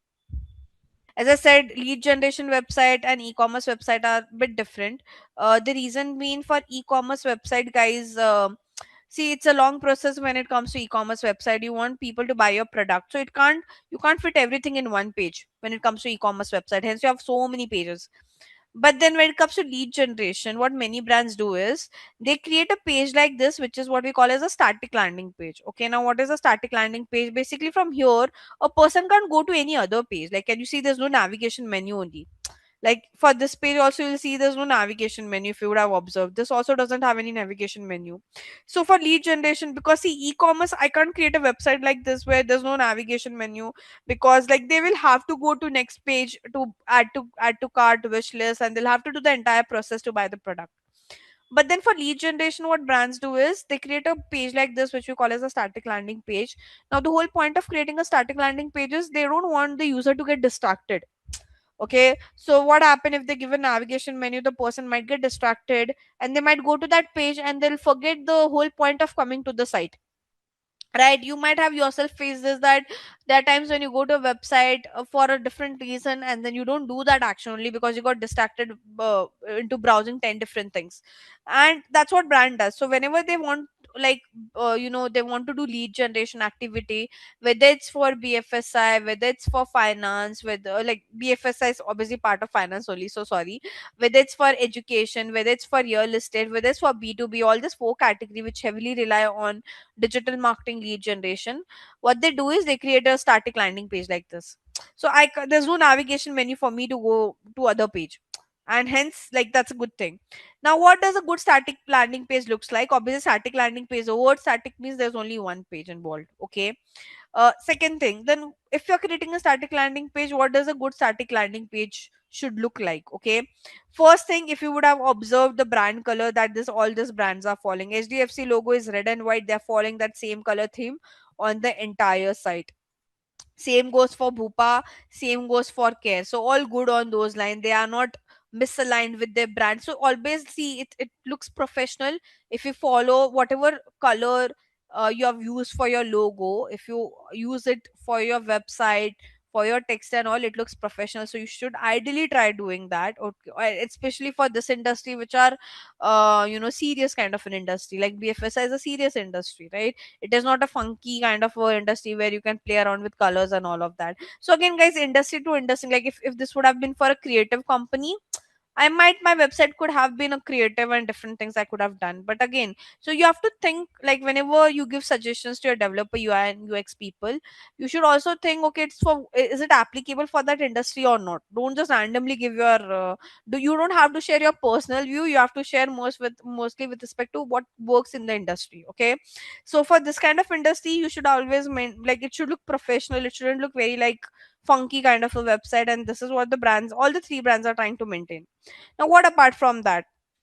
So because you're asking, like the first thing is this, because again, this, like why would a user would want to scroll down if they are interested? If you tried something catchy on the first, again the same thing, the first thing that your customer would see should be very catchy enough for them to scroll down as well further. So this brand is doing a good job. They are telling you that the insurance would cost you only 27 rupee per day. Now the 27 looks dirt cheap for anyone. Obviously, this is brand tactic, that instead of showing a higher amount, they divide it into months. Nowadays, brand are doing it. They divide into months. They divide into days. Like call it an EMI and all. This brand is also trying to utilize the space as much as they can. Same goes for Care. Okay, they have all wrote their USPs and all. But then what's wrong with Care and Bhupa is basically, like, for example, Care, there's nothing. Like I can't how should I say? This much information is not good enough for me to decide should I give my details to Care or not, to be very honest. Like I'm buying a health insurance, obviously everyone will talk all about their USPs. But when we talk about health insurance, the most like apart from the USP, the one thing that I'm not sure if you know the insurance category or not. The second thing, for like the most important thing for any consumer, is that how easy it is to get that insurance claim, what is the process, what is the hassle, how quickly one could do 10 other things. And first they would want to at least read the basic content and then they'll give you the details so that you can explain them further. But this brand is not doing anything of that sort, right? Care is doing this. Like apart from this, now they have created this table, but the problem is the way they have put it across. I'm not sure how many of you would take that effort to go through this table. It's pretty boring. I mean, if I see it, I feel sleepy right now. Okay, so they have put it, but not in the best way possible. Correct. Now then, what HDFC doing is great, is basically they have given you a very detailed information, and which they should, because when you show that transparency in such kind of industry, whether it's real estate, whether it's education, whether it's BFSI, whether it's B2B, transparency matters the lot. Okay, so if you show that transparency in your content, by giving such detailed information that builds some trust, and you might would want to give your details because you know these people, otherwise they'll call you, they'll spam you. So it's better you give it to the right, at least you try to shortlist some right one over there. Now what they have done, because they have created a long page, as rightly mentioned by Ashish, for after every section they have given you CTA. Why have they given you a CTA? So that you don't forget to give your details. Like if I click over here, it takes me to the top, right? So they have made sure they do this. Second thing, if you could see, they could, like, this website could have looked very text heavy, but why is it not text heavy? It's purely because they have used a lot of emoticons and icons over here. Like if they would have written this in bullet pointers without this icon, it would have looked text heavy, right? This one would have looked text heavy, right? This section, can you see the reason they have wrote it this way is they have to make sure it should be easy for someone to read. If I write it in para, if I don't add all of this icon and all, uh, trust me, anyways the category is very boring. For someone to read that further would be more boring. So they have made sure ki the whole point of doing all this entire feature was to not make it look text heavy. Here as well, can you see? Again, like, and they're trying to cover everything from comparing. They're telling you, okay, you yourself compare what are different kind of plans do we have, okay, why you should choose this brand. What now, this is very important for an insurance, what get covers in the insurance, what doesn't get covered in the insurance. Now again, they have wrote it in a very such box formats over here, right? So which is again a good way, the way they have presented how you can do the claim process, like cashless claim, reimbursement claim. They have done that. They have also given you the testimonial. Now Care and Bhupa didn't talk about any of the testimonial. Lastly, they also told you, okay, what are the frequent questions that the consumers are asking. So if anything of that sort questions you have, you can just get it solved over here itself. So yes, it's a very big page, but it is required, okay? Like imagine I'm trying to promote a 2 bhk flat and I don't give you a proper detail. Would you really trust me as a brand to show, to even give your details, guys? Yes, no. So like for this industries like this, you have to show that transparency. Like I'll show you example of real estate as well, okay?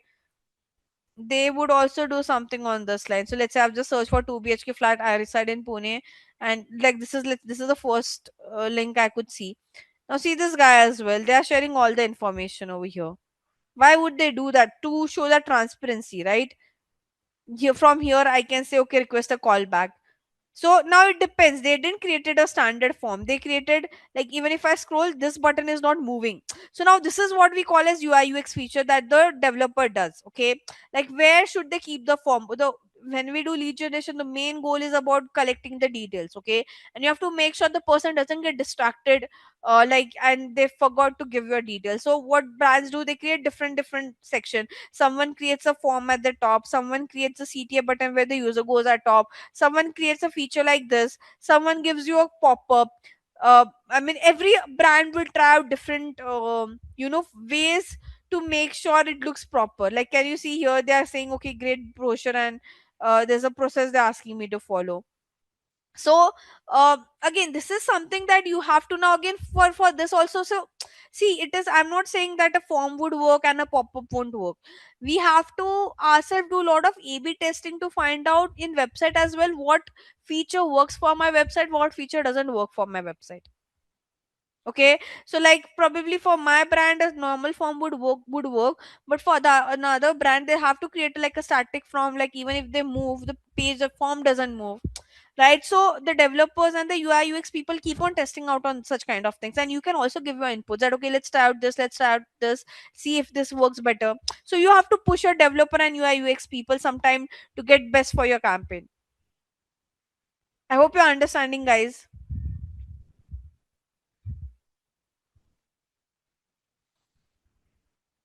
Okay, now we do, now again, when I say A/B testing, guys, even A/B testing is not done very blindly. Okay, we like, I can't just assume, or I can't just always create an hypothesis. So we use sometimes some tools as well to see if like we can give like a proper data or proper insights on this. So like there are many brands who use this tool called as Microsoft Clarity. Okay, I can show you, I have it for my website.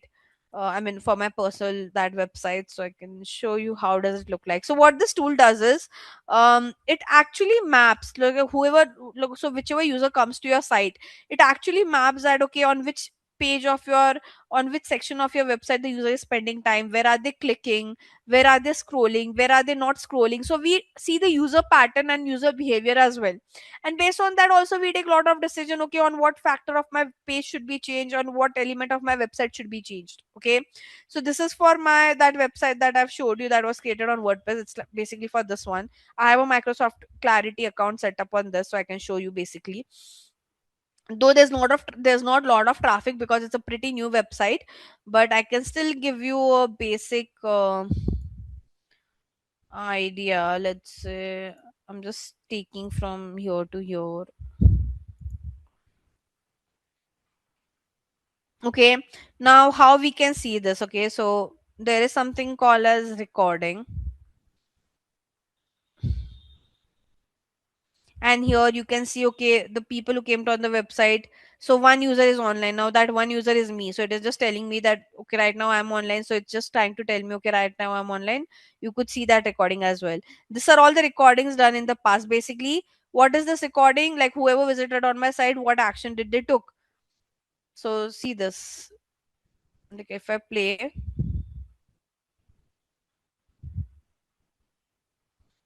can you see it gives an insight as well.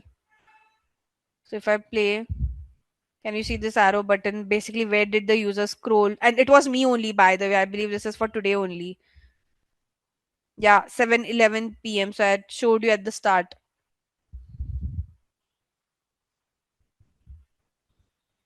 right? So we do this kind of tracking as well. Now again, this are before, like okay, for someone visited my contact us page. Okay, what did they do over there?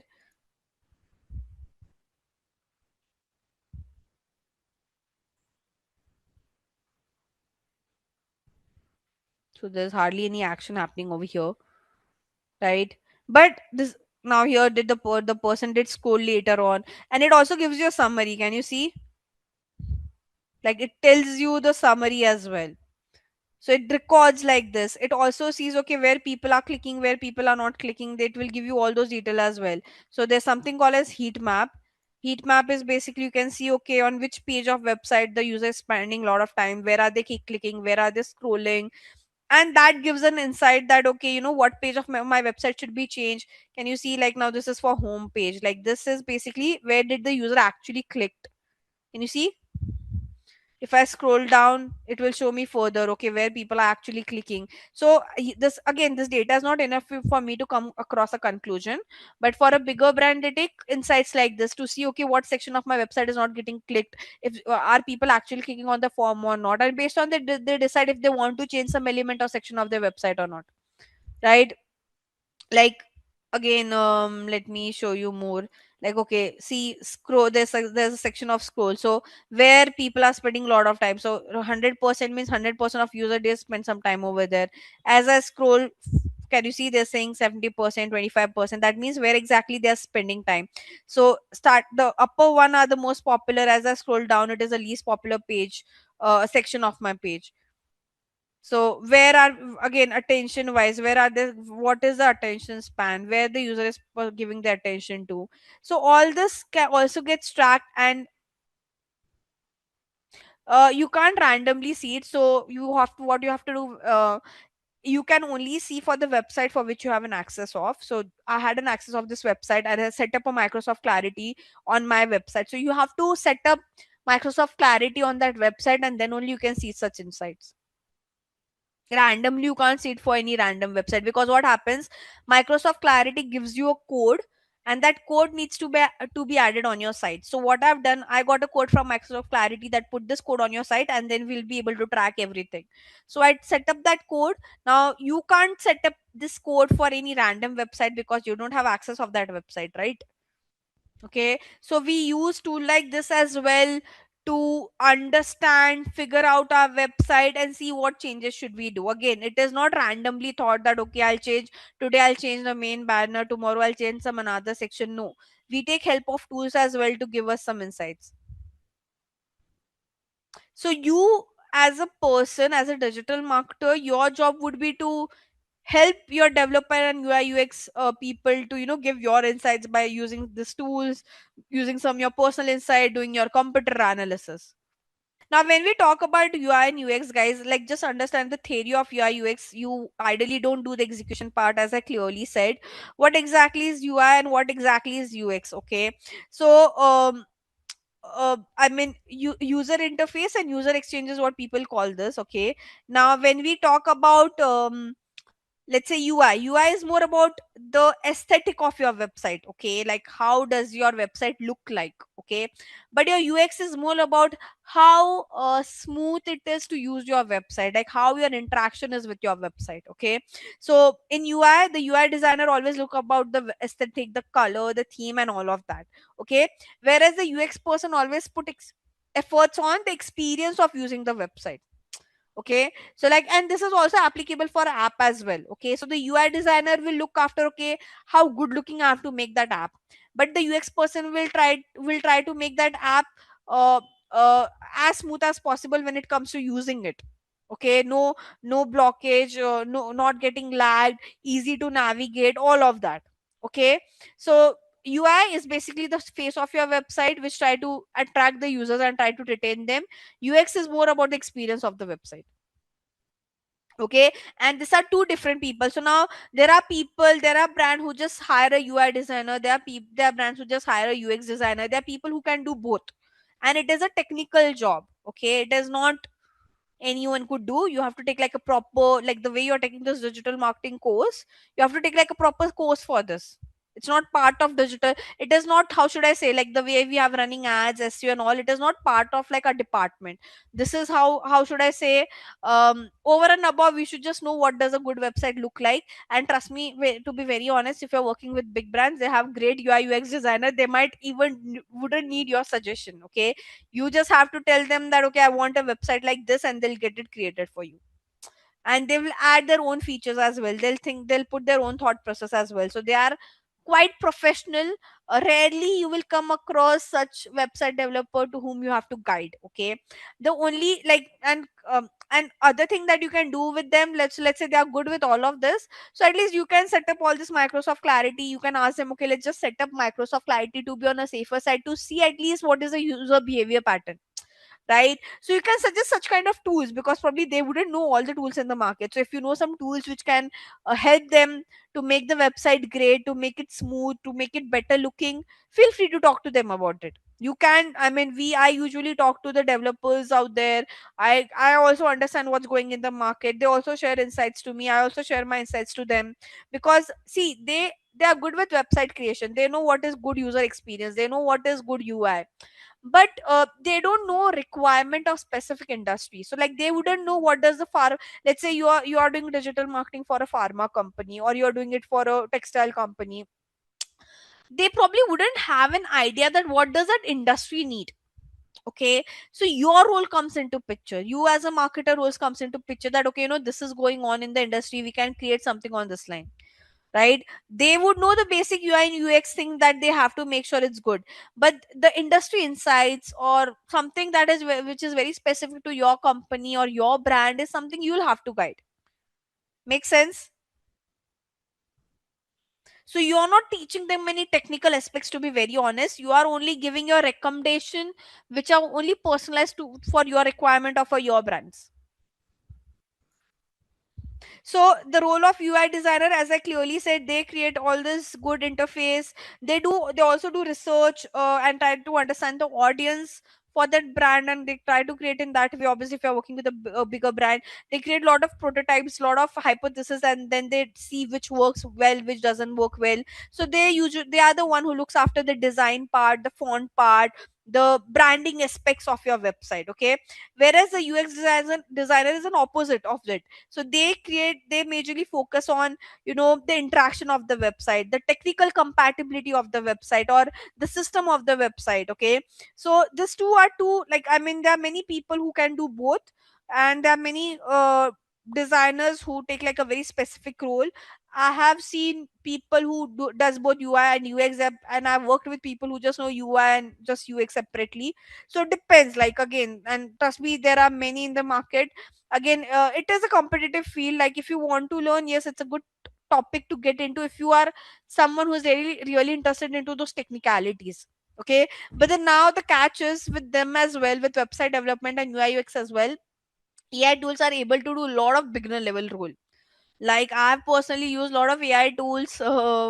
I've tested out a lot of AI tools for website creation, and for a beginner level role, it can replace them.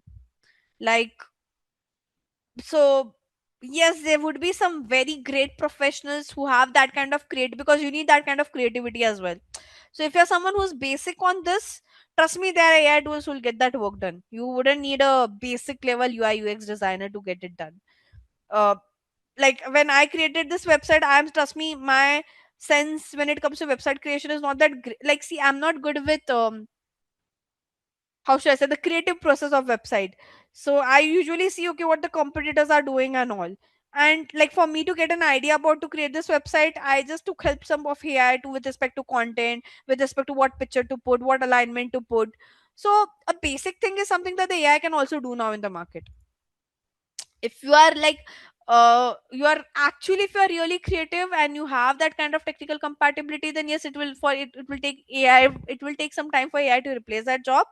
But for a beginner level, I'm bit dicey on those lines. So your website needs lot of visual content, okay. uh, and that's what makes your website attractive, and that leads me to the next part of our today's session, which is what are the requirements of visual content, okay. So again, like your visual content, whatever you're using for your website, should represent, should be used as per the target audience, okay, and it should impact them. It should maintain your brand identity. It should align with your marketing purpose as well. um, uh, and it should have a good marketing strategy is what I would say, okay. Now what are the benefits of having a good visual content is, obviously it will create a good engagement and interaction, like the way on Maisha Baisha, they had a good visual content. Like when I spoke about visual content, I really liked what Maisha by Isha was doing. And trust me, it's not a big brand. It is a very small, like it's a mid-sized brand is what I would say. But the kind of effort they have taken on their website is good. Like when you see the visual content part, they have, it looks like they have taken effort. Like if you see the way they have clicked picture of their product and all of that, it's really good, like showing this pop-up that what people are purchasing. I really like this website when it comes to the way the visual impact that they have created, okay. Similar to this, I can show you one more brand. So see, guys, I do understand. I can show you some big brands in the market, but they're already established. Okay, like you won't, like, how should I say? They might be having a basic website. They don't have to majorly focus on this side of it, because they're all, like, Nike is already established brand. Okay, do they have to always show this kind of creativity and all? I don't think so, right? But all these new upcoming brands in the market, because they are competing, and for them to stand out, they have to put a lot of effort on all these digital marketing activities like website and all. They try to test out a lot of different things. Hence I always keep my eye on small businesses, because they are the one who are actually doing a lot of creativity, because they want to up their game, right? I like this brand as well. If you see again, like, look at the way they are shooting their products, okay, that also makes a lot of difference. So this is what I mean by visual content. Visual content means like how you're taking the picture, how you're shooting the video, everything's matter. And this brand also does like a really good job. Like if you would see their video and all, the way they are describing their product, it's clearly visible that they're taking that kind of effort. Like see this, okay, like if I play this video, the person who created the video also took a lot of effort on this and looks very professional, right? So um I mean, this is what like makes your website attractive, right? Like if you could see all this feature that they're adding, this thing, like I like the brands who try out something different. Okay. I saw one more brand. I mean, there are many brands in the market. To be very honest, I'll give you a list. And more than me giving you a list, you yourself should go and discover all the small business brand, and you should see what they are doing. Because trust me, you get a lot of creative ideas from them. So what are the benefits of using such kind of visual content is, obviously it will make your website more engaging and interactive. It will create a good impression. Like obviously your website does create an impression about your brand. So it also again creates a non-verbal communication. It will help you to, again, if the website is good, the visual content is good, it will automatically at the end of the day will impact your business, and it will try to boost your growth and your brand recognition. Again, like, so ideally you should put efforts is what I'm trying to say, especially if you're a new brand in the market. You have to make sure you stand apart in some way. Okay, and there is a lot of competition on this as well. So I can show you a list of brands, like, I mean, I can show you a list of a lot of Indian brands as well who are like trying to do different things on their website.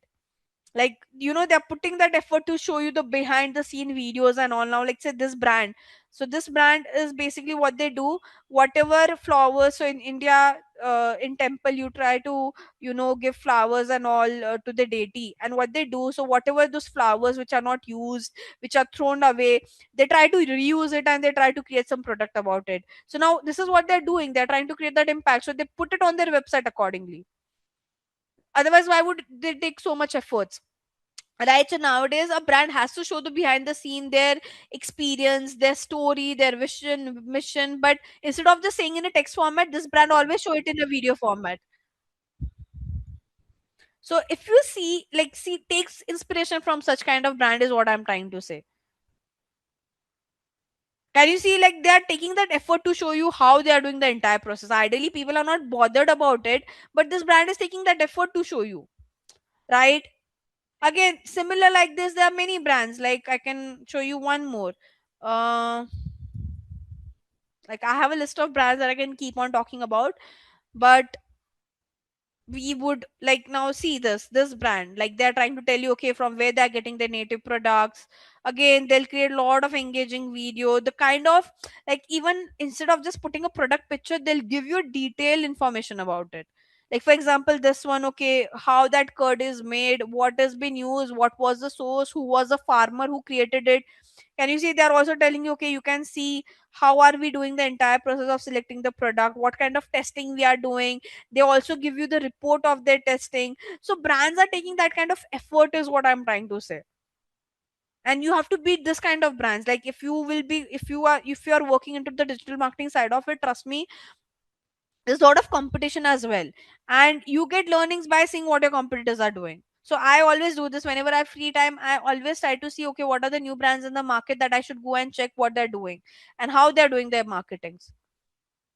Are we clear, guys? Hence, on the first day, if you remember, I think I gave you Mad Over Marketing Social Samosa link, so that you should go yourself check and see, what different campaigns the brands are creating.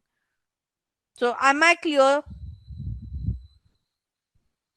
Right? So, your job would never be to create such kind of website, but your brand would expect you to give insights like this.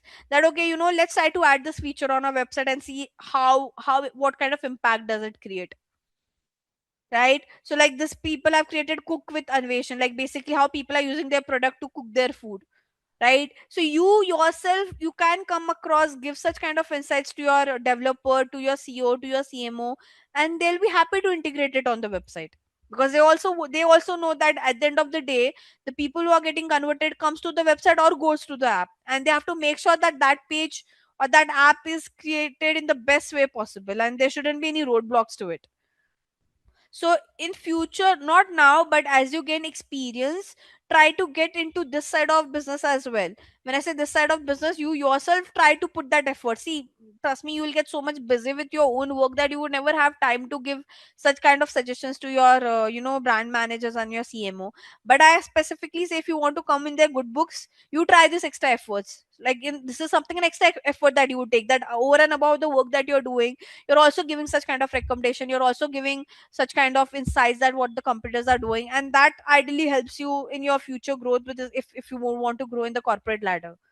Right, so, I mean, and your trust me, your manager would be very happy to get you involved into it. Like, I mean, they want to obviously give you work, and if you are happy to explore and all, I don't think there are any brands who would stop you to do that.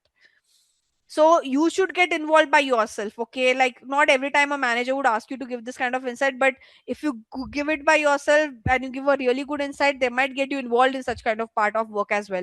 And as AI is coming into picture, you have to diversify your role. You can't be only be a specialist. You have to create a T-shaped career where some specialist part of digital marketing, but you should know the overall digital marketing aspect as well. So I think as I said, website creation perspective, guys. Now, for website creation, what is required? Okay, so a website creation for you guys, what we I will teach you how website creation works, but on a tool called as WordPress. Okay, so WordPress is basically a CMS platform where you can create a website without doing any coding work. Okay, now WordPress is good for a portfolio website or a service website. I never recommend to use website for an e-commerce website. For so what happens in industry, mostly people use, if you want to create a service page or a portfolio page, use WordPress. But if you want to create an e-commerce page, you can use a platform like Shopify and Wix. Okay, and others as well. There are many in the market. Now, all both of the CMS platforms, uh, you don't need to code for it. Okay, so without coding you can create a website on these tools, and that's why everyone can use this tool. Okay, but again, as I said, there are limitation of these tools. When I say limitation, you can't create the customization the way you want. Like, there are restriction. There are some basic templates, you have to use those templates. You can make some changes on the template, but not as per, you can't make a customization the way Maisha Baisha is doing or any other bigger brands are doing out there in the market. But I'll teach you this tool, WordPress, for the website creation.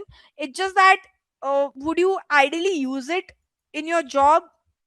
Yes, if you're working with a smaller brand.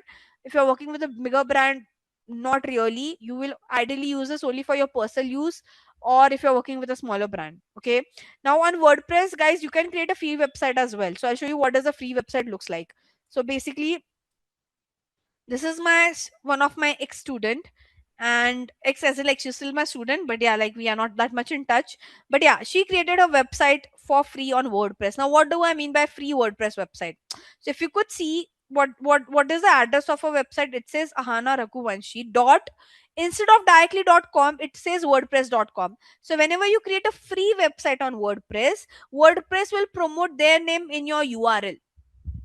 Okay, so my website is also created on WordPress, but if you could see, my URL doesn't say wordpress.com. Why? Because I have bought proper domain and hosting. I've spent some money on domain and hosting, and then I created my WordPress website.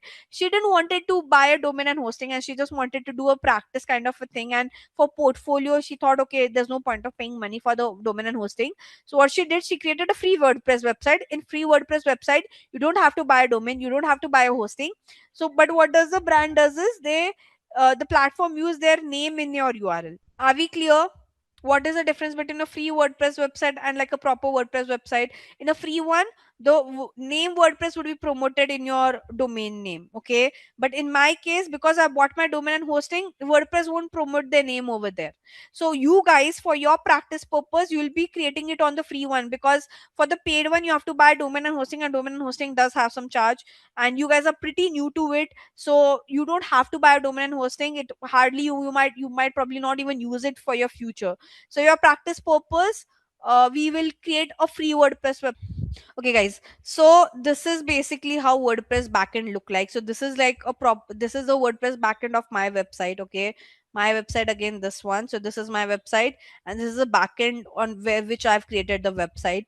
And I'll show you the free WordPress website backend as well, both. So how do you create a free WordPress website? Is you just have to go on Google, search for WordPress free website. Okay, there, once you go, you will see this link, WordPress free website builder. If you want, I'll give you this link in the chat so you guys can refer to it whenever you have time. Okay, and here you can say start with free. So you will be doing this one, you will be doing the free website one, because you don't have to, like, you don't have to spend any money for this one to get like this backend. You have to buy domain and hosting, so you're not doing this one. You're doing the free one, for which I'm showing you the process right now. So here you can ask, like, it's asking you what would you want your website to be called as. So it's asking you write your domain name. So let's say I want my website to be called as vegan bites. So I'll say vegan bites, and I'll say search domain. Now what you guys have to do is, You don't, now it will ask you to buy some domain, like if you want proper .in, .art, .co.in, but you don't have to choose any of this, because for this you have to pay money.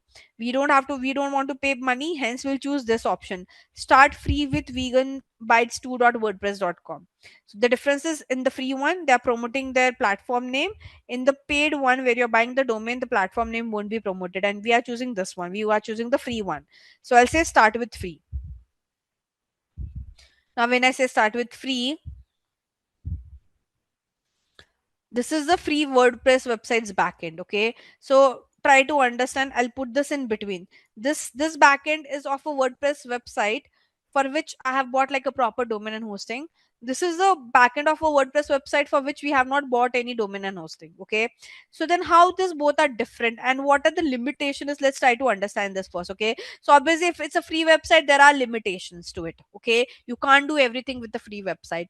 Now my I'll just show you the differentiation factor and then I'll show you how to create the website. First, let's just understand the backend first. Okay, so on your WordPress website,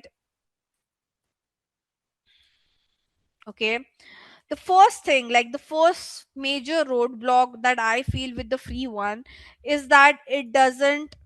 So, free website, I'll write free website, and then so the first problem or the first restriction is can't install any plugin. Okay, or if you want to install any plugin you have to pay for each one of them individually. Okay, whereas like a WordPress website with the domain and hosting, that will allow you to install as many plugin as possible and can use its free version. Okay, now what exactly is this plugin? So guys, plugin is more of like, imagine guys, I give you two phone. Okay, and in one phone you can install the apps and in one phone you can't install the app. Like basically the second phone, let's say if I give you a phone and you can install any apps from Play Store, right? It won't ask you for one, the free website one. What will happen, imagine the free website, WordPress website is a phone, but I'll tell you, see guys, in this free, in this phone you can open Play Store, but you can't install the apps for free, you have to pay money to install those apps, right?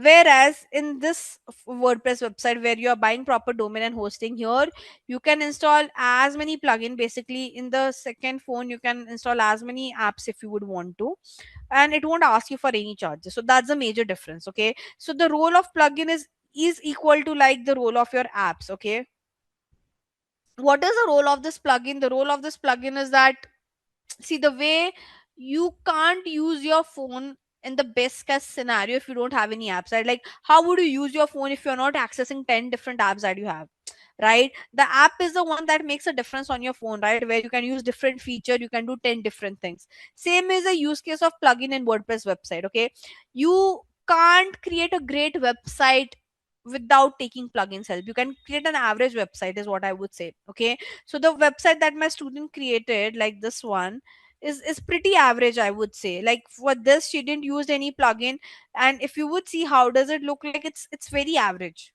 Like it is not that great website that one would talk about, right? So would you call this as like a great website? My answer is no.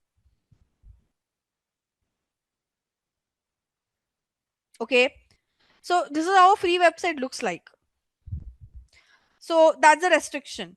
Now what are plugins exactly? Basically, yes, I will come to it, Aman. Patience. So, what are some good plugins in the market? So now there are many plugins that uh, website developer install to add different features. My website, my backend also has a lot of plugins. So if I just show you the plugin section, this is a plugin section, and there's something called as install plugin. So here we install whatever plugins we want. We search for it and we install it. In my case as well, there would be a lot of plugins over here. I mean, there are many, but I'll give you some name that at least should be there, like on, if whenever you create a WordPress website in future. Okay, so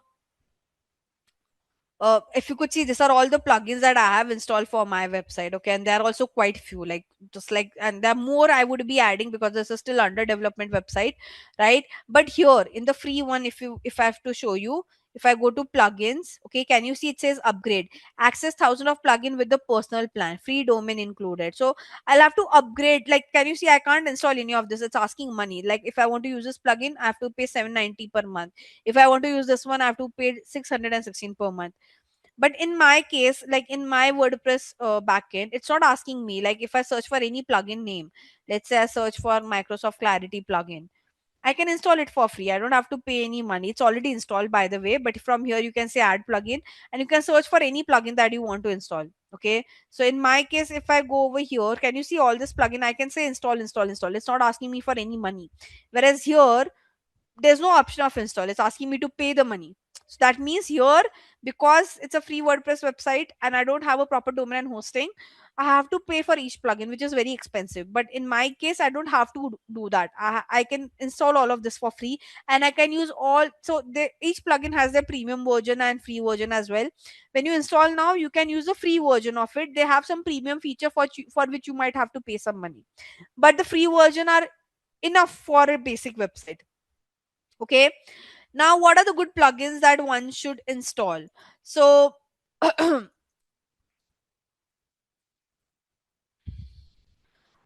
for your SEO work, so SEO is basically, you have to make your website SEO friendly. What do I mean by SEO friendly, guys? So anyone who searches about your brand on the search engine, you would want your website to appear at the top, right? So let's say if someone is searching for health insurance, if I'm searching for health insurance, these are all ad result. But if I hide this ad result, all this brand HDFC, Policy Bazaar, they have created their website in a way that it ranks higher on the search engine organically. They're not paying money for this. So if you want to do this, like if you want to optimize your website for SEO, you need to use this plugin. So for um optimize your website for SEO, you need to use plugin called as all-in-one SEO and Yoast SEO. Okay, these are two plugins for that. Now you should also install Microsoft Clarity, as I said, so you can see what the user is doing on your site, what are their patterns and all. So Microsoft Clarity is a good plugin, I would say. There's something called as Monster Insight plugin. Now this Monster Insight plugin is to connect website to Google Analytics. Then you have something called as Google Site Kit. Now here you can connect website to any Google platform like Analytics, Search Console, etc. Okay. Then there's Akismet. Akismet is basically to, flag spam on your website. You have WP form to create lead form on website. Basically, lead form is one where people will go and give their details. There are others as well that I've installed. I can just quickly, like, because I won't recollect all the name. Yeah, to now there's this plugin called as LE Mentor to build advanced, to use some advanced feature while creating pages and posts. So Elementor is a good one. Uh, I'm using others as well, but I won't give you all the name. Some of them are probably not. Elementor is fine. There are others as well, but I won't, like, some of them are not applicable for you guys in general, hence I won't give you that name. Um, I think for basic guys, this much is enough. Okay, I would say, like, for beginner, for a decent website, this will cover everything. For SEO, this two tool. So there are almost how many? One, two, three, four, five, six, seven, eight. This eight plugins will give your decent website would be created with it.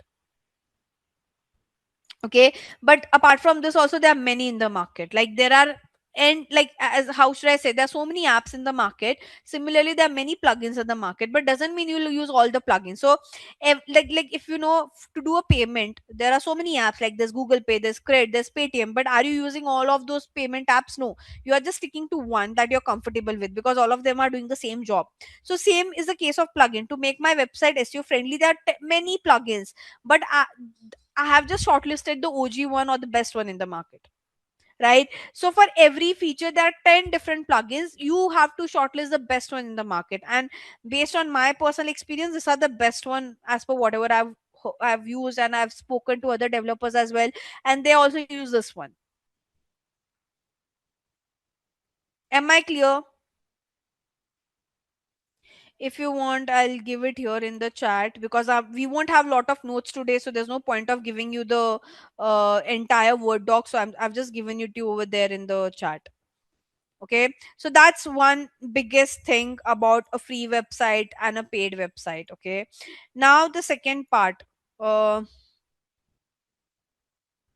okay, we also spoke about free website will have wordpress.com in the URL.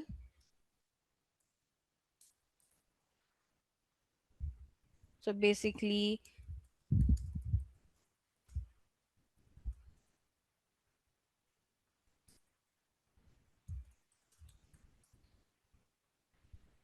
here in the proper one, no WordPress word would be used in the URL. So that's a good thing, I would say, because see, it doesn't look professional if your website has, like, this is still fine. This was for practice purpose, but like if I see a brand showing me a website which is promoting the platform name, I'll doubt that brand, because can you not even spend on buying a domain? Okay, so let's say you're a brand and you're using a free domain. Ideally, doesn't look good on you as a brand, because like, can you not spend like minimum, let's say, how much does it depend, like for my domain I've paid probably, I don't remember now, but like 5,000 a year. So now I'll judge that brand, that can you not even afford this much amount of money on your brand, that your URL also promotes a platform name. So it hampers, like, it's how should I say, so it will hamper your brand image, is what I'm trying to say. Okay, so coming to the next point, then what are the other difference? In the paid one, we can do something called as, let me just show you. So in the setting part,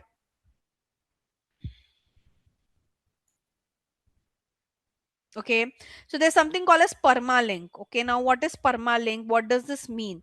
So permalink, the meaning of this permalink feature is that, see, if I go to any page of my site, let's say if I go to, let's say, this case study page, it will automatically, that page name will reflect on my URL, and ideally this is how it should look like. So what, in website development, there's one thing, that if a user goes to any page, that page name should also reflect on your URL. Okay, now to do that on the WordPress website, we have to do that feature in permalink setting. Okay, now if you see in the free setting, I can't use permalink. It's asking me to take the business plan and all. Okay, but in my website I can set my permalink. So if I go to a setting over here and I go to permalink, can you see, I can choose my permalink. So I have chosen my permalink, that okay, after my website URL, whatever page the user goes to, that page name should also reflect in the URL. Like for example, if you see it for any brand, like if I check it for Mintra, you will see that okay, right now I'm on the home page, it shows home. If I go to this page, it will reflect kurta and kurtis. So this is the whole point of permalink, that if the user go to any page, that page name should be reflected in the URL. Now you can't use this feature in the free one, but when you buy proper domain and hosting, you can set your permalink. Okay, so can't use permalink setting for free. Here, can set the permalink for free. So these are like major features that differentiate your WordPress website and like the paid one and the free one.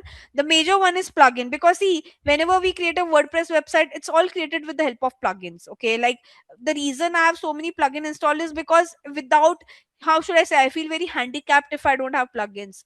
Okay, and when I say handicap, there are a lot of things I can't do. I can't make it look appearing enough. Okay, so the major drawback is the plugin part. Like if you don't have plugin, like it's simple thing, you can't use the app and you have to use your phone, right? So that's a major drawback that only restricts 90% of your work over there. Okay, so for a proper brand, I never suggest them to create a free website. Please, it hardly costs, like how much this will cost, your domain hosting won't cost that heavy on your pocket. Okay, you can spend this much at least on your brand. So I would kind of judge those brand who are using wordpress.com in their domain and they're not spending money to just buy their domain and hosting. I'll judge that brand and their capacity in general is what I would say. Okay, so coming back, now I've shown you all the free, the differentiation. Now how can you use this tool, how can you use a free version of it, is let's try to understand this. Okay, so for the free version, what you have to do is, guys, there are two sections when you create the website: post and pages. What is post, what is page? Okay, so post is basically if you are writing any blogs, okay, that should go in the post section. But if you are creating pages, basically my website has all the pages, like case study page, product page, about us page. This is what we call as pages, which has business information. Okay, so that you needs to be created in the page. But if you are writing any educational blogs, okay, that should go under the post section. Okay, so for example, my website is vegan bites. Okay, so in the pages section, I'll create, okay, about us page about vegan bites, what are the products that are available, what are some services that I have, what, where a person can reach out to me. All of that I'll create in the page section. But for me to educate people them about vegan, I'll write blogs, right? Okay, I'll say, okay, how can you replace your dairy milk with other substitute. So I'm educating and I'm writing blogs. Okay, that I'll write under the post section. So it's very clear. Post means you are writing your blogs here. Pages means you're creating your business pages over here. Okay, the simple, if you guys have never seen a blog, I'll just show you an example. Blog is basically, let's say there's this company called as Nika in India which sell beauty products. Now what they do, they also educate people about beauty, so they write blogs on different topic. Can you see 2026 beauty trend, why Gen Z is ditching doom scrolling for the beauty, with bold blush, something, the rewind, whatever, Nika top 50. So blogs are basically educational information. You're educating your customer about your product and service, and indirectly you're promoting that your product and service as well. Okay, so be very careful where you have to write. Blogs will go to post, your normal pages will go to pages. Now how do you create it? So the process of creating pages and posts is simple. It's the same basically. So if I go to pages, I can, here I can say, like, I can add a page, I can edit a page. Now I have like one page created. By the way, whatever page you create, guys, you can edit it, you can duplicate it, you can delete it as well. So let's say I don't want this page, I can say trash it as in I want to delete it. Okay, so now I don't have any pages, I'll create everything from scratch. So I'll just show you one as an example, obviously, and that should give you an idea. So what I'll do, I'll say add a page, and let's say I'll create an about us page. And I hate using the free version of WordPress website because there are a lot of restriction, like I can't do a lot of editing, that's my problem. But yeah, like this is what it is. So I've given the title over here. Okay, now what I'll do, I'll just quickly take some content from ChatGPT. So now let's say this is my content. Basically, I've just copy pasted a content. I don't have to think. I don't want to put my time into brainstorming. So yeah. Now let's say this is the first para that I have to write about my brand in my about us section. So what would I do? Here, there you see a plus sign. So this has multiple blocks. Blocks basically um you, the way you use Canva, I hope you all of would have used Canva, right, where you add different section and you create a post. Similarly, you use WordPress block as well. Okay, and this is how WordPress websites are created. Like there are different blocks, you just have to drag and drop and whatever section you want. So let's say I want a para first, I'll say okay para, and I'll give my para over here. Okay, so this is my first para, I'll put it down over here. Okay, now I want a picture. So what I would do, I'll say enter, and here I want a picture, so I'll find the picture block and I'll drag it over here. So now what I'll do, I'll upload a picture. Now for uploading a picture,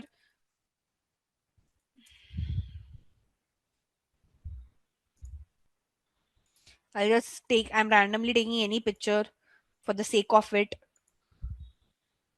So I'll say upload desktop this, right? Again, you have to work on its alignment, so it's very how should I say, annoying as well. Do you want it to be full width, not width? Like, it's up to you how you want it to be look like.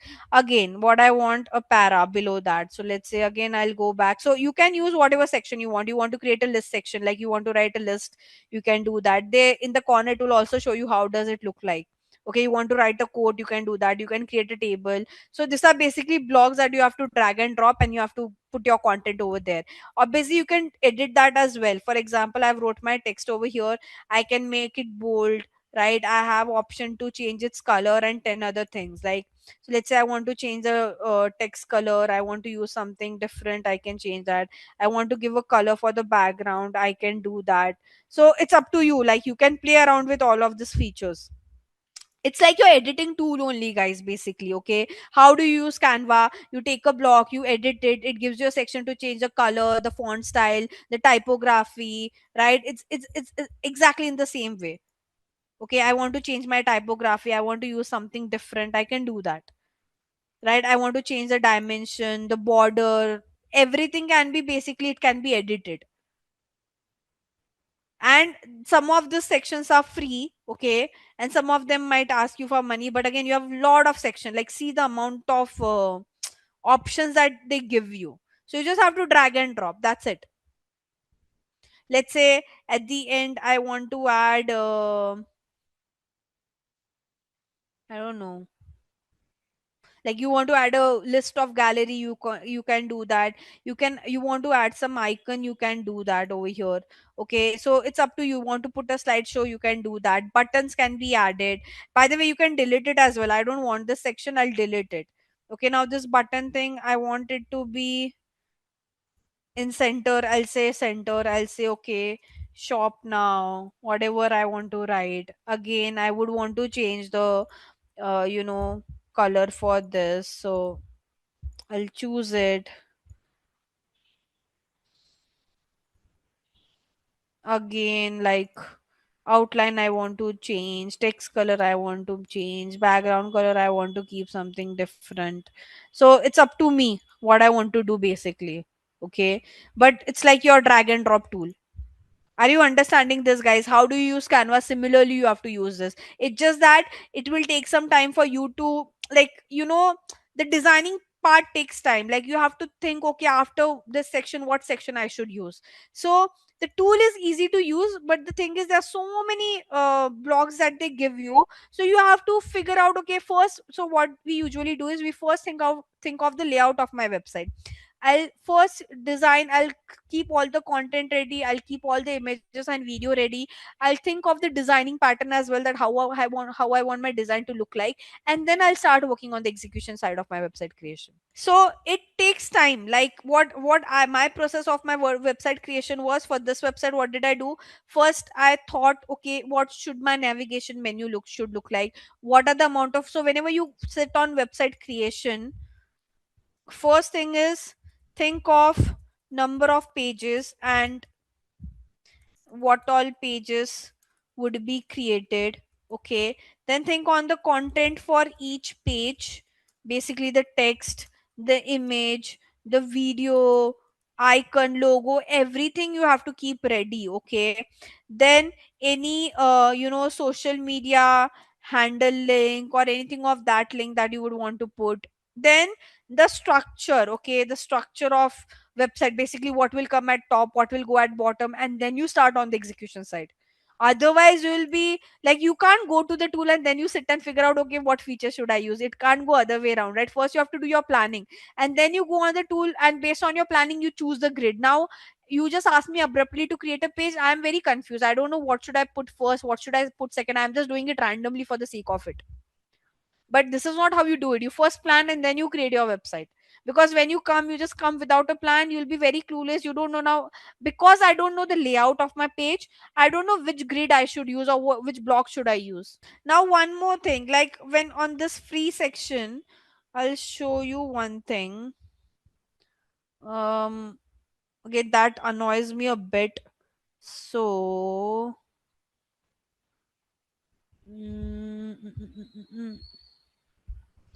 where is the layout part?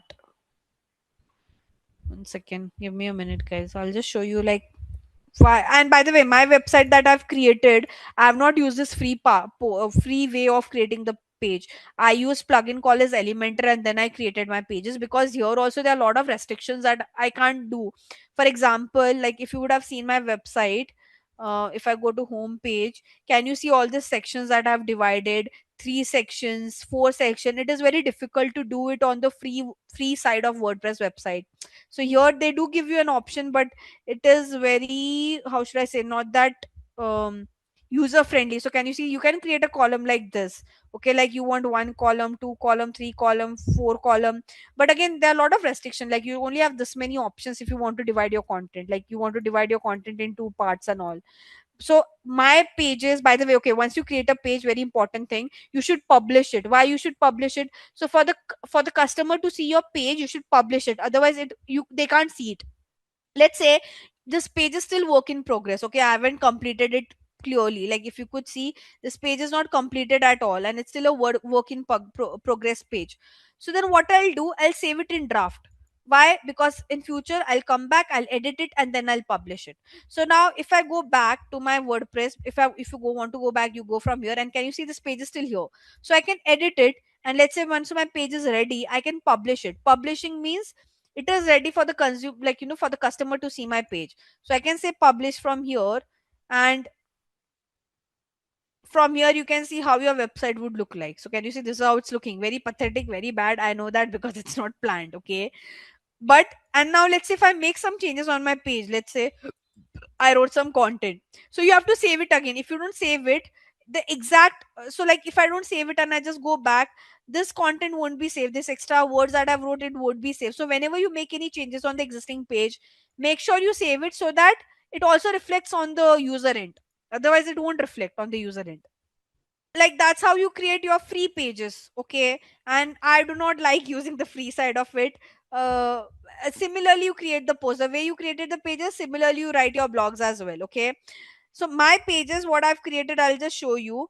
Like if I show you my page, I won't, guys, I won't play around, because trust me, it takes a lot of effort to decide the work. So I can just edit, but I won't show you, like, how should I say, I won't make any changes on my pages. Please do not ask me to do that. It took a lot of effort and time and energy to do whatever I could do. So I don't want to play around is what I would say, but I'll just show you. So I use this plugin called as Elementor. Can you say it says edit with Elementor? Because I created this page, all these pages with the help of this plugin called as Elementor. Now I'll say edit with Elementor. So I didn't use the basic version the way we created the page. I used a plugin to design everything. And by the way, there are other, like Elementor also, many plugins. There's something called as DV. There are many plugins to make your appearance better. Again, I have tried DV, I have tried Elementor. I like this one, hence I stick with it. Okay. So now in this one, in the Elementor part, what I like is, um, the widgets that I get. So like this, like, yes, WordPress free version also gives you a lot of widget, but here it's taking some time to load. Actually, the tool is a bit heavy, the plugin is a bit heavy to use, so hence, um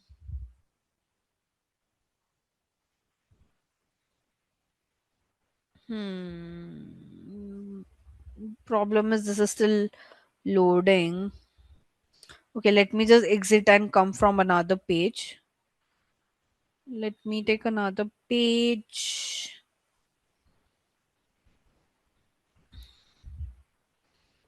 Let's say this is the only page where I've put a lot of effort. Rest of my page are very simple, hence I thought I'll show you that one. But let's say,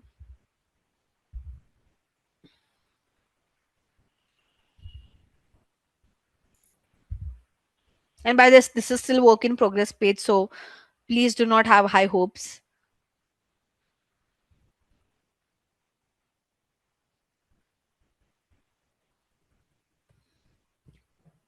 Yeah, like can you see in the widget section? Okay, there are like the widgets are really good. So first you can decide your layout. There are a lot of pro section as well, where you can make it look more better. For pro you have to pay money. I have used all the free version of it, but what I specifically like is the editing part that I can do. For example, I can edit the content over here, but there are a lot of options with style as well. You don't have all this style option in your WordPress fee section. For example, yes, you can change the alignment, the typography, the paragraph and all of that, but this advanced feature, it is not there in the free version. For example, you can't give some how should I say, like there are a lot of things over here.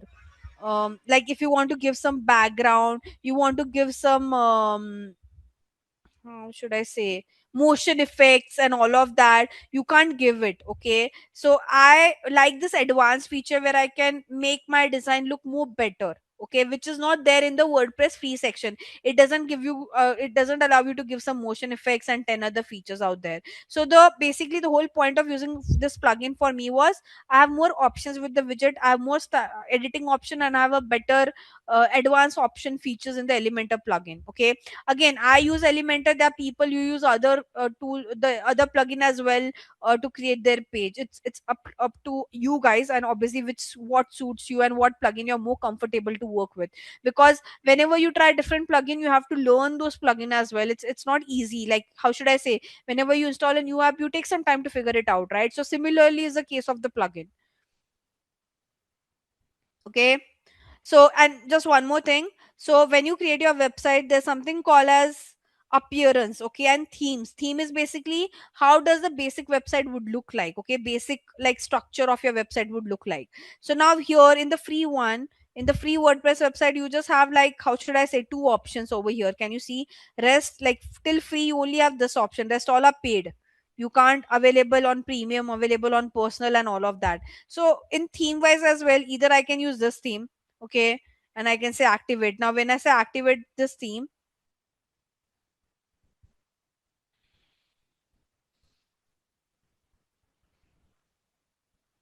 see this, I'll just refresh my about us page. Can you see my about us page changed completely? Why? Because I changed my theme. Okay, my theme was different, I changed my theme. So if you change like your theme from here, the website look and feel will also change. Okay, but now in the free version you hardly have few themes, like two or three themes, right? But in my paid version I have some options with the themes that I want. So again, that is the difference, that you have more options for themes. Not sorry, here I'll say not lot of options for theme. Here you have good enough options for themes. Okay, so yeah, you can choose like from here. I won't change my theme again, I don't want to play around. But like can you see, I have still decent options, like at least I have like four, and I can keep on adding more. So yeah, that's the difference between a proper WordPress website where you're buying domain hosting and like the free one. So the free one would look like as I've shown you like this, because there are lot of things that you can't do, and the proper domain hosting one would look like this. Now going to the next part, guys, what are other features that you should know on your WordPress site? So in the free one, I'll just show you the overlap between free and both, because like I can't show you my section all together, because for me, if you would see, like if you see this setting, there's so many things. Okay, because I've installed a lot of things. Here it starts here, it will end over here. Okay, so first thing, I've shown you what is post and pages. You should know the media section as well.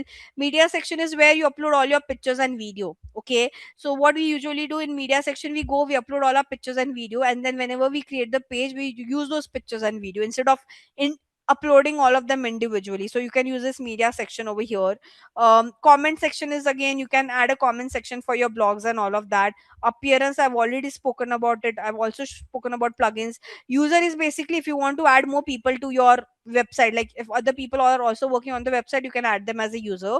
And in setting section, guys, honestly, there are a lot of setting sections, basically with respect to your permalink, with respect to the general setting of your website. What do I mean by general setting? So for example, can you see here that there's no title for my website? right? So I can give a title to my website by saying vegan bites, and it will reflect over there. Can you see it's reflecting over here? I can give a tagline for my site. I can choose a site icon as well. Now, what is site icon? Can you see, like for my website, this is the icon. This G sign is the icon. For WordPress, this W side is the icon. Right? If I go to Mintra's website, that M sign was an icon. This one. Okay. So if you want to upload this kind of thing, you can do it over here in the site icon section. You can give a site logo as well. You can decide your URL, you can choose your time zone, you can choose your date formatting. So these are basic general settings that we do. Okay, that is there in the free one, it is there in the paid version as well. So majorly in the free version, what you guys would be using is, to be very honestly, you guys will be using the first thing you can, how would you start with this? First, you choose your theme in the free one, that how you want the website to look like, the basic theme, how it should look like. Then you decide, as I mentioned, your number of pages, the content, the media and all. Make sure you upload all your media over here. Okay, then you go to your settings and make your general setting good, like give the title to your site, give a tagline, choose an icon, to upload your logo and all of it over here. And then you start working on your pages and post. So this is the only things that you can use ideally on the free side of the WordPress. You can't do much, as I said. Like, you can't connect your website. Can you create some one or two more pages in home page? Aman, we don't have time to do that because I need to go next as well. But like, what do you want? You want to link it to your home page, is what you're saying?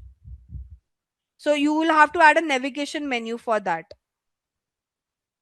and that you have to do with the help of plugin again. So for that, I'll just show you the setting. We don't have time where I can sit and create two or three more pages, but I can still give you a. Give me a minute. So what we usually can do is, you can go to pages, all pages. I'll just randomly add name of some pages. I am not creating the entire pages because I do not have time.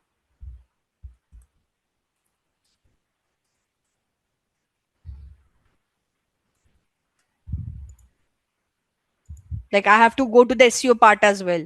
So hence I won't keep writing the content, but I'll just add. So yeah, like, you can keep on adding pages basically over here. And when you go to home page, it will reflect. So let me just first create some product page. Mm,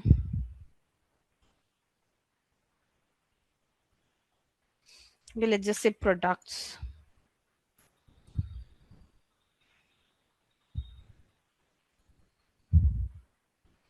Okay, and like,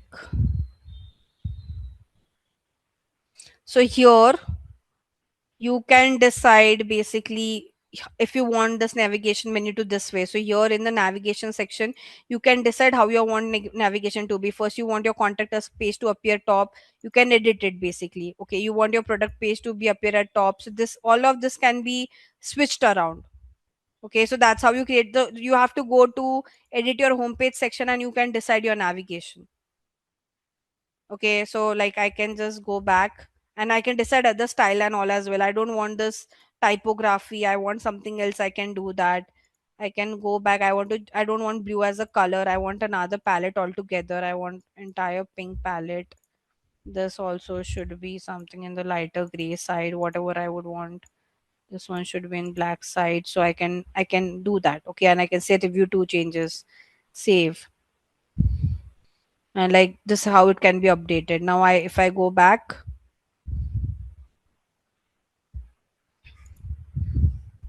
can you see? So here, about us page, contact us page, product page. So this is my home page. From here, one can go to product page, which doesn't have anything. From here, one can go to the contact us page, which doesn't have anything. And from here, one can go to the about us page. So you basically have to go to your WordPress backend. Sorry, I'll go back again. Yeah. So basically, how do you do that? You go to your pages. Whatever pages you create, you can say edit home page from here, looking to customize your home page. And there you set how you want your navigation menu and all to look like. Okay, coming to the next part. So guys, when we talk about website creation, um it is not only about creating the website. As I said, we have to make our website SEO friendly. Okay, and that takes me to the next part of the website part, and that's where your role comes into picture. Okay, so SEO is part of digital marketing, and I'll just create a separate section over here. So what is SEO? SEO means search engine optimization. Guys, today I'll just discuss the basic part of SEO. I don't think in the 40 minutes time period I can go in depth. I'll show you the practical side more in detail tomorrow, but let's just understand some basic. And we are going dot by dot. I don't want to take another topic altogether because we were discussing website since we started with session. Let's just stick to what we are discussing. Okay, so now search engine optimization is basically ranking your website organically on the search engine result page. We also call this as SERP. Okay, now this can be applicable to any search engine like Google, Bing, Yahoo, Baidu, etc. Okay, Google being the most popular as we know. So the whole point of SEO is that whenever a user is searching for any product and service, there are two kind of results you see: paid result and organic result.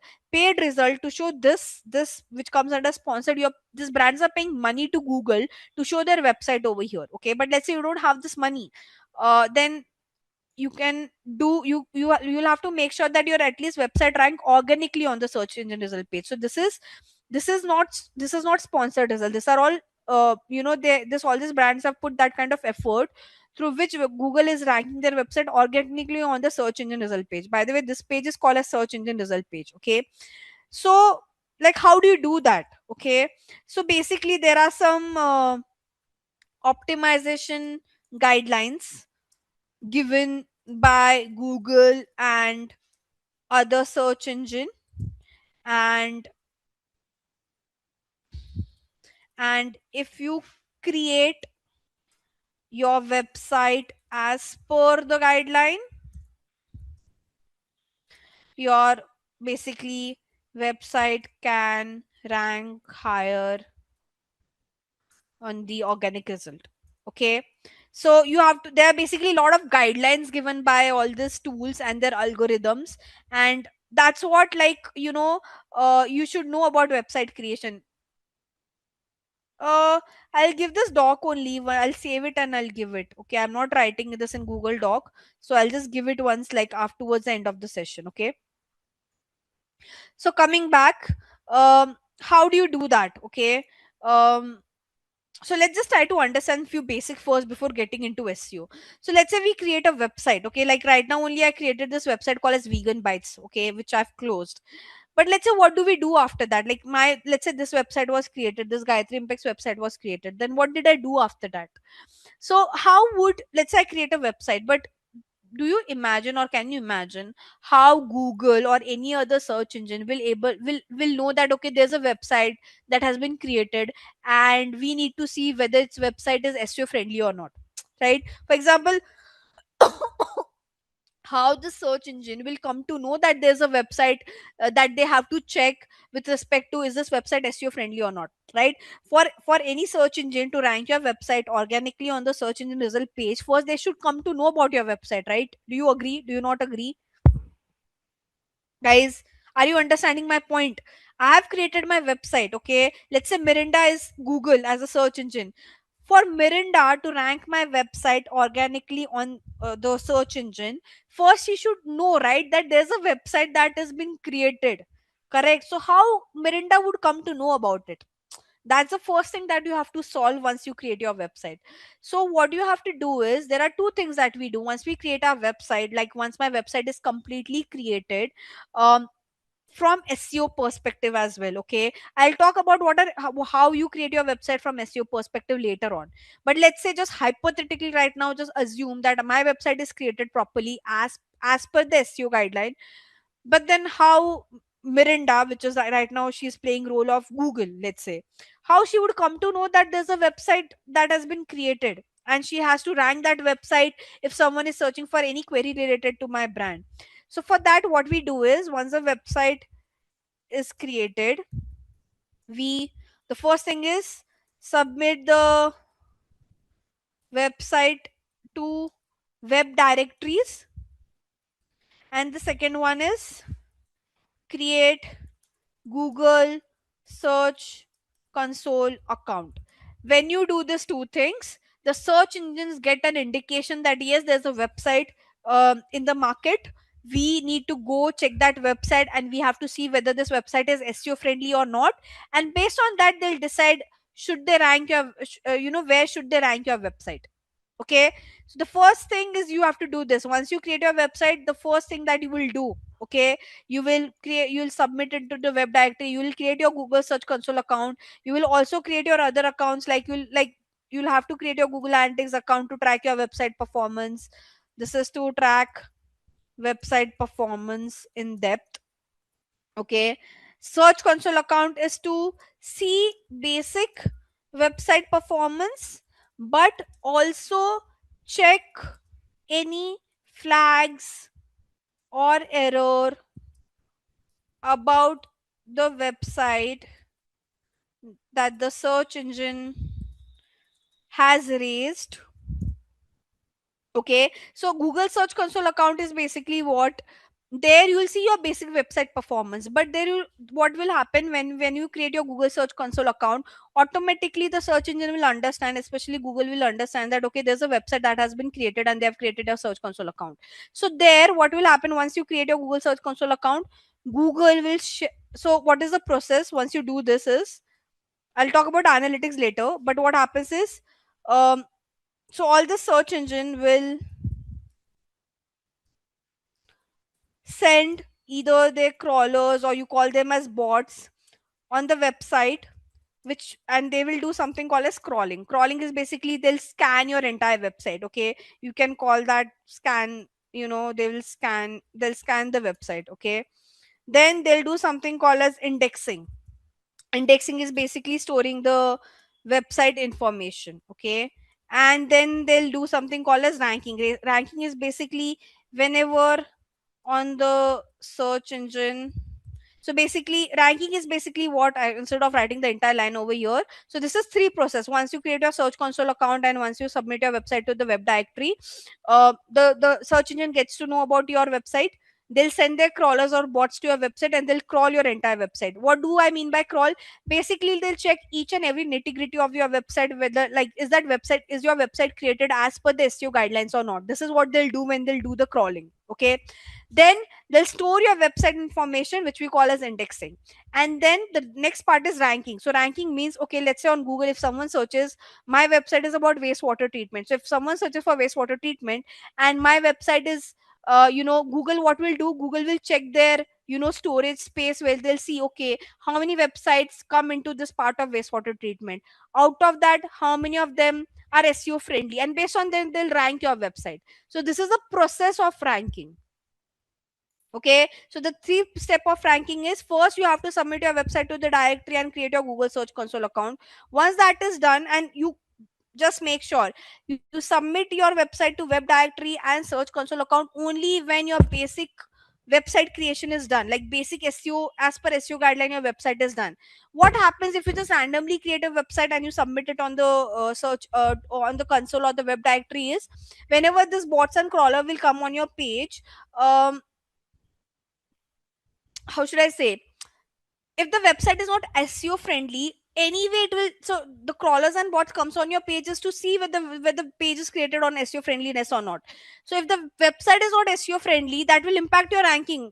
Okay, so what we usually do whenever we create the website, we make sure at least the basic SEO checks are done, and then we submit it to the web directory, and then we create a Google Search Console account. So at least our ranking shouldn't go down. Obviously you'll have to keep on doing a lot of improvement, but the basic website creation should be good, is what I'm trying to say.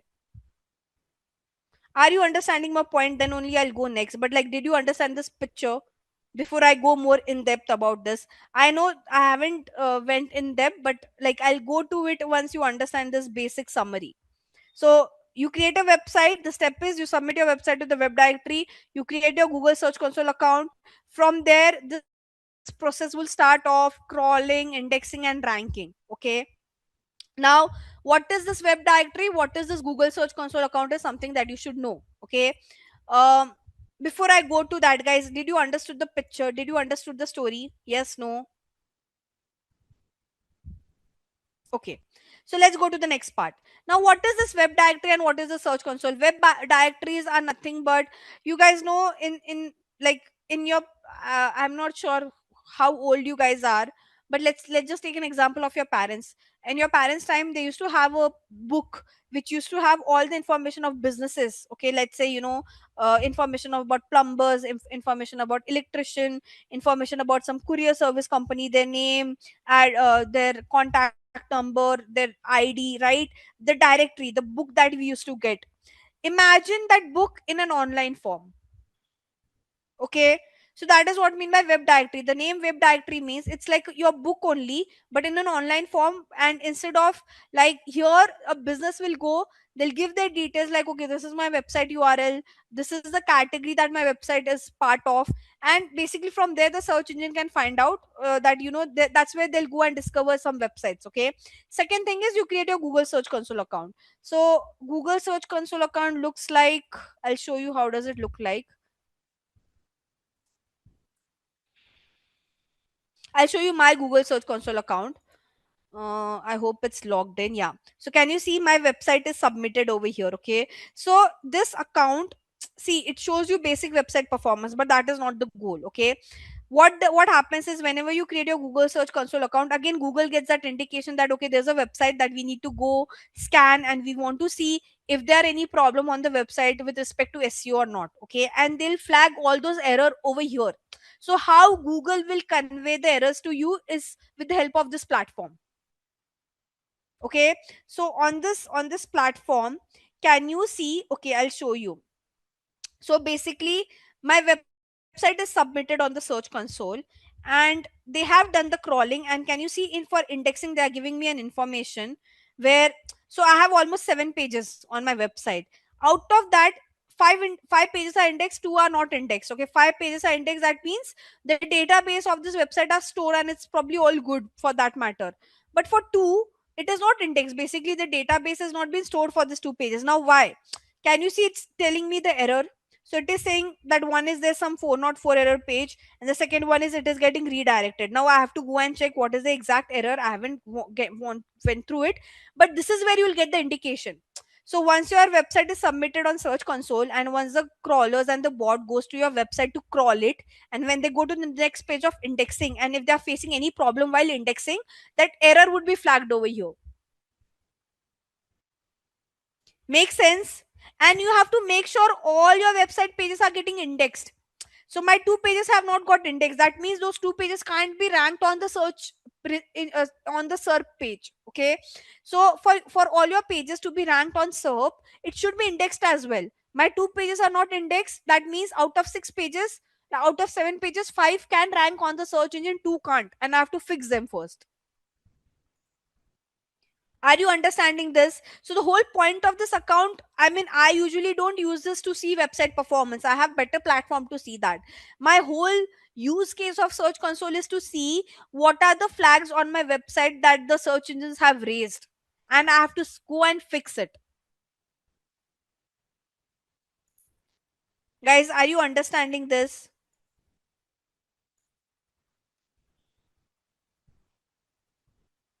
Can you see? It is telling me crawled, currently not indexed. So these pages are crawled, but they are not indexed.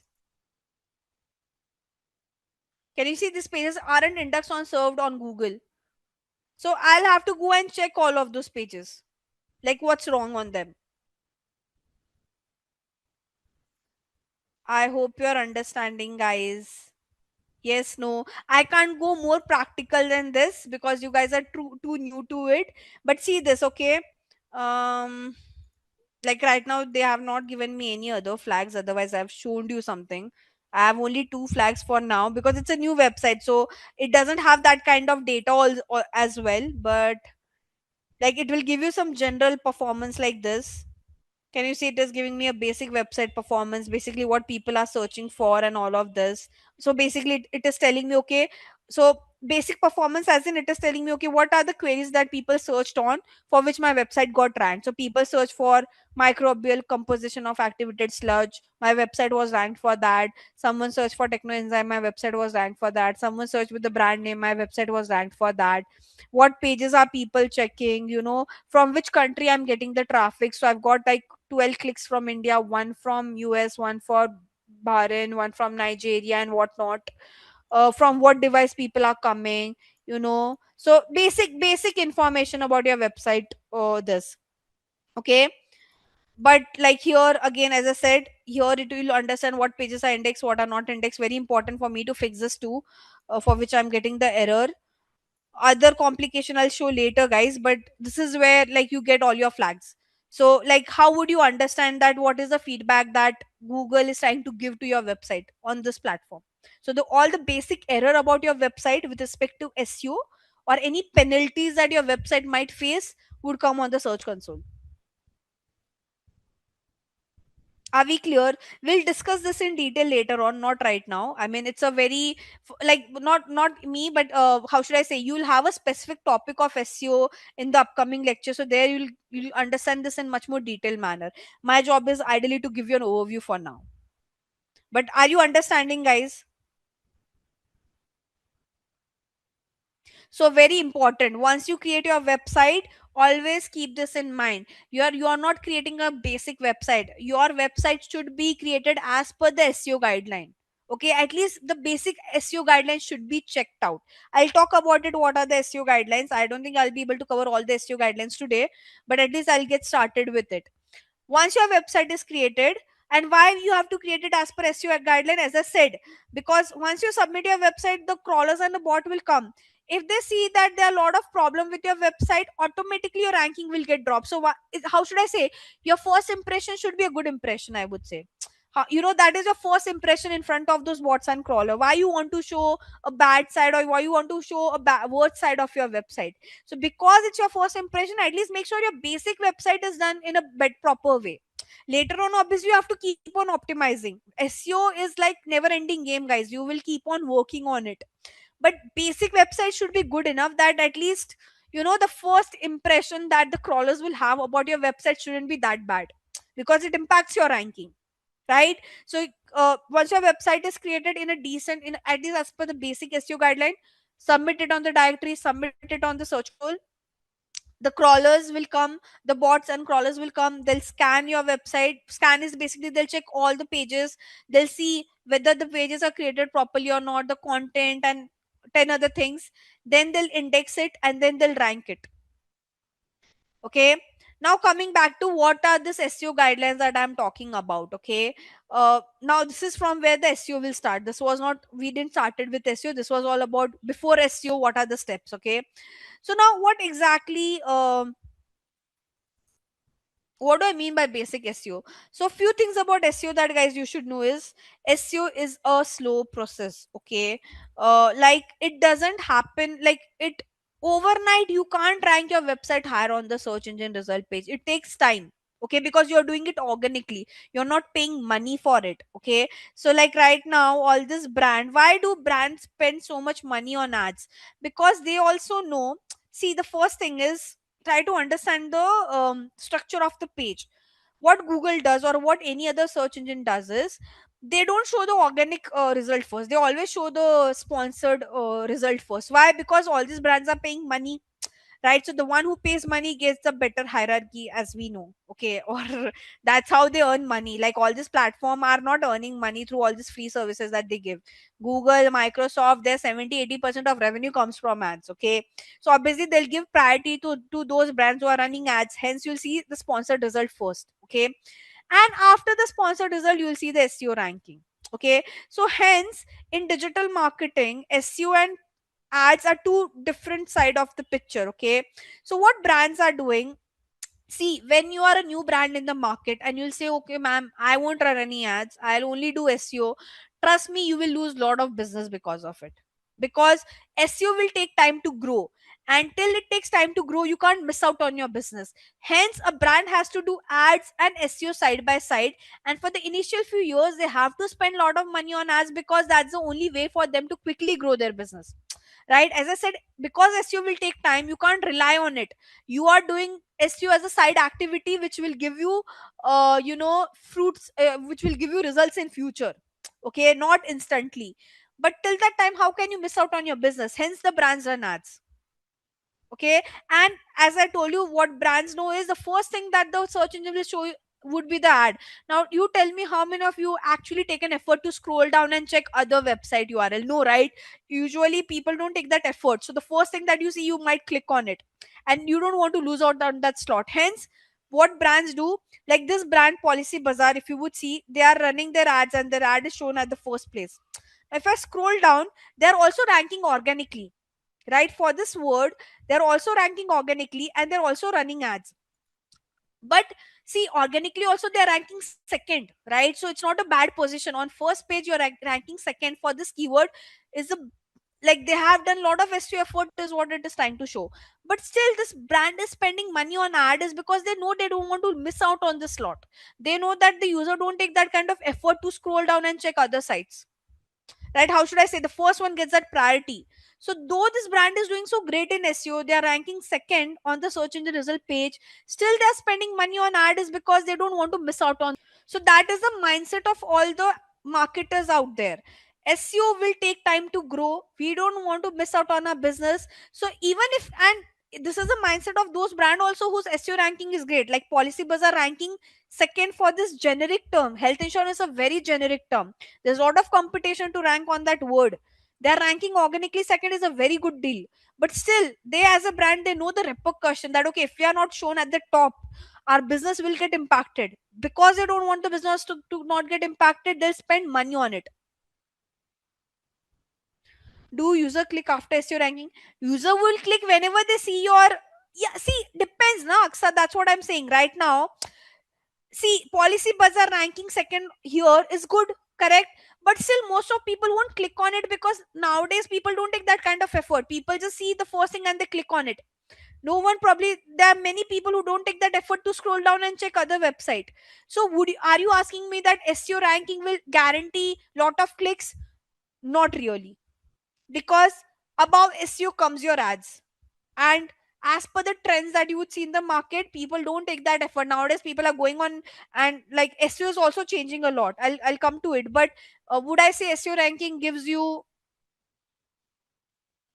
like more clicks or and all? Not really, it takes time again. So see, try to understand why do we do SEO.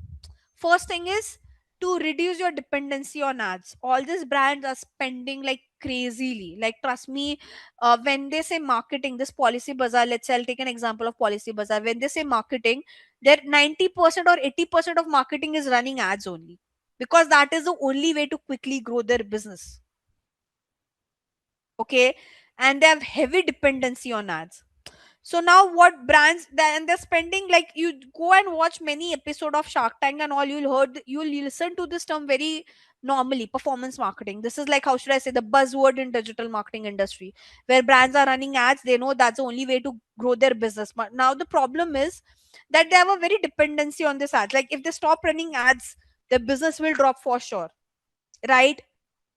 So to reduce that dependency, brands have to do SEO side by side. Brands have to do organic marketing, organic works side by side, so that there's less dependency on the ads part, right? So the first thing is to reduce that dependency. Second thing is, obviously, I, it's not the story that SEO won't give you clicks. SEO will give you clicks. But if you're asking me, would it, like for Policy Bazaar, are they getting more clicks from the ads or are they getting more clicks from the SEO ranking? They're getting more clicks from that, because that's the first thing that the user is seeing. Okay. Now the second thing, SEO has also seen a shift. What is that shift? Guys, tell me, few years back or last year, let's say last year's story. If you want, if you had any question, let's say, you know, tote bag for working professional, or let's say you're searching for best air purifier for home. You used to go on Google and search. Don't you think you have shifted to AI tools to do such kind of educational research now? Do you guys agree? For any educational research, do you now go to Google or do you go to AI tool? For me, I go to AI tool. I don't remember last when did I went on Google and search for any educational related information. Okay, Miranda is still on Google, but many of people have shifted towards the AI tool. Okay, now that brings into picture is that now brands want to rank higher organically on the AI tools as well.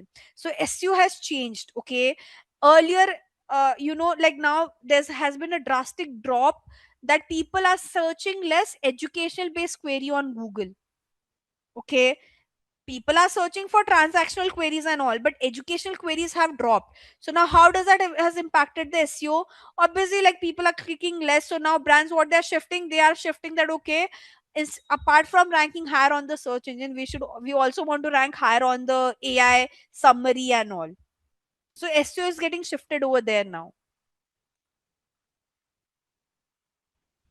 I hope you're able to understand this, guys. Yes, no? Okay, so SEO is a slow process industry wise as well, guys. In SEO, I would say that you do get good pay, but how should I say, you should do performance based SEO. So now brands are shifting towards performance based SEO, that okay, more the keywords for which you get our website ranked for will give you pay accordingly. But still, pay wise, if you ask me, performance marketing is a domain which is giving crazy money to people out there. Trust me, there are people who are working on revenue sharing basis with the brand. Let's say, like, if Miranda owns a brand, I'll tell her I'll do performance marketing for you, and whatever business has been, like whatever revenue we get, you can share some amount of revenue with me. Like that's how performance marketing people are working, and they're like crazy in demand. But now with that kind of demand comes that kind of competition. With that comes that kind of pressure of job. SEO doesn't have that kind of. It is not a high pressure job. Performance marketing is a high pressure job out there. Like they, because the brands are paying money for the ads, the brands are paying money for the service charge, so they'll create that kind of pressure for you. But if you want a little bit relaxing job and all, SEO is a go to department. So today we'll be discussing basically overview of SEO and ads. Basically, how do they work? I will give you an overview, not in depth.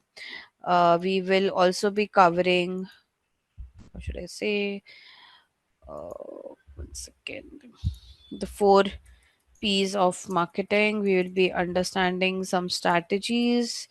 We will be also going through some, how technology has changed in the marketing landscape. So these are like few things that we'll be discussing for today. This is basically the agenda of today's call.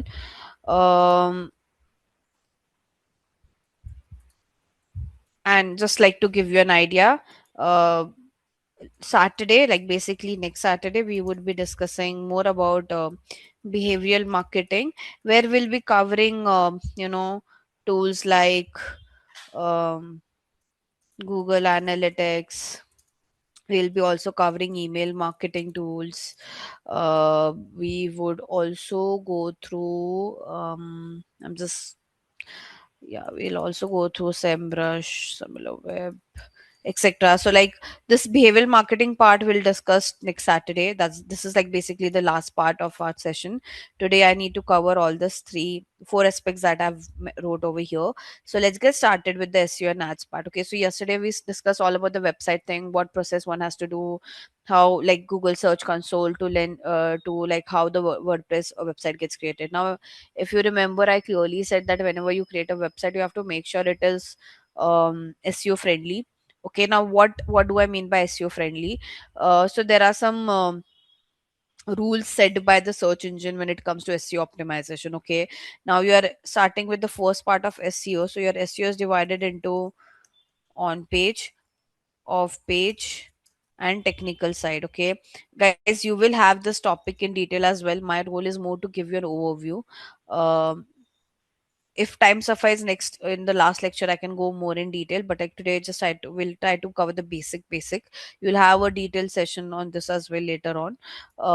So now, how what exactly do we mean by on page, off page, and technical? Okay, so on page is basically mostly, any content based changes made on the site. Okay, off page is more about building credibility, but on not on your web page. Okay, basically when the word off page means, um, outside your website. Okay, so we'll talk what do I mean by outside your website.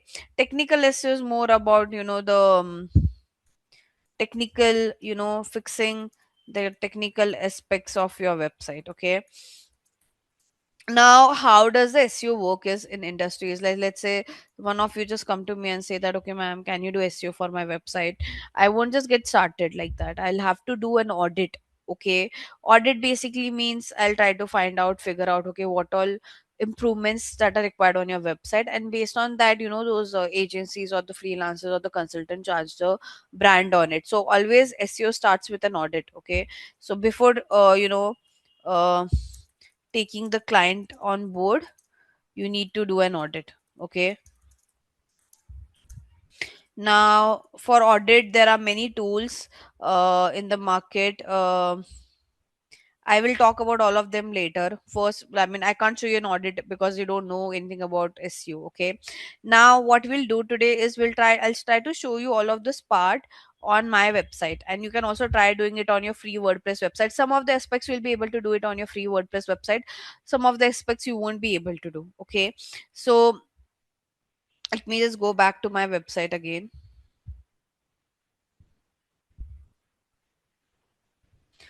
And we'll try to see now again, guys. We can only like if it's a coded website, try to understand, you won't be able to make any execution. Okay, so if your brand has a coded website, you can't do most of the execution, you won't be able to do. So whenever you work in SEO, guys, you work with two department. Okay, first one is your web developer. You can call them web developers. They are, some of them would know UI UX and everything. And second is basically your content writer department. Okay, so your content writer, your graphic designer who will create pictures, and then your video editor and all people. Okay, uh, so basically execution wise we'll have to take all these people's help. You can't do an execution for the coded website. Okay, if it's a non-coded website like WordPress and all, you can easily make changes. Okay, so now um let's go one by one and I'll give you an overview. Mostly we'll be able to do on page and off page. Technical, I'm even off page we won't be able to do like practically because it takes some time to build off page as well, but I'll give you an idea what exactly it means, and probably in detail you'll do it when you'll have a proper SEO session. Okay, now on page, as I said, any content based changes made on the site. So for on page, guys, what you have to do is you have to, like, the process of doing on page is always you have to first shortlist the keyword for which you want your website to rank. Okay, now, like, how do one shortlist this kind of keywords? They do keyword research with the help of keyword planner tool. Okay, and by the way, keyword research is a very extensive process. What do I mean by extensive process? Basically, imagine if you're a brand like Mintra. Okay, an e-commerce brand which has so many um products and category. Now obviously for each category there'll be different keywords, right? So like if a brand is has like multiple product, multiple category, the keyword research would take more time. Okay, like if you're a brand with just one product, it's easier for you to do keyword research for them. But like for Mintra, they have to rank on so many different keywords because they have so many categories. Okay, so because whenever we do keyword research, we do keyword research based on different categories. Okay, now to do keyword research, the most, how should I say, popular tool is your Google Keyword Planner tool. Again, to access Google Keyword Planner tool, you need the Google Ads account. There are some third-party tools as well in the market, like Uber Suggest and all. I personally don't like those tools because they ask you for a subscription. Okay, so if you're getting if you have an option to get your things done for free, why do you want to buy a subscription? Okay, so there are other third party tools, but I prefer using the keyword planner tool. Though the only reason being the other third party tool, they don't give that in-depth information for the free version of their platform. Okay, so basically this is a place where we do keyword planning, like tools planning and keyword planner.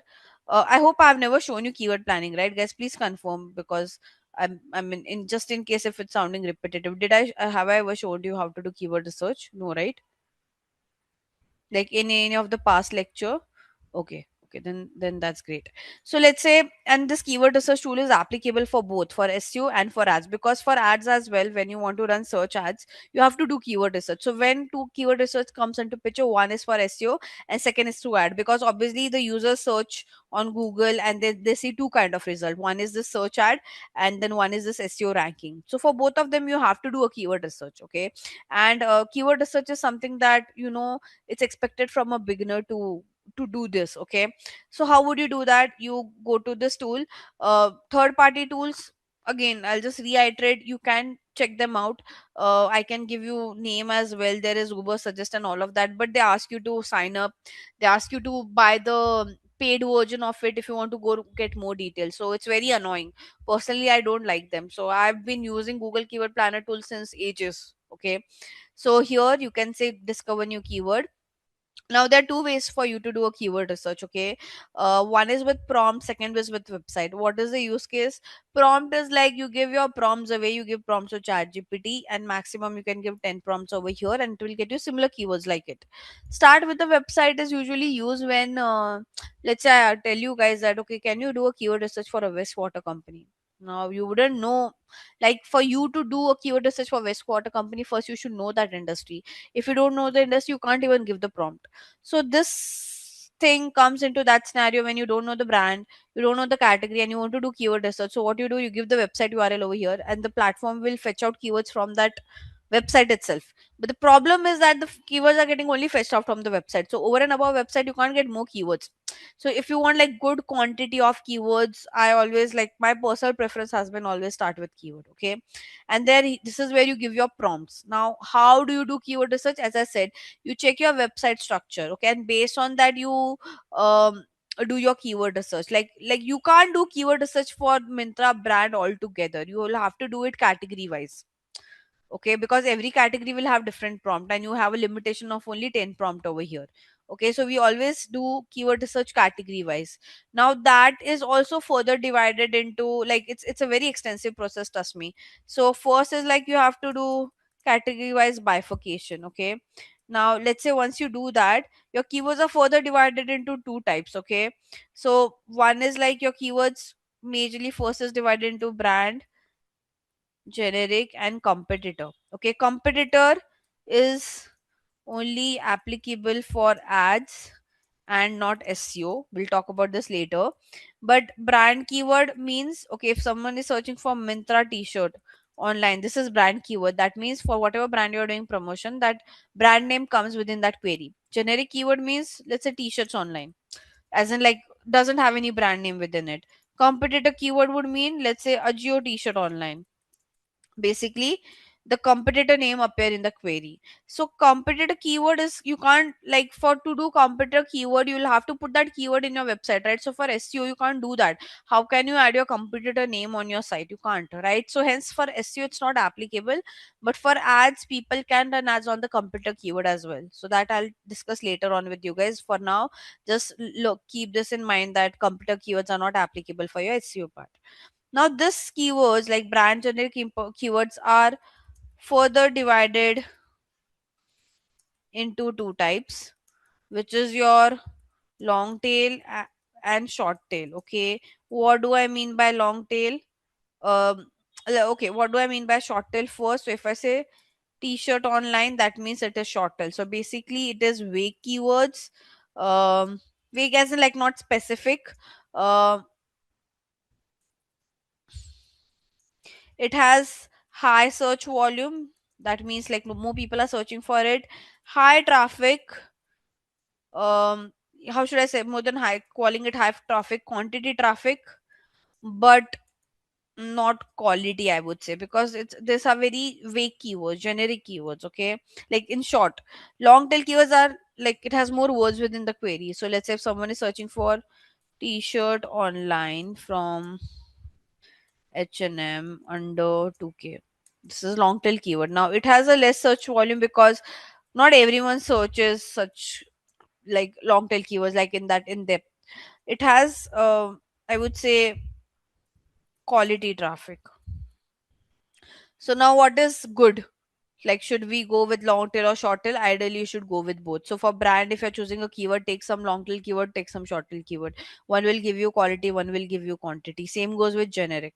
Okay, and it's applicable for competitor if you're doing this keyword research for ads. Okay, now see, basically when you do a keyword research, you'll have to pull out for each category, you'll have to at least for SEO for each category. Okay, like for each more than calling it category, for each subcategory you will need to pull out two sheets basically. Okay, one for brand and other for generic. So imagine how extensive work this would be. Like trust me, I used to hate doing working on this task. The reason being, can you send a screenshot, Aman, here in the chat? I can see, because you I don't think you have an option to share your screen. So would you mind sending a screenshot quickly? And how did you log in to Google Keyword Planner tool? Do you have a Google Ads account? Like I didn't ask anyone to do that.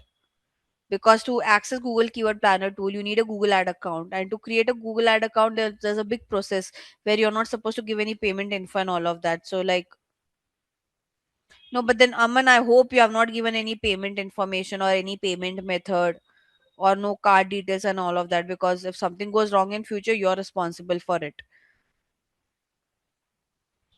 So I'm not taking that responsibility. On a very serious note, guys, do not, like, it's always recommended to create such kind of account in someone's guidance. Okay, just see your billing should show zero and no payment method given or no payment details given. Otherwise, in future, if you just mistakenly run a campaign or mistakenly any campaign has been turned on, it will start spending and your money will start getting deducted. So be vigilant on those lines. Anyways, coming back, so now imagine, like, I used to hurt I mean, this is how should I say, one of the most annoying tasks for me as well. I hate doing keyword research, especially if it's a bigger brand, because imagine you have to do keyword research for so many subcategory, like for t-shirt also. Like, okay, like how should I say, for men, like you won't do just keyword research based on top wear. You will have to do keyword research for t-shirt separately, casual shirt separately, formal shirt separately, sweater, because these are all different categories, no, categories and subcategories. The reason why do we do keyword research so differently is because, guys, trust me, if you club each and everything here, what happens, like, I'll just show you. Let's say, if I want to do a keyword research for t-shirt men and shirt men, okay, the problem that will appear is, see a amount of keywords that I would get. I've got 2837 keyword. Now I have to share this with my client, and if I download this, it appears in an Excel file. Now in Excel sheet, it is very difficult to segregate them further. So what we usually do, we always give a new prompt for whatever category we are working on, instead of like just clubbing everything in one.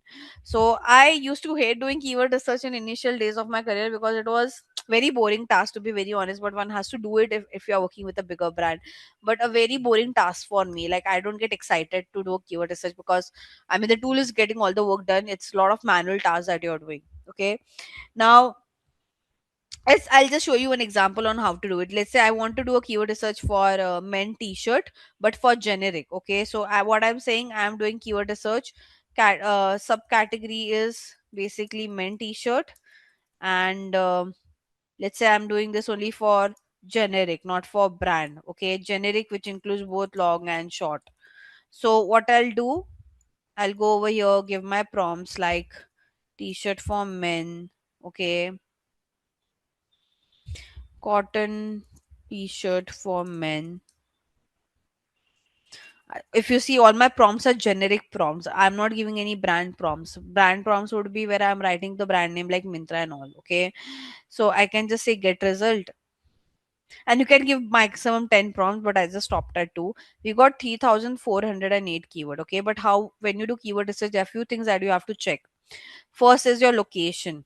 Okay, so for which area you are doing this keyword research, how does that matter? Because this average search, monthly searches is based on the location that you select.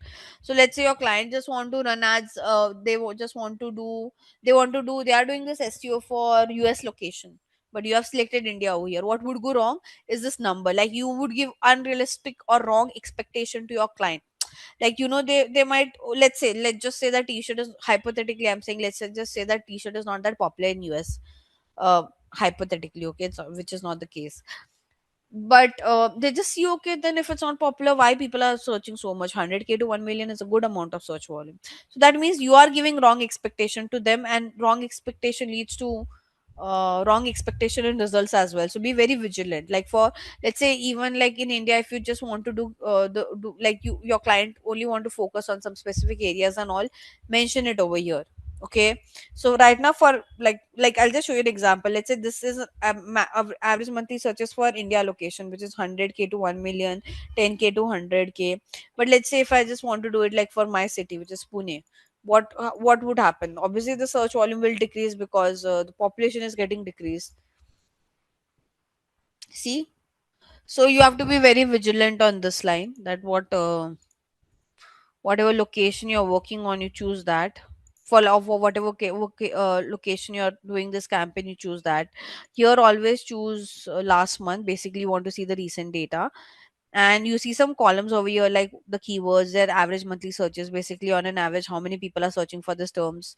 A 3 month change, year on year change means that did the search volume increase or decrease in 3 month or year on year. So 0% means there hasn't been much change. Competition is basically how difficult it is for you to rank on these keywords. Okay, and this is for ads. Basically, when we run ads, we have to pay for each click, right? So basically it is saying that, okay, if someone is searching for men's shirt as a keyword and your ad appears, you might get charged in India at around 0.9 paisa to 10 rupee for each click. So we always take an average of this. But and by the way, this also varies on location. Like right now you are seeing 0.70, 9.49. Low range is like the lowest, high range is basically the highest. Okay, now again, if I change this to Pune, this number will look very different, because, like, or even if I take Mumbai, which is like the most competitive cities in India. So just see how this changes. Can you see it increased? Because why? Compared to India, Mumbai, like if I take overall India, the competition gets averaged out. But like Mumbai is the most competitive city, like one of the most competitive city of India. So high the competition, high the CPC, because everyone want to show ads on these keywords. So this is for the ads part, not for SEO part. Are you getting me, guys? Are you understanding the tool?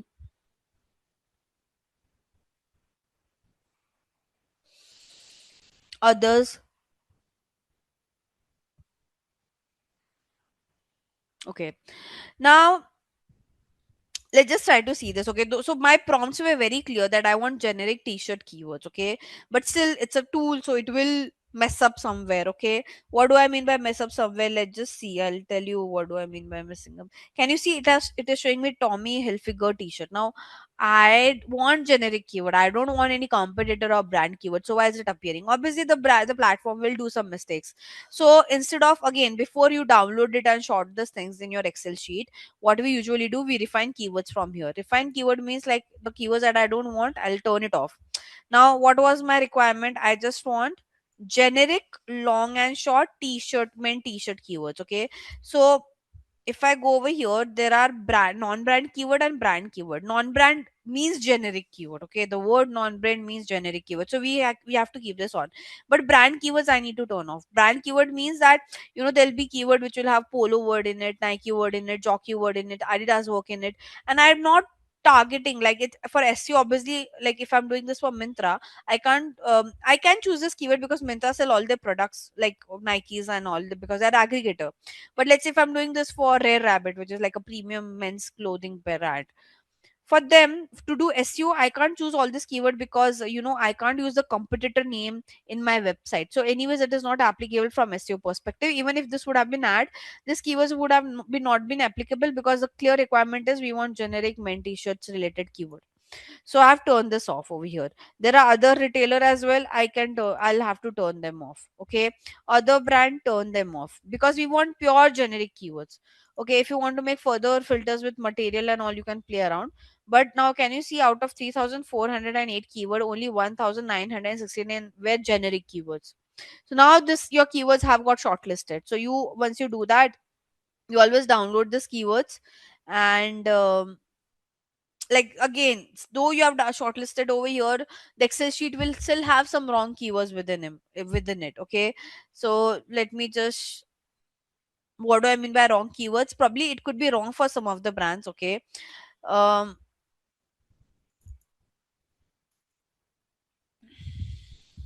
let's say, see this. Now, if you are a premium, not premium, but a decent brand, would you ever want to show or rank your website on such kind of keyword which says cheaps within it? No, right? Like, if you're not a cheap brand, why would you want your website to rank on such keyword? So always, before sharing any list of keywords to your client, it is your job, trust me, to scan all these keywords. So first, the hierarchy of choosing keyword is what basically.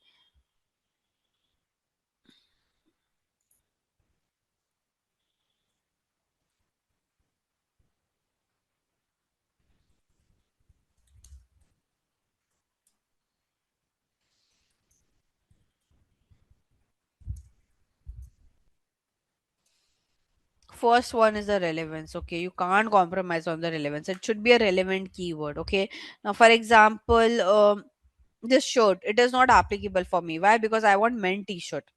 Even this word t-shirt is not applicable. I want men or something on those on it. Okay, so now let's say this keywords, most of the keywords are they're not applicable for me, right? Let's say this one as well. So if any keyword doesn't have main word in it, that means it is kind of not applicable. So you have to see the relevance of your keywords. Okay.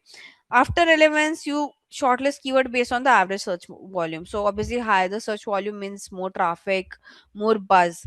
So always filter it from largest to smallest and see. Okay. Like, see what are the keyword which doesn't have good search volume. Like, let's say this doesn't have shirts and t-shirt. God knows what it is. There's this, right? By the way, you get a lot of bad keywords for keyword which has a search volume of zero or blank. Like, you'll see a lot of messier keywords over here.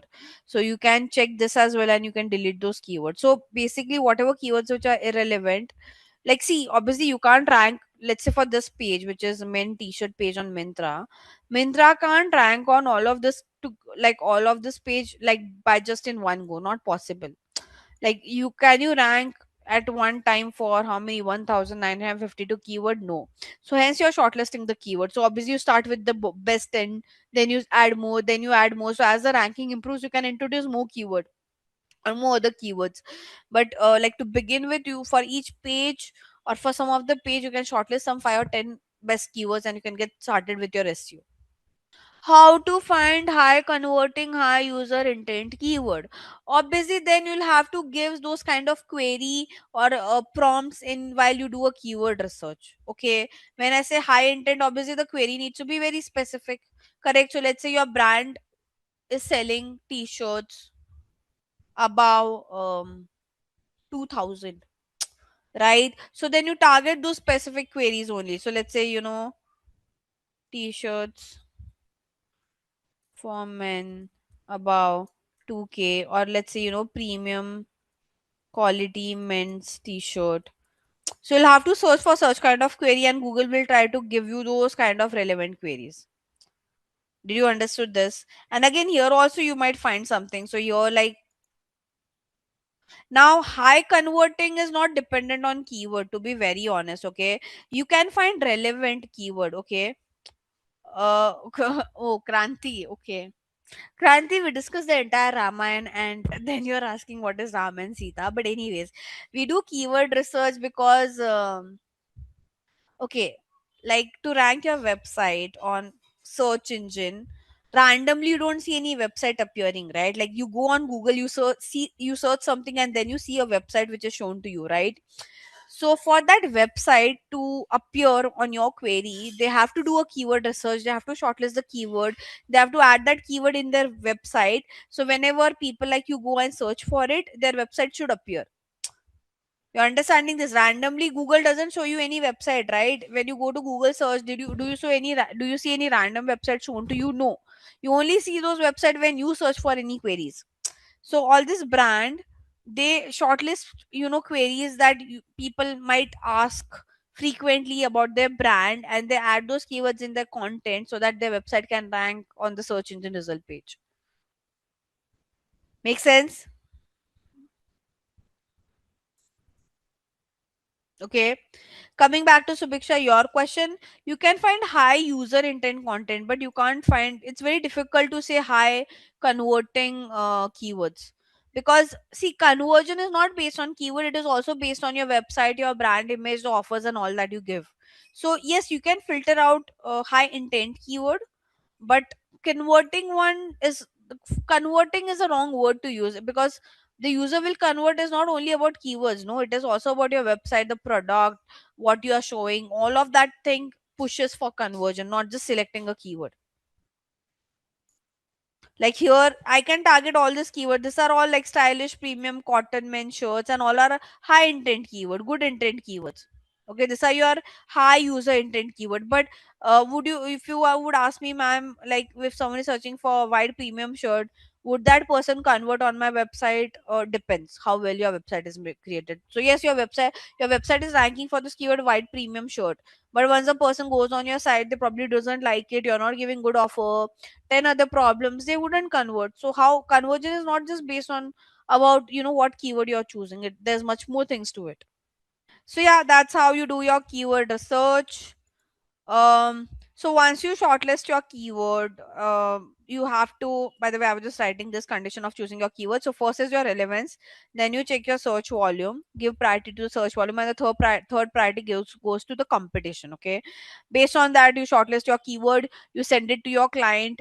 The client will go through it, they might have some questions, and they might ask you to do some tweaks. Sometime before doing keyword research, you can speak to your client that, okay, any category that you want to focus first on, or any buzzword you want to focus on, because your client will also have some what do I say, choices, or they might have some expectations, right? So you can speak to your client before you get started with keyword research, but like it is an extensive process is what I'm trying to say. Okay, let's go next. So we discussed keyword research, we discussed this tool called as keyword planner tool. Now what do you do once you shortlist the keyword? So we are done with the first part of shortlisting the keyword, I think. Yeah, first step we are done over here. Now let's go and discuss the next step.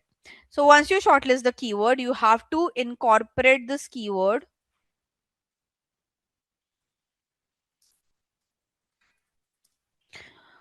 into different section of your website. Okay, so what are those different section, guys? I'll just cover what are those sections. Okay, so we always make sure the keywords are incorporated in our meta title, in our meta description. I'll speak about all of them. Image alt tag, we write this in our main content by following a keyword density of 1 to 3%. We try to add it in URL structure. Then image anchor. You can also give it in your h1 tags. And I think this, okay. So now what are all these words that I've just spoken about? Okay, sorry. What do I mean by all of these words? Okay, I'll just show you each one of this on the screen. Okay, let's just do it for this keyword only, because we've been using this keyword for a while now. I've searched for health insurance. I'd ignore the ad part. We are not discussing ad, we are discussing SEO. So I'll hide this ad. Now, can you see this keyword for all these brands? They have added, like, this is called as meta title, by the way. So now you should know all these technical jargons as you would learn all these concepts in detail. This is called as meta title. This is called as meta description. Okay. Now, if you would see, the keyword is added in the meta title and meta description, right? So meta title, meta description, by the way, they have a guideline to write a meta. So now, if like what your job would be, try to understand. Okay, let's say your job is to do an audit and to you have to see that did the brand added all the key like, so if your job as an SEO person would be to do an audit and find out all these things are done or not. If you see that okay, the meta title, meta description doesn't have a keyword, you have to um give keyword to your content writer, they'll create the sentence, then you have to sit with your developer and get that sentence implemented on the back end of the website if it's a coded website, because you can't do the execution side of it. You don't know coding, you're not a good content writer ideally to do that work, if you're working for a bigger brand. So if you want to get this job done, you have to take help of these two people.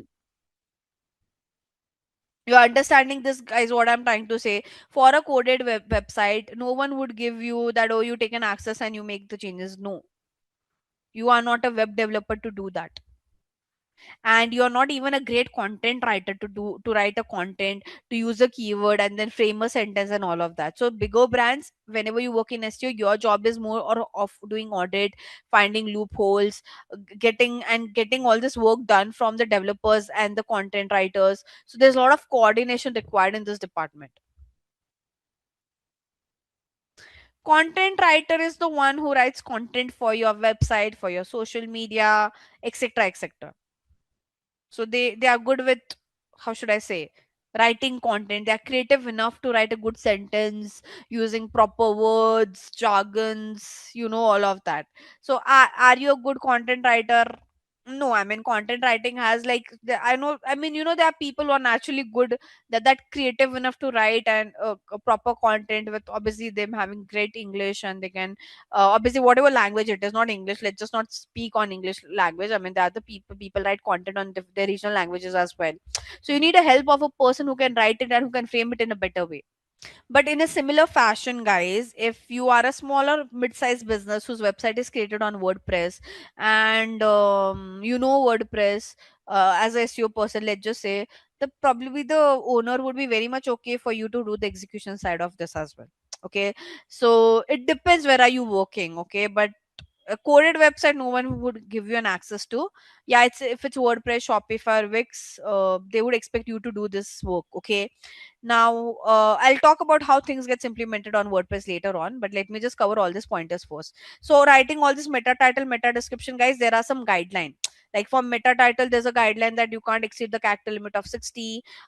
This also has a guideline that you can't, exceed the character limit of around 90 to 120. So, they give you this dot, dot, dot. Dot, dot, dot means that you have exceeded the character limit. Is it a problem? Not ideally, like it's not a red flag, okay, but it is, how should I say, a warning. So yeah, like you have to when you write your meta title, meta description, you have to sit with your content writer and get this done, that okay, and by the way, this thing has to be done for each page of your website. So it is not just done for your home page. For each page on your website, you'll have to, so what the process that I'm talking about, it is applicable not just for your like home page, it is applicable for whichever page you want to be ranked on the search engine. So you want your entire website to rank on search engine, like all the pages that are there on the website should rank on search engine. You'll have to do this process for all the pages out there. So yeah, like by the way, to write your meta title, obviously apart from keyword, brands write some attractive USP like this, like add 27 rupee. If you could see, all of them are playing the same game because they all are competitors. So what they have done, like, because this brand's website was ranking higher, this two brands kind of copied what this brand is doing. So now if you would see, if this person is saying at the rate 27 rupee per day, they are saying 10 rupee, this person is saying 11 day. So obviously competitors try to copy each other as well in many way. Okay, now like this person, they are writing all their USPs over here, so this brand also tried doing something on the similar line. This brand has also tried doing something similar line. But this is how you write your meta title and meta descriptions. Okay, like in description, try to write your USPs, because see, the user would decide should they click on the website or not by reading your meta title and meta description, right? So you have to get this done. That is your meta title, meta description. Next is what? Your image alt tag. Now what is image alt tag? Image alt tag is nothing but whatever pictures your website would have. Okay, um I'm just so all the pictures that you use on your website basically. Sorry, because just to show you, I'm opening multiple option. So what happens if your images also gets ranked on the search engine, right? Like if I search for face wash, the images also gets ranked over here. Correct. Apart from ads, there are organic pictures that are getting ranked. Okay, so to for your images to rank higher, there are multiple reason people do image alt tag. One is like they want the image also to rank higher on this particular section. Apart from this, as you remember yesterday, I told you the crawlers comes on your website to crawl your content and all. Okay, so it's kind of difficult for them to understand the picture, right? So that is also one of the reason that after like behind every picture you have to describe what does that picture mean.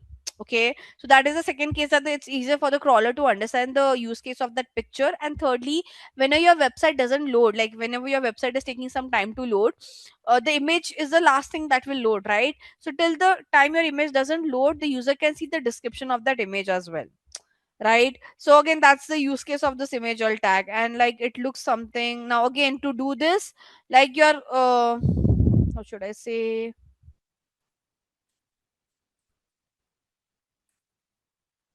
see this, can you see? So they at the back end they use this code called as alt is equal to and all. Okay, now for example, this is the second picture, and this is a now she's an actress. Okay, so see this. Okay, when I go next, can you see alt is equal to Alia Bhatt? So her name is Alia Bhatt. How are they describing this picture? With the name of this actress. If I scroll down, like they have this person. So again, Ananya Pandey. So they're describing her over here. Then I don't know her, but like they might have described her, Zara. Okay, so Zara is here. Then who else do we have next? Perfume wardrobing picture is there. So if I can you see they are saying perfume shelf, right? So they're just describing all the picture. This is what some eyeshadow is finally. I don't know what exactly it is, but like see how they have described this picture. Woman with heavy makeup, because I believe like she might be not that popular face or something. So instead of saying her name, they described it by saying woman with heavy makeup. Are you understanding this? I said, right, meta description, you have to just follow the character limit of around 90 to 120. Add the keyword in that meta description and you write some USPs or some offers which can grab that attention. Okay, so Biksha.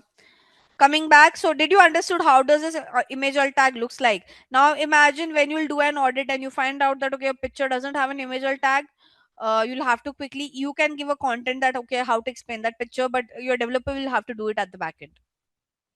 So if you have a picture online and let's say if it was of a celebrity, how do they get ranked with which you see first? It depends on how that picture has been plus the description at the back end. But the whole point of doing this, see, honestly, ranking a image higher on the image section is very it's not that important to be very honest, because I mean people are not that bothered to go there and check. Really, you will go and check it over there. But the main use case, okay, the main use case of this image alt tag is that, as I said, the when the crawler comes on your site, okay, like let's say I'm the crawler, I'm that Google crawler who's crawling this page. Now if they would have not described this picture, I would have not understood what exactly it is. And because the crawler didn't understand the picture, they will obviously drop your rank. It will impact your ranking, right? So the main use case of this is for the crawler to understand the picture. And also when your website doesn't load, till the time the picture shows up, the explanation of that picture would at least show up. So the main use case is that. And this is only applicable for a proper picture. If you are using any decorative picture, what do I mean by decorative picture? um I don't know how to show a decorative picture, but like, okay, let's just, if there's any decorative picture I can,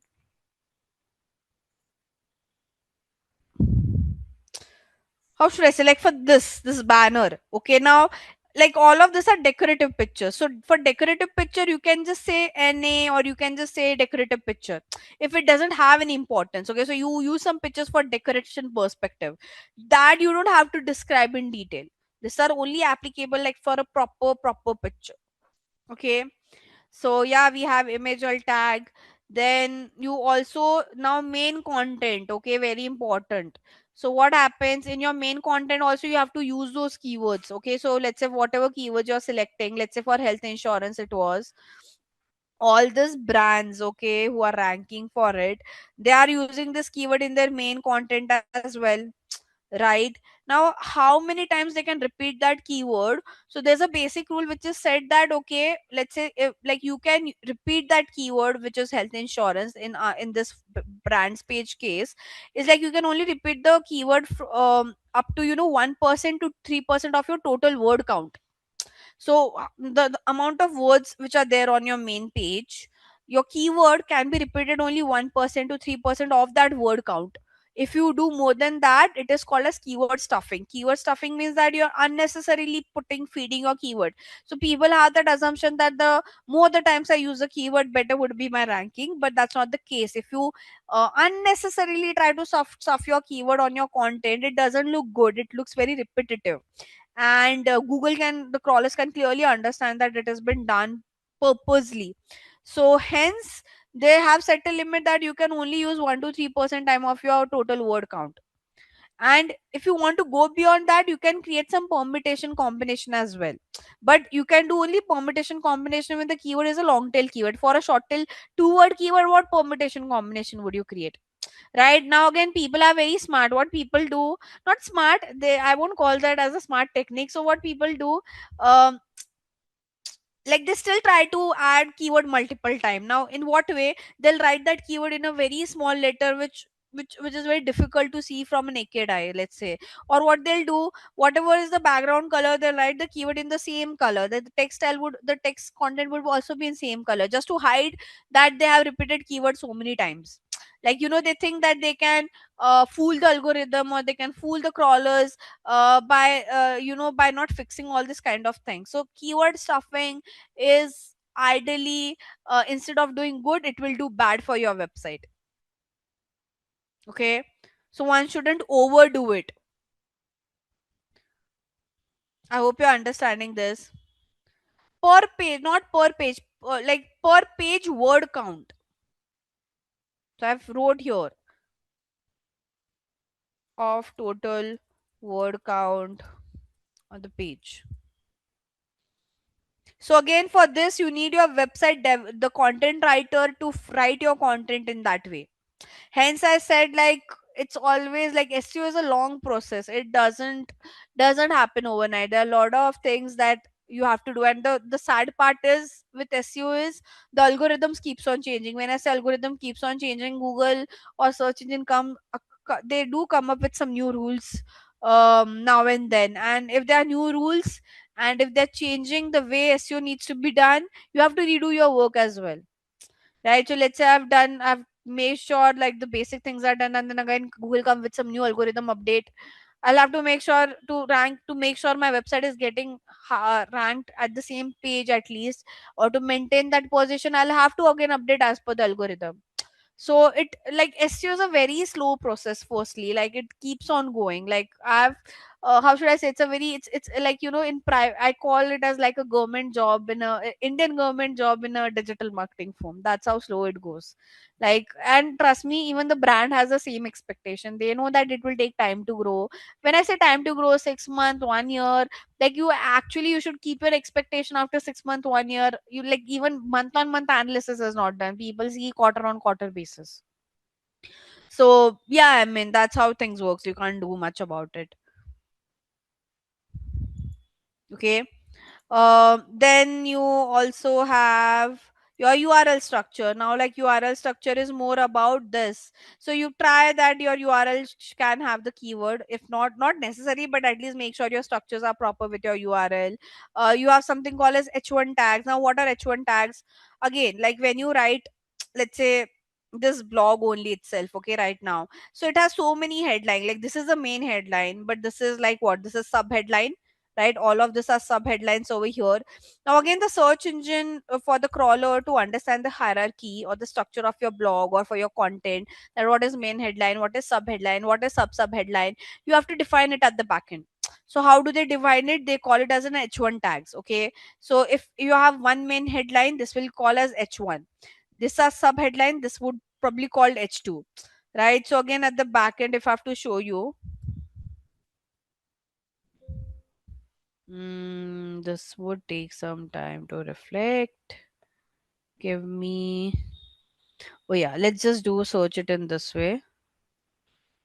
H1.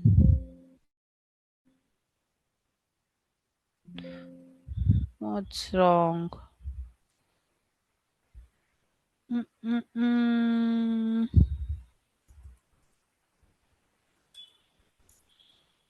The H1 is there, but how should I say?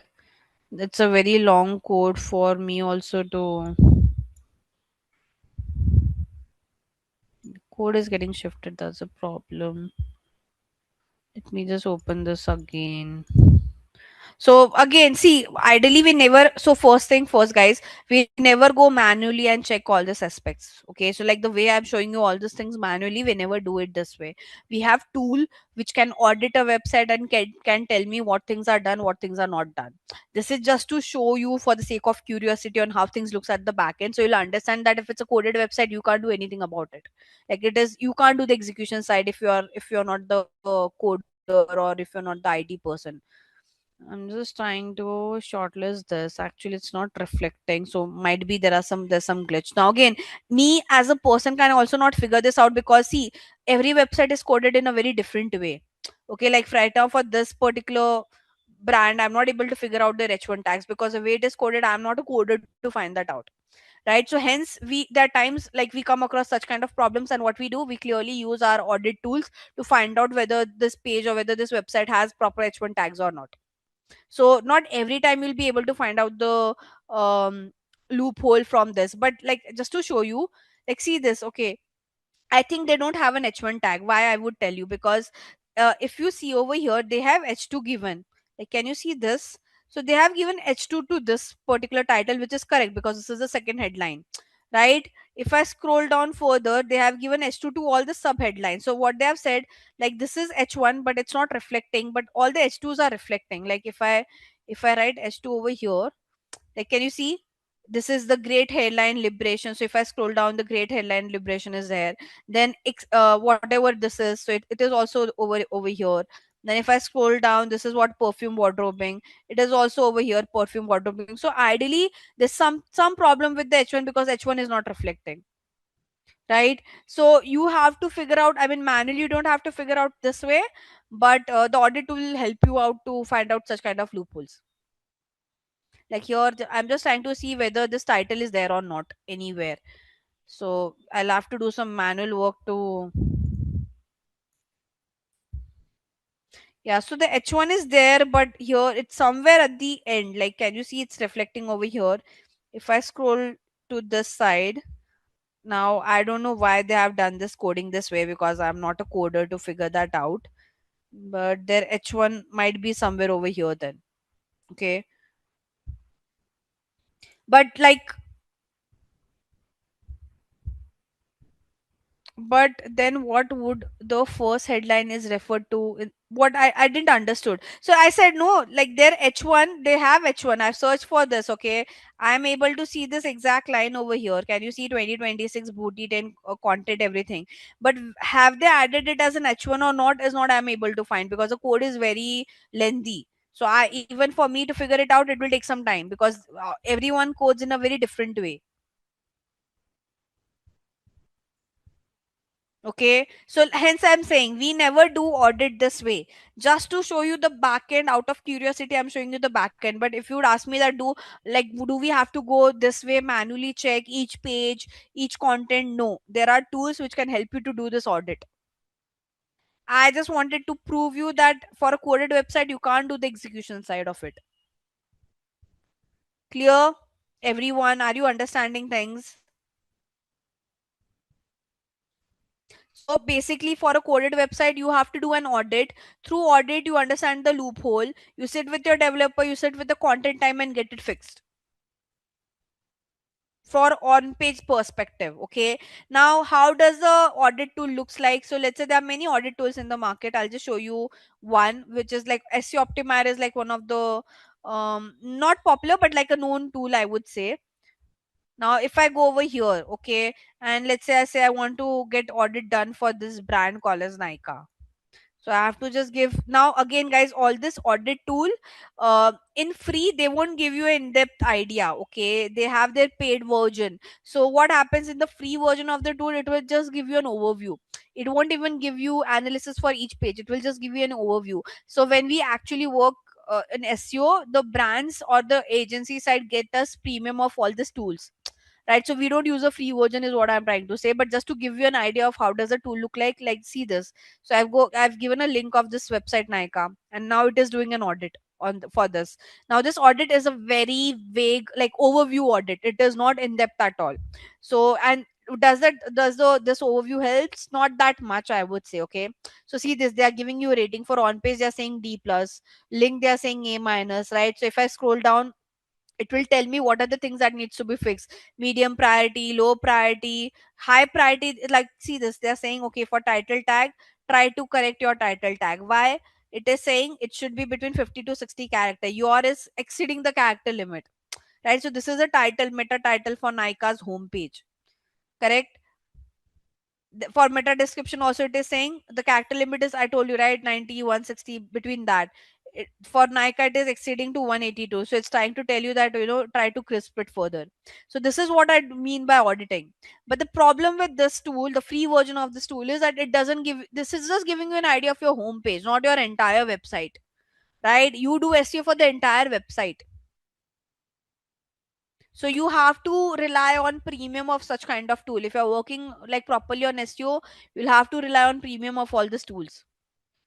Okay, it is giving you an overview how it will look on SERP. See H1 tag. Can you see your page has H1 tags?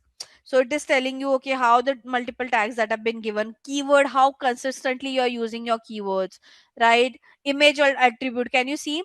We found 57 images on your page and three of them are missing the attributes. So on the home page, out of 57 pictures, for three pages they couldn't find image alt attribute, right? So this is what I mean by auditing. Guys, are you understanding this? So in real life, if you're working with a bigger brand, uh, with a coded website, your job is to do audit, get things fixed, and you will think, oh, it's easy to do. No, on page itself is a very time consuming task. Imagine that bigger brand will have so many pages. You'll have to do keyword research to fix all these aspects. This is just on page, and in on page also there are a lot of things. I'm just giving you an overview of on page. I haven't went in depth because for that you'll have a separate session, but this is still an overview part of on page. There are other things also that get fixed on page, so it takes time. And it is not that okay, today you have fixed and next day your website ranking would go higher. No, it will gradually, you will see that spike. And what if the competitor is doing better, then you have to again up your game. So there's always a competition, right, in the market. So you'll have to see what they are doing better so that you can rank higher than them. That also makes a difference.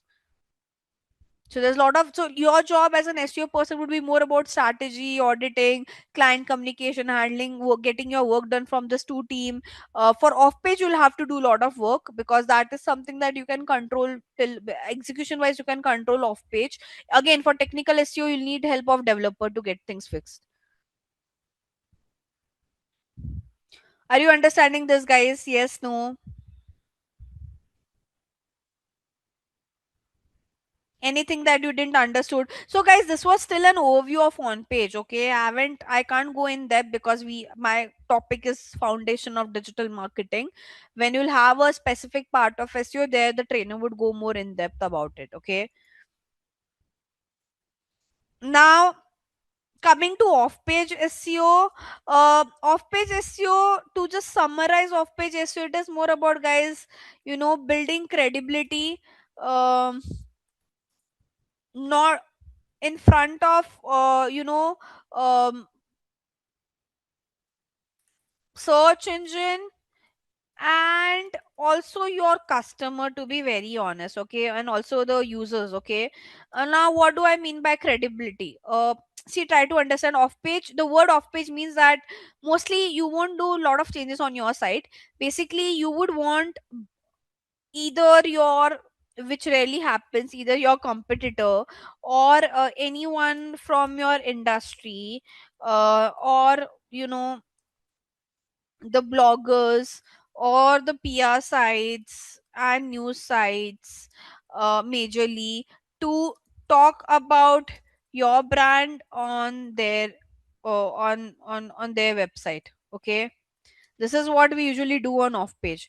And apart from that, off page also consists of building. Basically, this is what we call as backlinking, okay. This process is ideally called as backlinking, okay. So you have to do this process of backlinking. Now how does, like, not just from website, there are times we write content on Reddit, social media, that also help us to generate some backlink, which is not considered like important as such, but like just to do some additional activities, I would say. But the main part of off page is this, okay. Now what is the whole point of generating backlink is basically, clearly, there are few reasons we do this process of off page, or the second word for this is backlink, to be very honest. One is to build credibility, okay. Second is to increase the DA and PA score. I'll come to it, because if this score is increased, it impacts the ranking, okay. And if the ranking improves, your website performance will also do good. So like, to build credibility is basically, let me show you an example. um I'm just thinking, give me a minute, I'll just quickly open one blog to show you what do I mean by this. I'll talk about this tool later on. For now, just ignore what I'm doing. When I'll ask, you can pay attention to it. Um, mm, mm, mm.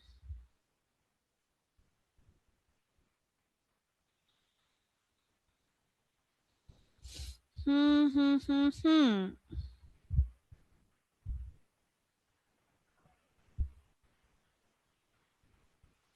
Okay, I'll have to search more. It's like another brand. They have backlink, but I want it in a blog style, so hence I'm searching for a good one.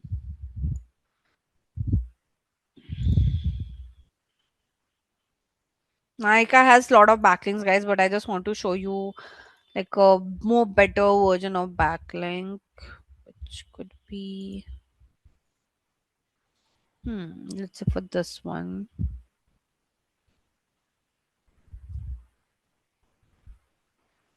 Hmm. Let's see this.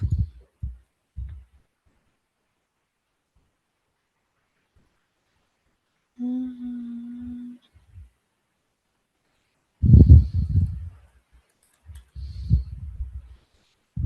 But uh, have they given a link to it? No. Okay, they are not giving link to this brand. Okay. Um. So just imagine, okay, just see this, for this brand's hostel. There was one company. There's this website which says the travel intern or whatever it is. Okay, that's the name of the city, the travelintern.com. Now they wrote a blog which says, you know, top 10 most beautiful cities to visit on your first time in India. They were writing this blog, and somewhere in the blog they featured this hostel name over there. Now, ideally, this would have been, it's still not a backlink, because why? They have mentioned the name of the brand, okay? But if I click on it, is it taking me to hostel? Is what I'm trying to check. Actually, no. So, like, it should be a clickable link as well, where I can go to this property and see it. Now, what does this does is, obviously, First is it builds a credibility, right? Like someone who's reading this blog, it will create a credibility in front of that user, that okay, if this particular website is giving credibility, or that recommending some hotels or hostels, we can try to check that. Second thing is, it will also, like, even for the search engine, when they'll see that okay, there are so many websites who are referring to this brand, that means the brand might be good one, right? So it creates that credibility, is what I'm trying to say. Second thing, now what happens when you do this backlink process, you get a score. So every website gets a score of domain authority and page authority. Okay, is DAP is nothing but domain authority and page authority. It's a score that is given by a tool called as MOS. Now, and search engine do consider the score for website ranking. Okay, so now higher the score, better is your ranking, is what I would say. The score is from 0 to 100, so higher your DA and PA score. So basically, higher the DA and PA score, better is the ranking. Okay, now on what basis we'll get a good DAPS score? Coming back to the same thing, so it says that okay, write unique content, and lastly, get backlinks. So if you do this process, there's a good chance your DAPS score would improve. If the DAPS score improves, your website ranking also improves. Are you understanding what is backlink, guys? Basically, on someone else's website, your brand name would be like, they'll talk about your brand. They'll try to recommend your brand somewhere, and wherever they recommend your brand, it's someone, like, it should be clickable. One should click and go come to your site. This is what we call as backlinking. So you the like if any other website refers to your site, it is called as backlinking. But if you are giving link to someone else's website, let's say if Zostel is giving link to someone other brand, that is called as external linking. Basically, you are also like, if you take the link, it is called as backlinking, but when you give the link, it is called as external linking. Are you understanding this, guys? Everyone, yes, no?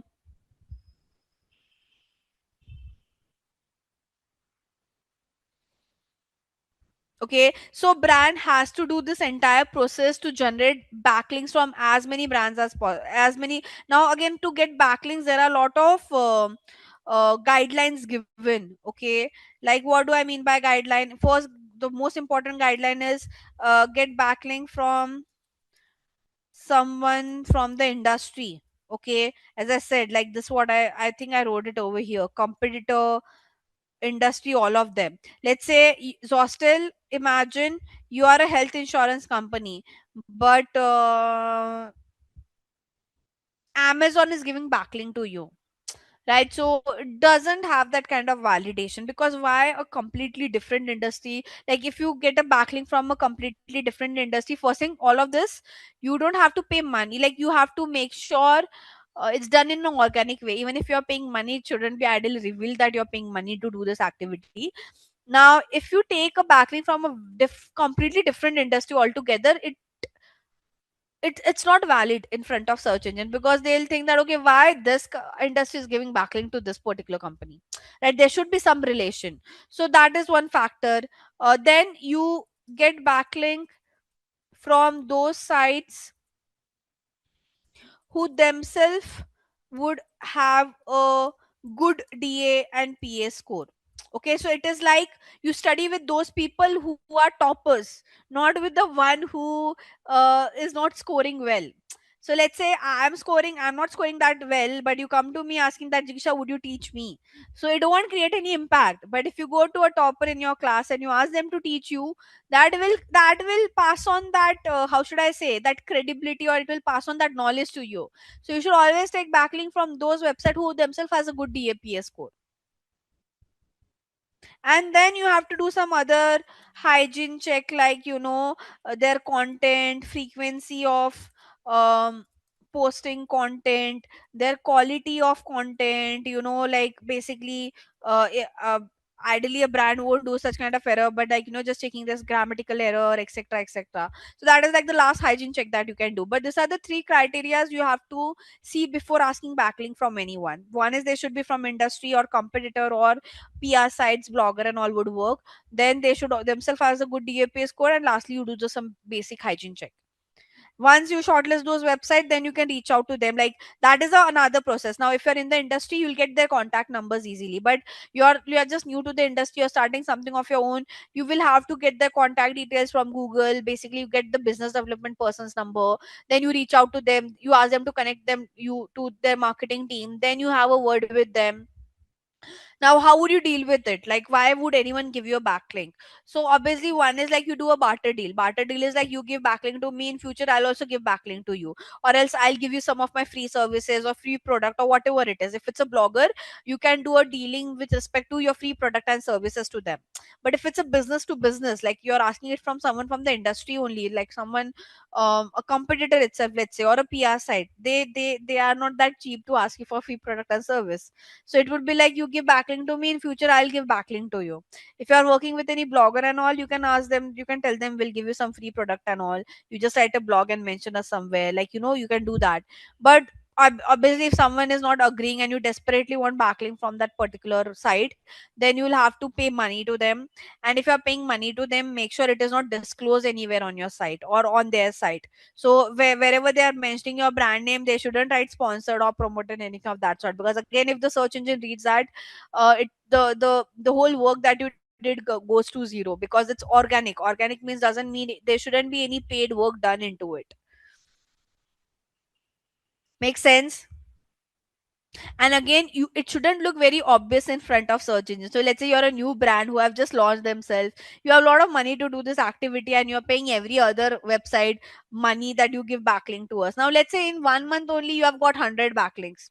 So it's very pretty obvious that organically this has not been done, right? Like, a new brand who have just launched themselves and they've got 100 backlinks in 1 month is very dicey. So even if you're doing such kind of activity where you're paying money, do not make it look obvious, right?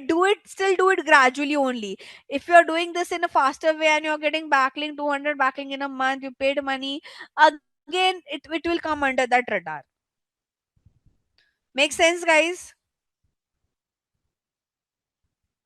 So you have to work tactfully in this organic side. Like, if you're paying money anywhere when you're doing SEO or anything organic, just make sure it is not coming in front of the search engine, it is not looking obvious in front of them. You do it between you and that side, you pay them. If you're paying, just make sure they don't write sponsored, they don't write promoted, and you don't make it look very obvious that how they are getting so many backing in such a short duration, right?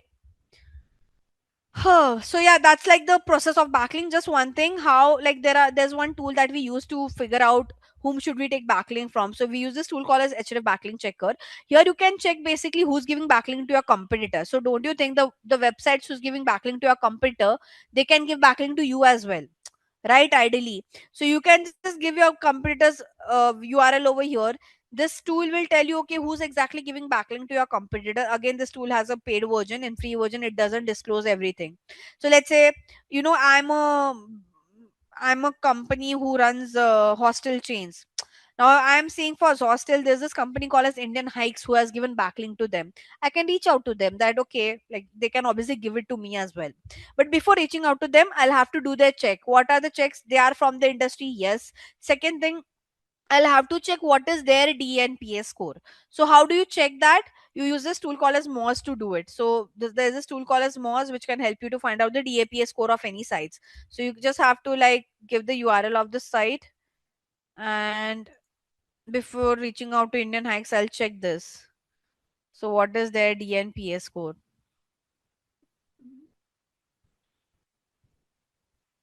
46 is still decent. As I said, like, anything about, see, it takes time to increase the score. Okay, so 46 is not bad. I won't say it's a bad score. It is a decent score, so I can reach out to them. Like, anything, like, how should I say, 0 to 20 or 30 is like not that great. 30 to 60 or 70 is like okay, and then above 70 is like good. That's how we differentiate. So this is still okay, I can still reach out to them. And last I'll see their website, how how good is the website, how frequently do they post like, is this website worth it to give backlink to me as well? Also that makes an impact, right? So you'll check this, and then if you file all okay, you can reach out to their business team, contact them. If you don't know anyone from that industry, then you have to manually go contact them, get the connect with them on LinkedIn, connect with their marketing people on on LinkedIn, and you can speak to them. Now when we talk about, guys, the technical side of SEO, um it is all about, how should I say, your website's experience, okay, and which you can't solve again because you're not the technical person, but again you can help your developer to get things resolved. What does technical SEO consist of? Okay, like there are a lot of things, but I'll just cover like few. So it consists of your website speed. Again, your UI and UX is kind of part of this. You how should I say,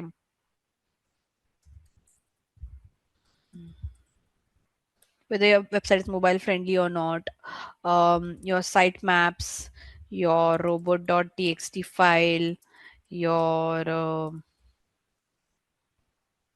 other platform integrations that you do. As I said, it's also part of technical only, like all the platform integration like Google Search Console or your Microsoft Clarity. Basically, you're just fixing all of this for your website.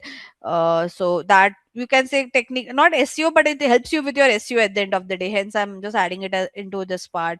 So you have to make sure like you are at least installing all of this tools to your site. The codes are added of all these tools on your site. So speed is basically, obviously we all know what is speed. Your website speed should be good. So how do you check a speed of any website? Just like, instead of like you don't like just how should I say, assume or experience, but you have to use a tool. So you can use this tool to check anytime when you in future, if you want to see the speed of any website, you can use this tool. There it will give you a score. If you see a very bad score, like, I mean, it's taking some time to load, hence I was quiet. So basically, here it will tell you what is the speed of your website on mobile and desktop, whether it's good, bad. So yeah, for mobile, for this Nika, it is giving in like, it's like, so it's below 50. So it's red. That means you need to improve. 50, 29, okay. 9 to 100, good. For desktop, it will take some time to diagnose. So this tool helps you to diagnose the speed of your website. You can use it. Then again, it will take some time to load. We'll go next. UI UX, I've already spoken about the user interface and user exchange. Mobile friendly, now obviously whenever like a web, now for desktop it is bad, so they need to fix it. Okay, mobile friendliness means that how should I show you? So whenever you see your website, you also see it in like how does it looks in desktop and how does it look in mobile. So if you think, okay, the UI UX is not mobile, for mobile, because the UI UX needs to be changed for mobile, like how the structure you keep for desktop, you can't keep the same structure for your mobile. So you have to make sure your developer makes your website mobile friendly as well. Apart from that, the website developer has to upload sitemap also on their website. So what is sitemap? Basically, whenever the Google crawler will come on your website to crawl, um, see, don't you think now this website, this page itself, Nika website itself, there are so many pages, like there are so many pages, each page has so many sub pages within it. So don't you think, if even if I ask you guys to crawl this website, it will be very difficult for you to understand where to start, where to end, because it's an e-commerce site, whether not just e-commerce but any site. Okay, so if you like, just to be on safer side, you don't want the crawlers to miss out on any of the page, to left out to be crawled. What you have to do is you have to upload a sitemap. Sitemap means a roadmap of your website where you list down all the pages, all the category, and like, you're just saying that, okay, this website has all these pages, crawl it. Okay, so for example, my website also has its sitemap, like it, I'll show you later on at the back end. But that is the use case of sitemap, basically a roadmap of your website. It's a file that the developer needs to upload as a direction for the crawler to crawl the site. Then you also have something called as robot.txt file. Now what is this? So like, just for this brand Nika, let's just say, okay, now there are so many pages. there are some pages on your website, let's say you wouldn't want the crawler to crawl. For example, for an e-commerce website, it should never allow the crawler to crawl the customer's back page or add to cart page or their wish list page or their payment page or their order page, because it includes personal information, right? So obviously the crawler shouldn't crawl that, right? That is not for public visibility, correct? So what the developer has to do, they have to upload a robot.txt file. Robot.txt file looks like this. So you write a condition.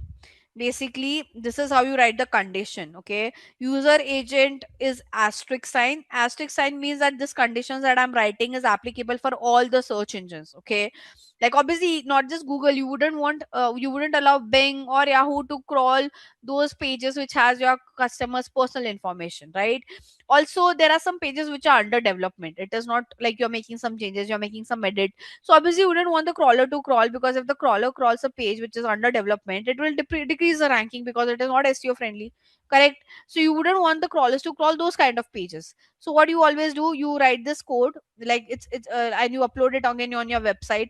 That user agent asterisk means it's applicable for all the search engine, and you write what are the pages you're disallowing for the crawler. Like whichever pages you don't want the crawler to crawl, you write disallow is equal to that page. Like you don't have to give the entire URL. For example, I don't want the crawler to crawl this hair care shampoo page, then I won't take the starting part. I'll just take anything after .com and I'll give that over here. And then you give your sitemap URL. This is how you create a robot.txt file, and it should be there. This gives a guideline with respect to what pages the crawler should crawl, what pages they shouldn't crawl. So sitemap will include all the pages linked basically as a roadmap. Robot.txt file will is a guideline with respect to all the pages that we have given you in the sitemap, which are those pages that they should crawl and which are the pages they shouldn't crawl. So obviously in robot.txt file, if you just write what are the pages they shouldn't crawl, automatically the crawlers are smart enough to know which are the pages they will have to crawl. So you have to upload such kind of robot.txt file as well for the crawling process. Then lastly, you have to make sure your website has all this platform integration. Google search console should be there, Microsoft clarity should be there to see what exactly, to understand the behavior pattern on your website. Your Google Analytics account needs to be there. Google Analytics will discuss a detail in the last lecture, not today, but Google Analytics account should be there to see in-depth website performance. Google Tag Manager, again, it should be there. So let's say, if you if the developer install Google Tag Manager code, you would not have to take that help every time if you want to put code of any platform on your site. So it's a one time code. It's like a tool which allows you to put any platform code with the help of this tool, okay, on your website. So let's say on your website you want to put Google Ads code, you want to put LinkedIn Ads code, 10 different codes. Now always you'll have to go and you'll have to take help of developer. So what does this tool does is, like, you just have to ask your developer to install this code of this tool one time, and then on this tool you yourself can integrate all the codes of no matter what the platform is. But it is bit advanced tool. No one expect a beginner to know this. You should have some year of experience to get into it. Like when you are at a head or a VP or a director position, that's the time when a company would expect that at least the hired people, the manager or anyone above manager should know how to use this tool. Because if you know this how to use this tool, you don't need a developer to always place code on your site of any platform. You can yourself do it. Make sense?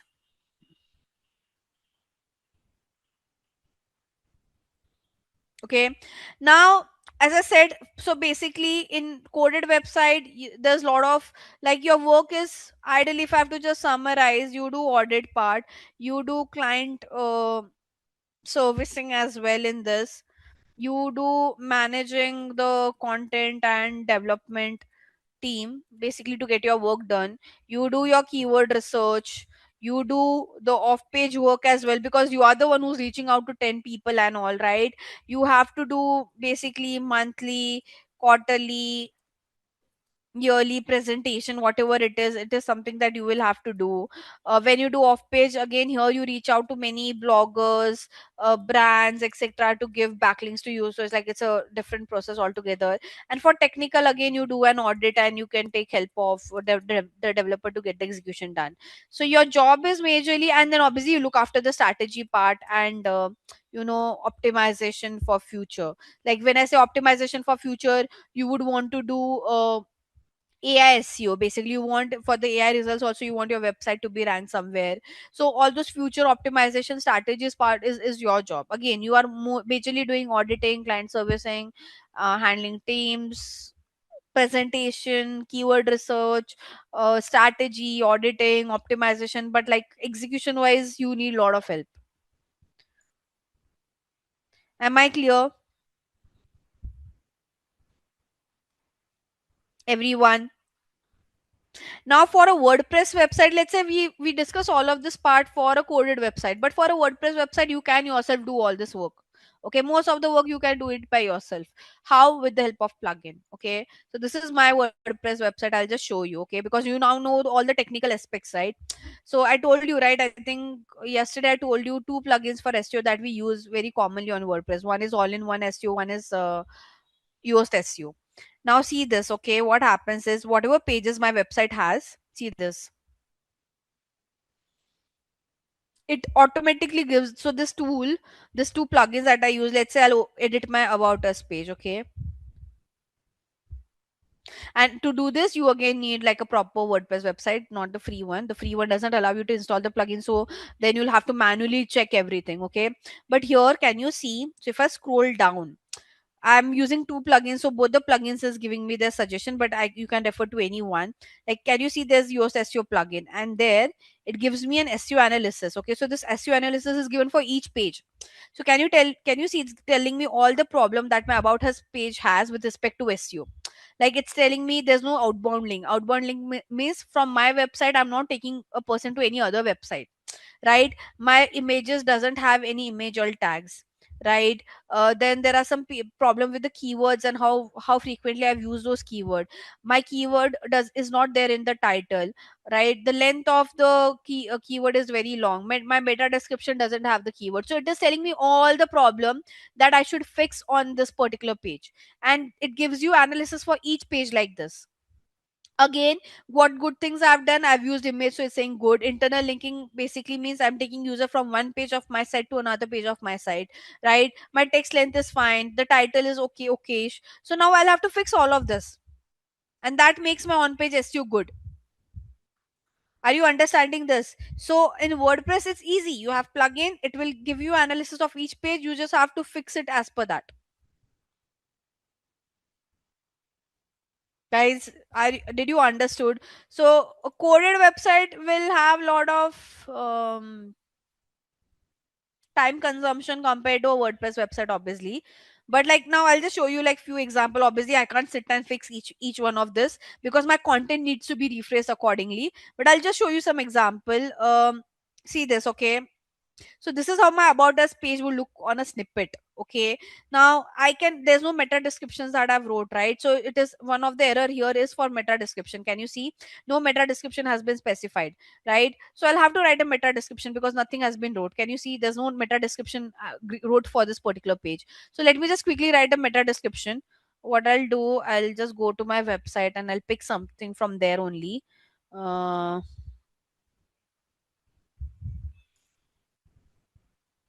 Obviously, guys, meta description you don't just randomly pick from the website. You have to phrase it based on the keyword. Now I have not done a keyword shortlisting for this page, that okay, this page should be ranked for which keyword. So you have to first, again, I'll have to do the process. I'll have to shortlist keyword for this page, then I'll have to, surrounding that keyword, I'll write my content, I'll write my title, I'll write my description. So like even this, as I said, this website is still work in progress, so do not comment please. But let's say for about us, I can take this para, okay, and if I put it over here, see this.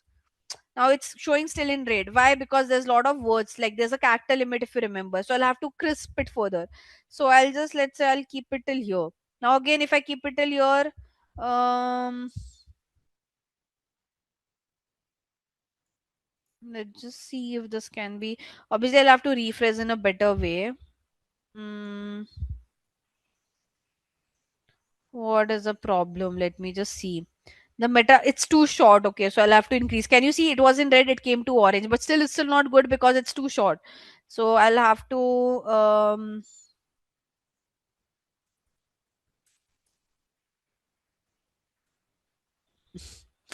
hence I said like you need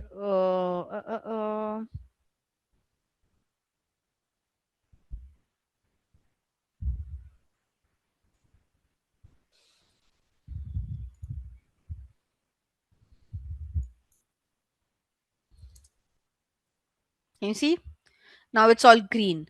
Why? And now if you would see the meta description thing came over here. So based on all the red flags that I've got for this page, I just have to fix it each one of this. And once it gets fixed, it goes to the green side. Okay, and it will take time to fix all of this. Like I can't do this overnight. Even if I sit for 1 hour, I can't fix all of this at one go. Now it is saying that okay, I don't have H1 tag given for the title. So I'll have to give that H1 tag to my title. Right, so this is a use case of Yoast SEO plugin. Like for any on page, again the all-in-one SEO also does the same thing. So I have both the plugin. This is Yoast SEO plugin. If I let me just hide this one and I'll show you all-in-one SEO plugin. This is the all-in-one SEO plugin. Here also, like it gives me recommendation. It shows me the snippet, how it would look like, how I can fix the title, how I can fix my description. Focus keyword. It's telling me, okay, tell me what are the important keyword for this page. It is again here also giving me analysis that content is good, internal linking is good, but there's no external linking. Title wise, it is telling me the title is too short. Readability wise, it is giving me all the errors. So this there are two plugins, you can use both of them and they both will give you mostly the same kind of insights only. Clear? Yes, no? So for on page, both of the plugins are really good. For off page also, these plugins are very good. So I'll show you how I did the off page part. Now, when I say off page, not off page exactly, but if you want to, let's say, I'll show you. Wait, give me a minute to show this to you. Uh, like now let's say you have to also upload the sitemap and robot.txt for your website, right? So with this plugin you don't have to do that. They themselves they have added that feature. Okay, so if I have to show you how does that look like.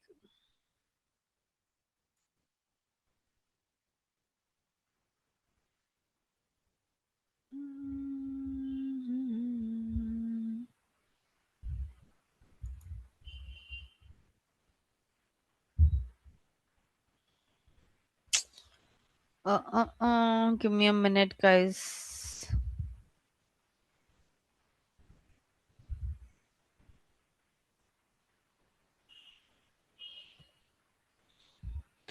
There is some problem.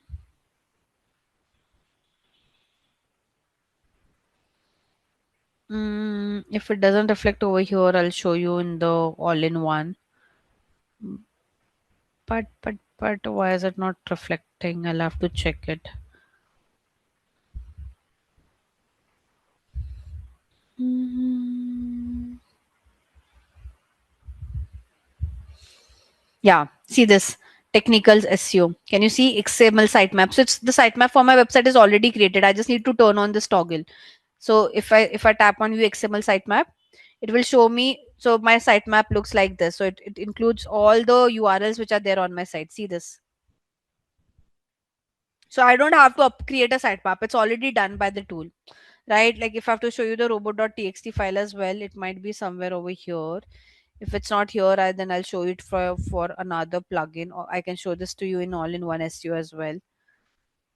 So the all-in-one SEO also does the same thing. The Yoast SEO also does the same thing. I just tried to explore both the plugins for my use case, and it looks like where is our robot dot? See, this also has a sitemap thing, so you don't have to do much on this. Like the sitemap automatically gets created.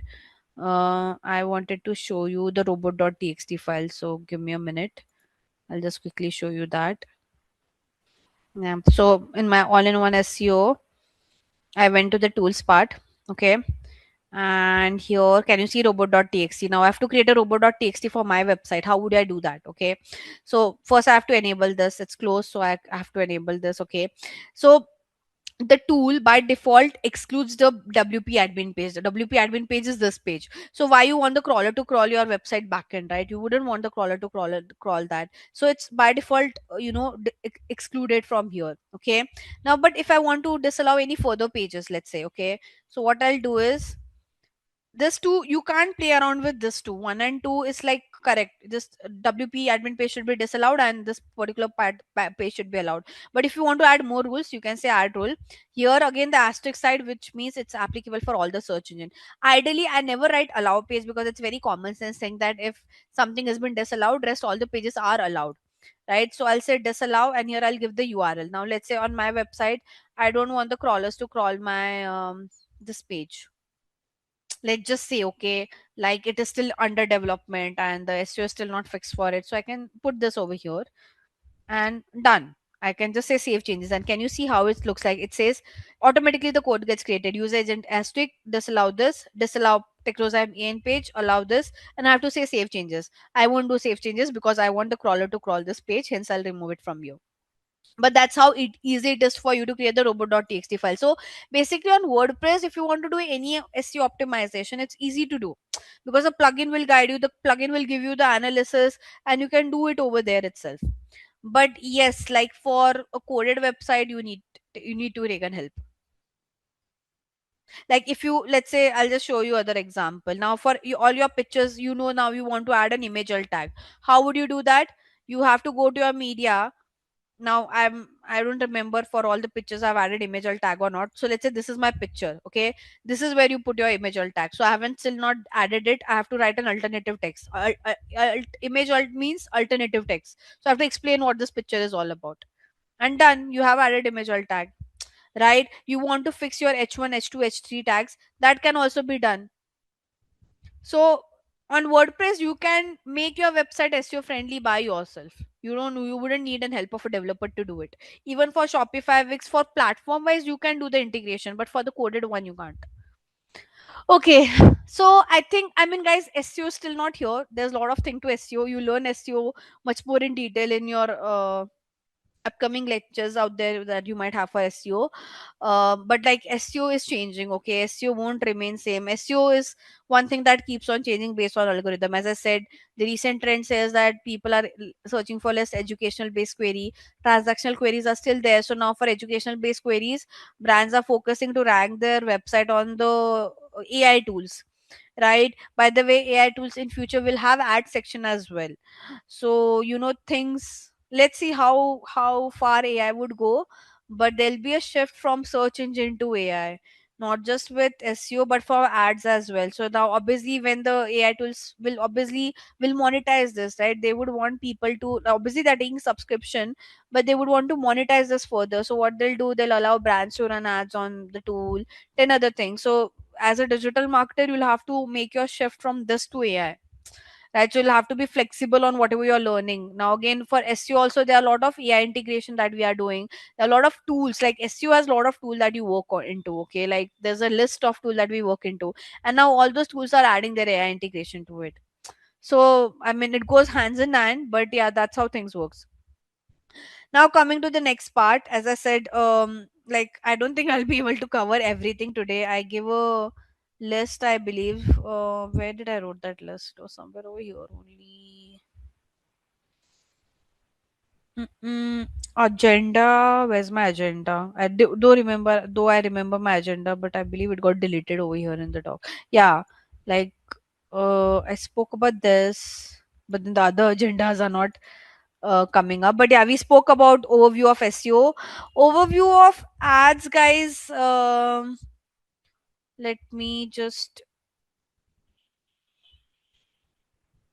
okay, like we'll just cover the overview of ads and then the remaining topic we'll take in the last lecture. I don't think it's possible to take it today. Okay, so coming to the B part of today's call, which is your ads. Okay, now, I think I've already spoken. Nowadays, people call this as performance marketing. Before that, people used to call it SEM, PPC, whatever you would want to call it. The current jargon is performance marketing. Consists of lot of things. Like again, it itself it is like a very big department where There are so many platforms to explore and work into. Okay. So performance marketing is all about, running ads, not to drive or grow business ideally. Okay, not just like for, plus obviously you look after the branding side of it. You also have to do a lot of media planning and buying. You have to do a lot of strategy, client servicing part of it, vendor management, servicing, vendor management is part of this, right? Like this, it is itself, like you do a lot of reporting as well over here, optimization, presentation. Like you have 10 things to do in a day when you're working into this department. Okay.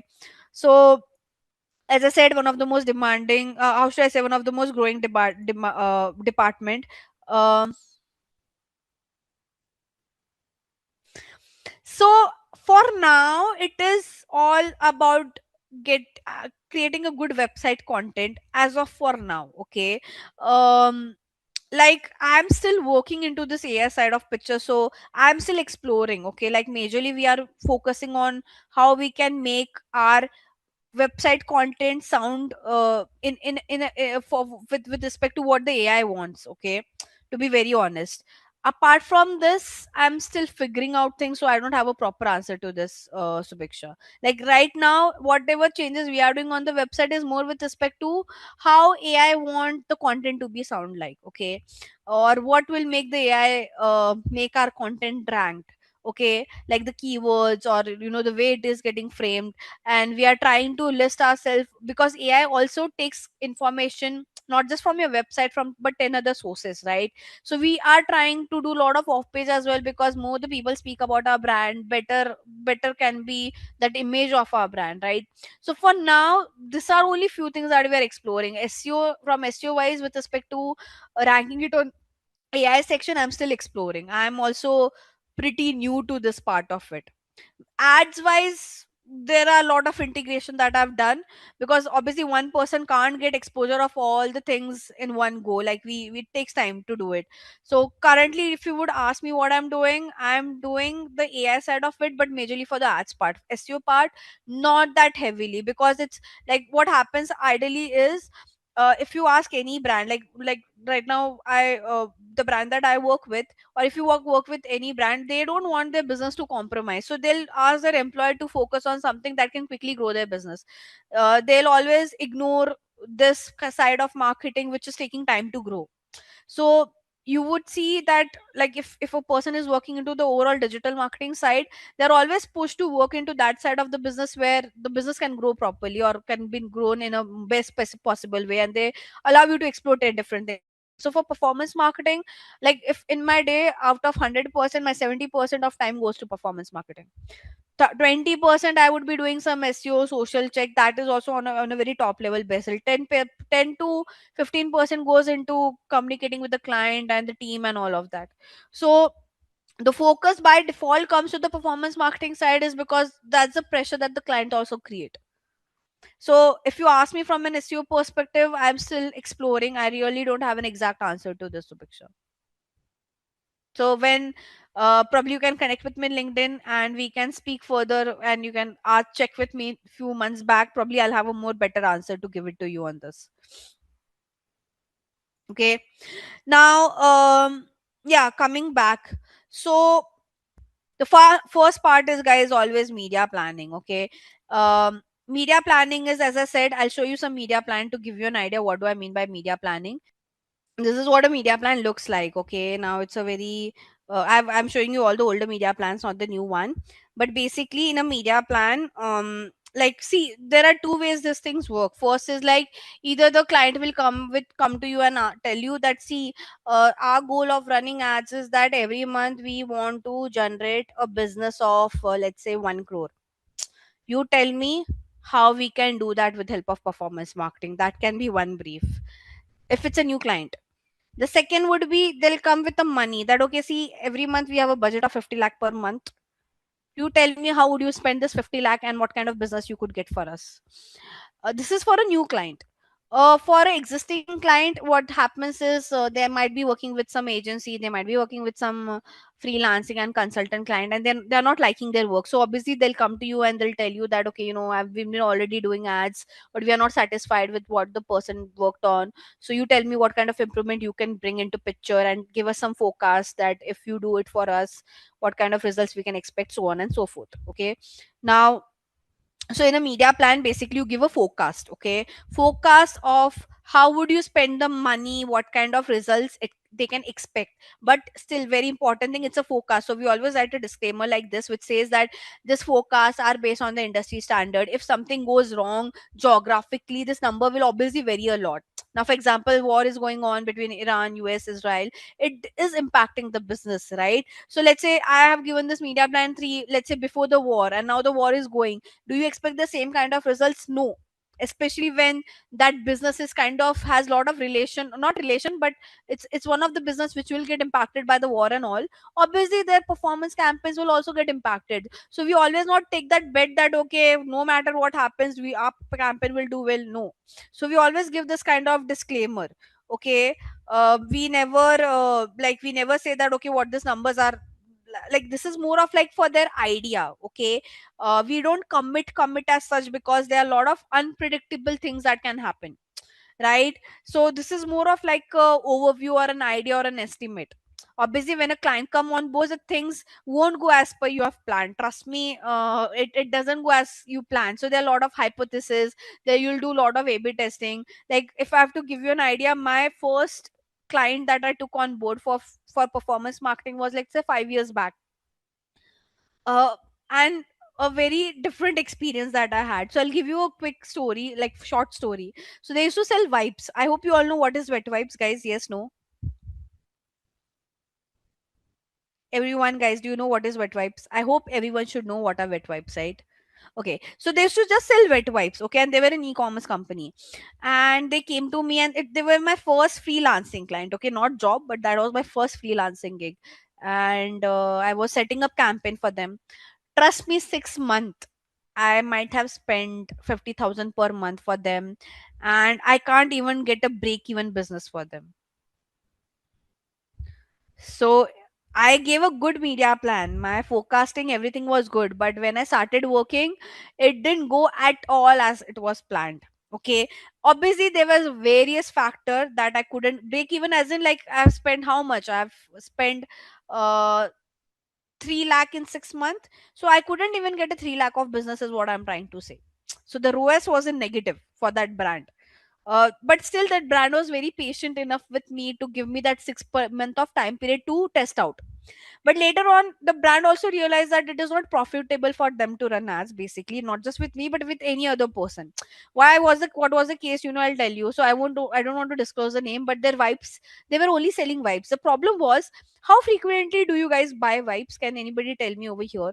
Like, do you buy wipes every month, like the way you buy face wash, or you buy only, let's say, every quarter, or once in a year, or in 6 months you buy it once? Like, how, what is the frequency?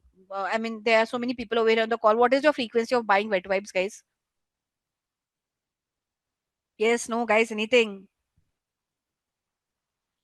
Not very frequently, correct? What about others?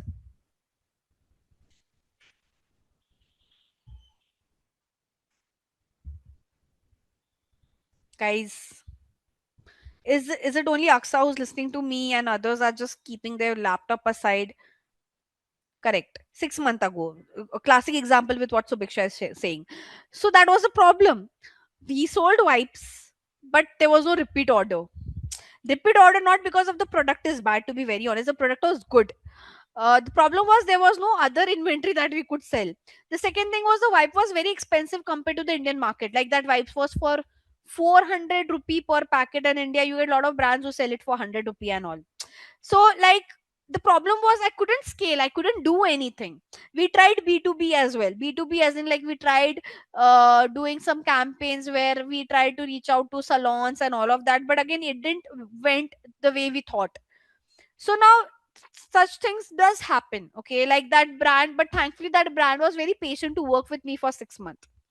right? And then we realized that no. So what did the obviously the brand in future integrated more products, but still they were struggling. Obviously pricing matters, the product matters, there are 10 things matter. Although brands who do so many ads, guys, not everyone is running ads they are not profitable. Like there are people who are burning money with running ads. Their ROAS might be negative, but because they want to acquire customer, like let's say the product is for 100, but the customer acquisition cost of running ads goes to 500, 600, and they're burning money. The only reason they're burning money is because they want to beat the competition and they want to acquire the customer. But how sustainable it is a questionable thing. Like hence, like when we give a media plan, we clearly say it's a forecast. Things can go haywire as well, and we don't give that commitment because there are a lot of things that keeps on changing. So here, if you would see, I gave a very, this was also for my freelancing client. Okay, it didn't came on board, that's a different thing. But if you would see, like it was the how what was the budget, it was 1,50,000 for uh like for one entire month. Okay, so I told her that where we could spend, what kind of money we'll spend, what kind of conversion. So they wanted to do lead generation. So what kind of leads we can get, what could be the cost per lead. If you go further, here I've given like a proper detail, like how much impressions she could get, what could be the CTR, what could be the clicks. Again, I told her, okay, what kind of audience targeting I'll do. So to run ads, what would be my strategy? Okay, obviously we never really reveal the entire strategy, but we give them an insight like this, that okay, what would be my strategy when it comes to the targeting. If you see, I gave her some sample keywords as well for her. So you have to give such kind of media plan before taking them on board. So brands do take media plan from multiple companies or multiple agency, and they shortlist the one which is profitable for them. Now what happens in this game is that there are brands who take the there are agency who take the client on board by giving them wrong expectation. Okay, now what goes with this is, with wrong expectation, there's a lot of to and fro, and there's a lot of relationship that get hampered between this process. So let's say if I take this client on board by saying that, oh, I'll tell them that okay, you are cost per conversion, what is the cost per conversion, I'm telling 876, I'll give you a cost per conversion of 500 for first month. I would take them on board. Now if I'm giving such high hopes and I don't deliver, trust me, there are clients who default the payment. Okay, they probably, I'll have to chase them, and I had such kind of experience. You do some legal signing and all as well if you're working as a freelancer, but still, there's a lot of battle over there. So I always say that instead of taking a client with the wrong expectation, it's okay if you let go of that client, because there are some clients who won't understand performance marketing. They might see, because it's very easy nowadays, there are so many people who will quote a very lesser amount and people get attracted to that, but they don't know that it is not fruitful in long run to work with those people, because they are also giving you wrong expectation, right? I've worked with many brands in an agency side, where the agency took those clients on board by giving them lot of wrong expectation. Then what happens, they ask the employee to not manipulate but try to retain them by managing them every month, listening to what they're cribbing on. They might bash you also for that.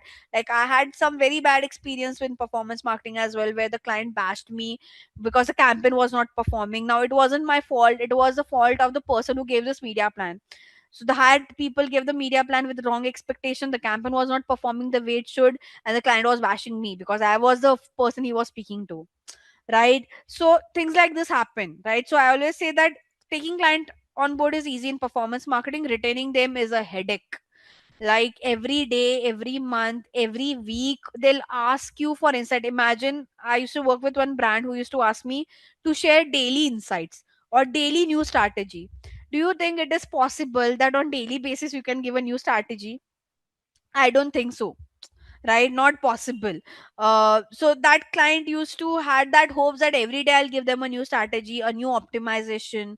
It didn't retain, right? So there's a lot of headache in performance marketing. At least when you're a freelancer or a consultant, job wise it's still okay. It's up to the agency if they want to entertain that brand or not.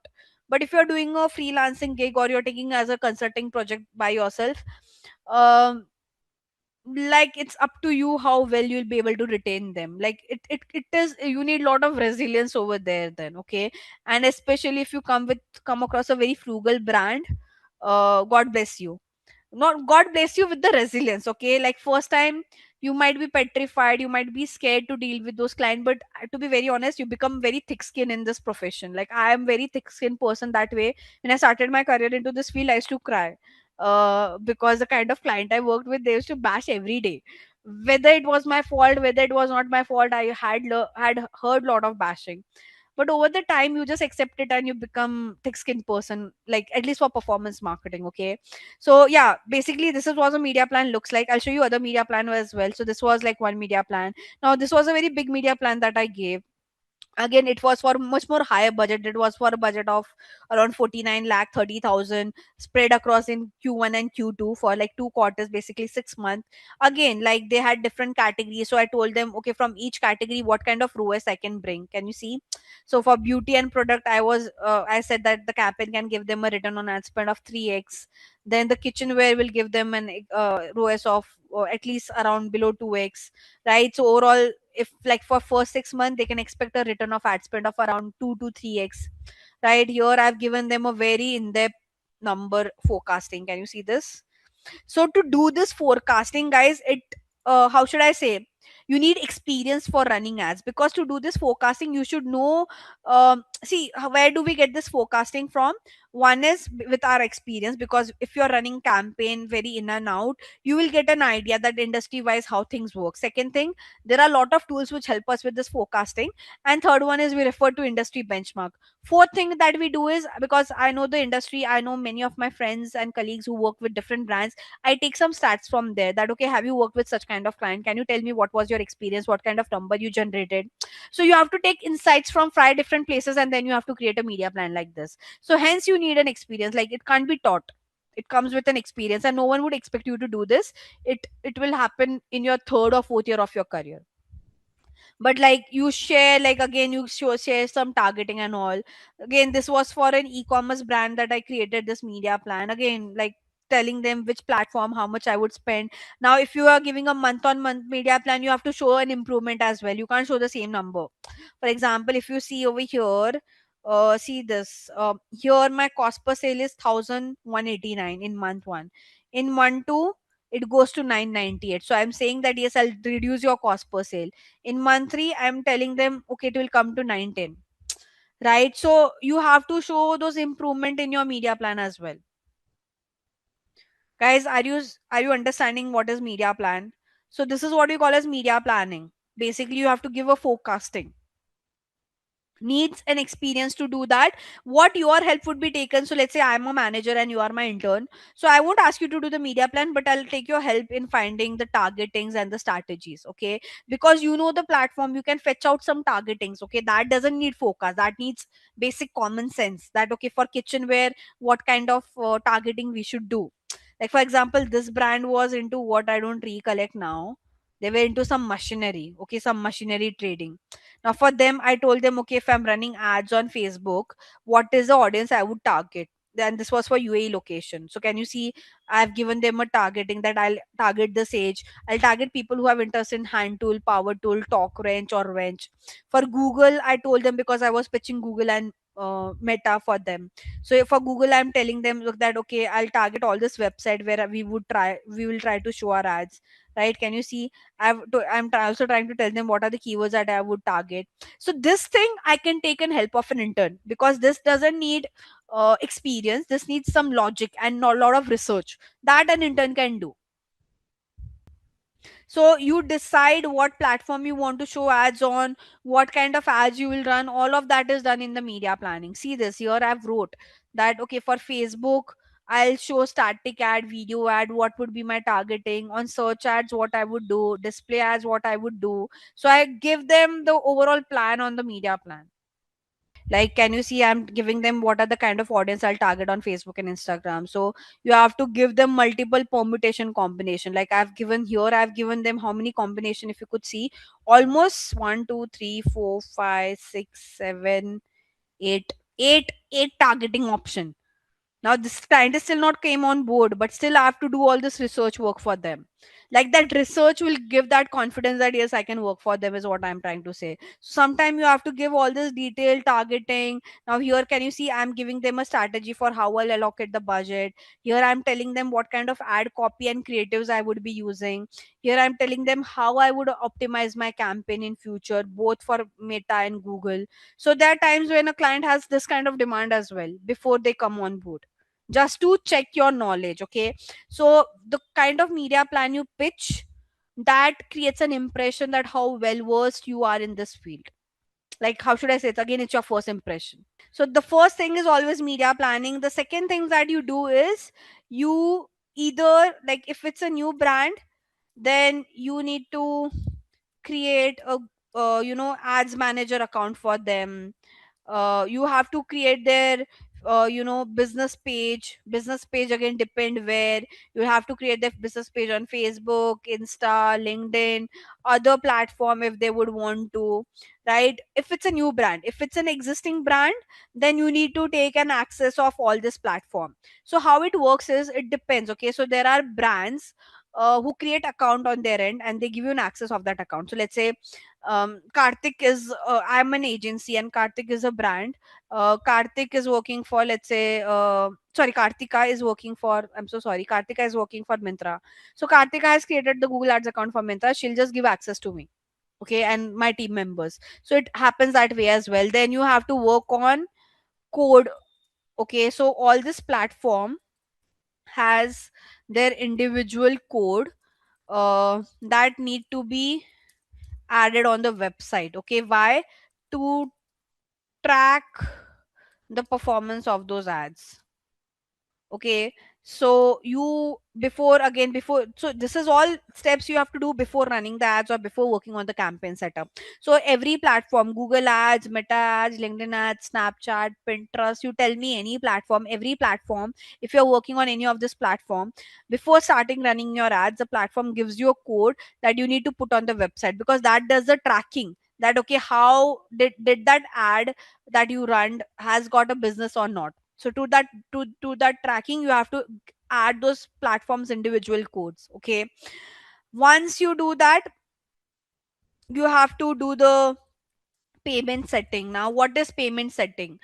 So there are brands who now, and trust me, bigger brands, they work in this way. So either they will add their credit line to the account. Okay, or there are times when they ask the agency to spend on their behalf and they'll give that money towards the end of the month, or after the quarter ends or after the year ends. So you have to work on this payment method. Again, most of the big brands, they add the credit line.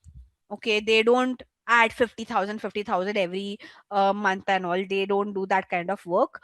Once you do that, you have to add two factor authentication on the platform. Okay, very important. Because as I said, all these accounts has lot of chances of getting hacked. Your Google Ads account, Meta, any ad account should always had a two factor authentication on. Basically, what is two factor authentication? Once you sign in, it also asks you to give the OTP, right? So the two factor to sign in into the platform. The reason being, the only reason being we do this is, we want our account to be safe from the hacker.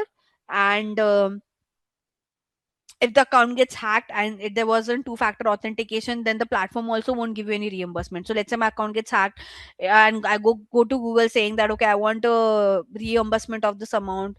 Google will first check that was my account set properly, do I have a two factor authentication or not, 10 other things. If that check is clear, then only they'll give me a reimbursement of whatever amount that the hacker has spent from my account. So that, to trust me, you should never get into that problem. Like it's you, because your client will also bash you, the company will also bash you. So touch wood, I never came across that experience of getting my accounts hacked, but I know many of my colleagues, many of my friends who like it wasn't their fault. Like they, what happened, like if you're working in a bigger organization, you get a lot of spam email, and one of my friend mistakenly clicked on it and the account got hacked. Now again, like it wasn't done purposely, to be very honest. No one purposely would want their account to be hacked. So like you should never get into it is what I'm saying. Then you start with your research. Okay, research on what would be your targeting, what would be your keywords. You will start working on your ad copy creation, creative creation, graphics creation, video creation. When all of these things are ready, okay, then you start working on the platform. So you have to first get all these things ready before getting on the campaign creation. Did you understood? So this is the process that you have to do before setting up any campaign on the platform. So if you remember, in the first or second lecture I've shown you, right, how does a video campaign setup looks like. Do you remember that? So we don't directly jump into video campaign setup. I told you, right? Like no one directly goes to Google Ads account and say, yes, we'll set up a video campaign today. No, this is the process that one should follow. Media planning. Either you create an account and business page for the company, for the brand, or if it's an existing the brands who's already running from the past, you take access of their account. See the payment method thing should be fixed. The payment setting, two factor authentication, all your research with respect to targeting keyword, everything should be ready, and then you go to the dashboard for the campaign creation. And also the code needs to be placed. And by the way, once you place the code, you have to do a pilot run as well. So pilot run, to check if the codes are working properly for tracking or not. That is also that you have to do.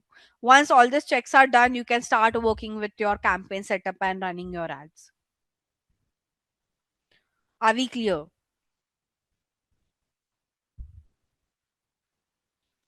Okay.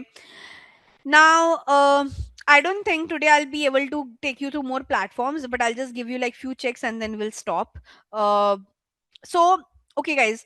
Uh, Rookie mistakes. Okay, trust me, and these are very rookie mistakes that interns does. Okay, interns tend to do, not interns, even it happens with a working like a proper experienced person, that they do with performance marketing. Okay, and trust me, it has very dangerous repercussion. Okay, hence like you have to be like this industry, this part of department, you have to be very vigilant is what I believe.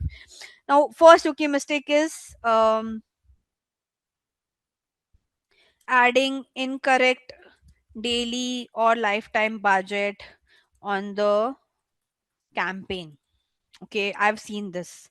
Let's say your client tell you your daily budget should be like, you did a calculation and your daily budget came around 500 rupee per day.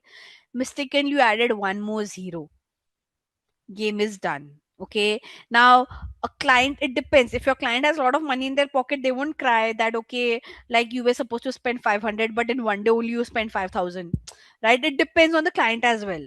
If the client itself doesn't have that kind of money, they will crib. And trust me, there are clients who ask the agency to give that money back. They'll say that it's your lookout, you have spent extra money, you give me that extra money back, right? So one thing, people add wrong number. I mean, what happens, you're working on multiple things, and again, no one would do purposely, no one want to spend 1 0 extra, right? But you have to be vigilant. So what happens, still till date, whenever I work on any budget thing, I ask someone to QA my work. QA as in, like, I ask a second person to check if I've added proper budget or not.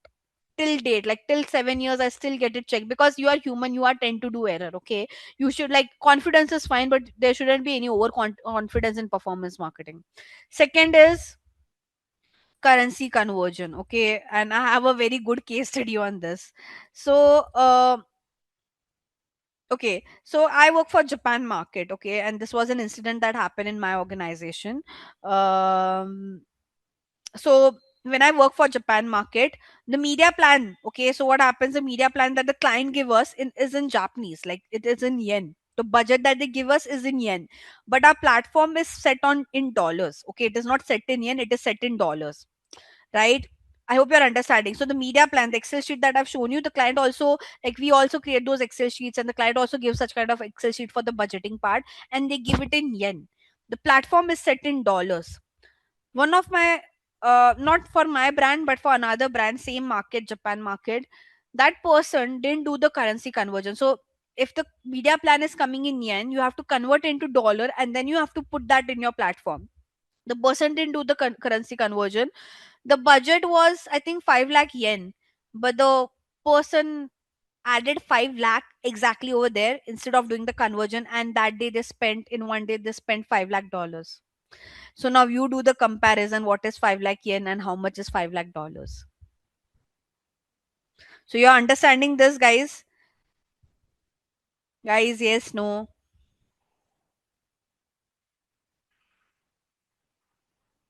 I hope I'm not the only one who's speaking. So, okay.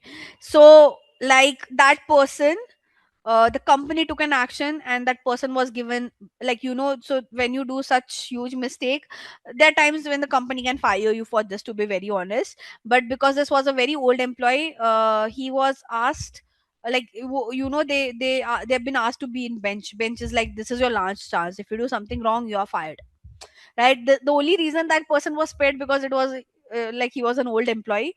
If it would have been an intern or a new employee, and if it, like, I just joined that company, the company very recently, and that time this incident happened. So if I would have done something on those line, like, I'm only 2 months old employee, I would have got fired for sure, because it was like everyone in the organization got to know about this, because, and the client was also very big, like 5 lakh yen, $5 is a very big difference. So I'm laughing right now, but trust me, for a few months everyone cried because of this, because it every what happens then, obviously the client will pinpoint, they will lose trust on your work, the manager will also lose trust on you, every monthly review it will be brought into picture. So that person goes to a next level stress, is what I'm trying to say, okay? Then incorrect targeting, a classic example, your client will bash you for, like, you were supposed to target 18 to 50, you're targeting 18 to 65. The client will, because see, performance marketing is like, whatever you have spoken to your client and whatever has been finalized, things should work like this with respect to what you're putting on the platform. If you do any mistake, the client will bash you because you are spending their money in a wrong way. That's the whole point. Okay, like, you have decided 10 things, that okay, we'll do this 10 things, the client approves those 10 things. Now when you go to the platform and when you put all those 10 details, if you do anything apart from what you have said, like, you have told your client will target only male, the client also agreed, now you're targeting female and unknown and everyone, you're spending money for it, right? It is not happening in free. If this would have been happened in free, the client won't crib.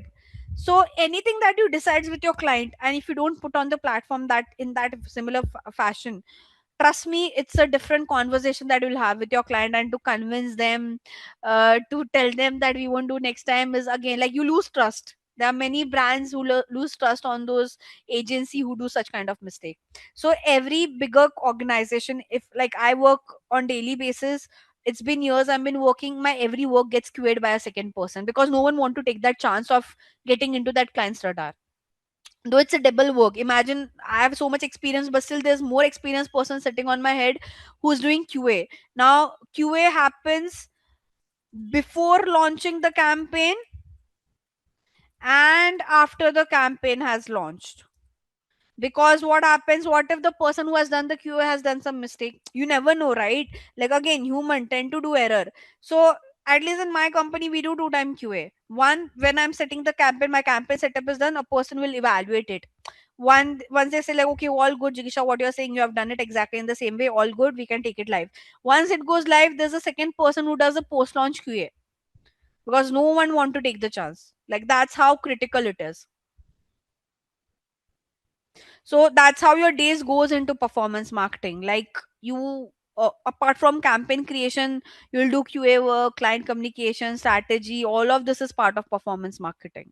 And trust me, um again, you have to give exams and all of that as well. Like, every year I give exams of Meta, every year I have to give Google certifications, because the platforms keeps on changing. We have to like, if you are someone who want to do a job which won't change for the next 10 years, do not get into this performance marketing, at least, because it changes every month. Every month on platform we see a different thing, right? So I can't, like, as a performance marketer, if someone asks me to become a full-time trainer, I can never become that, because I know that it won't have any validity in next few months, because what I'll teach, like, I can't teach any past data as well to anyone.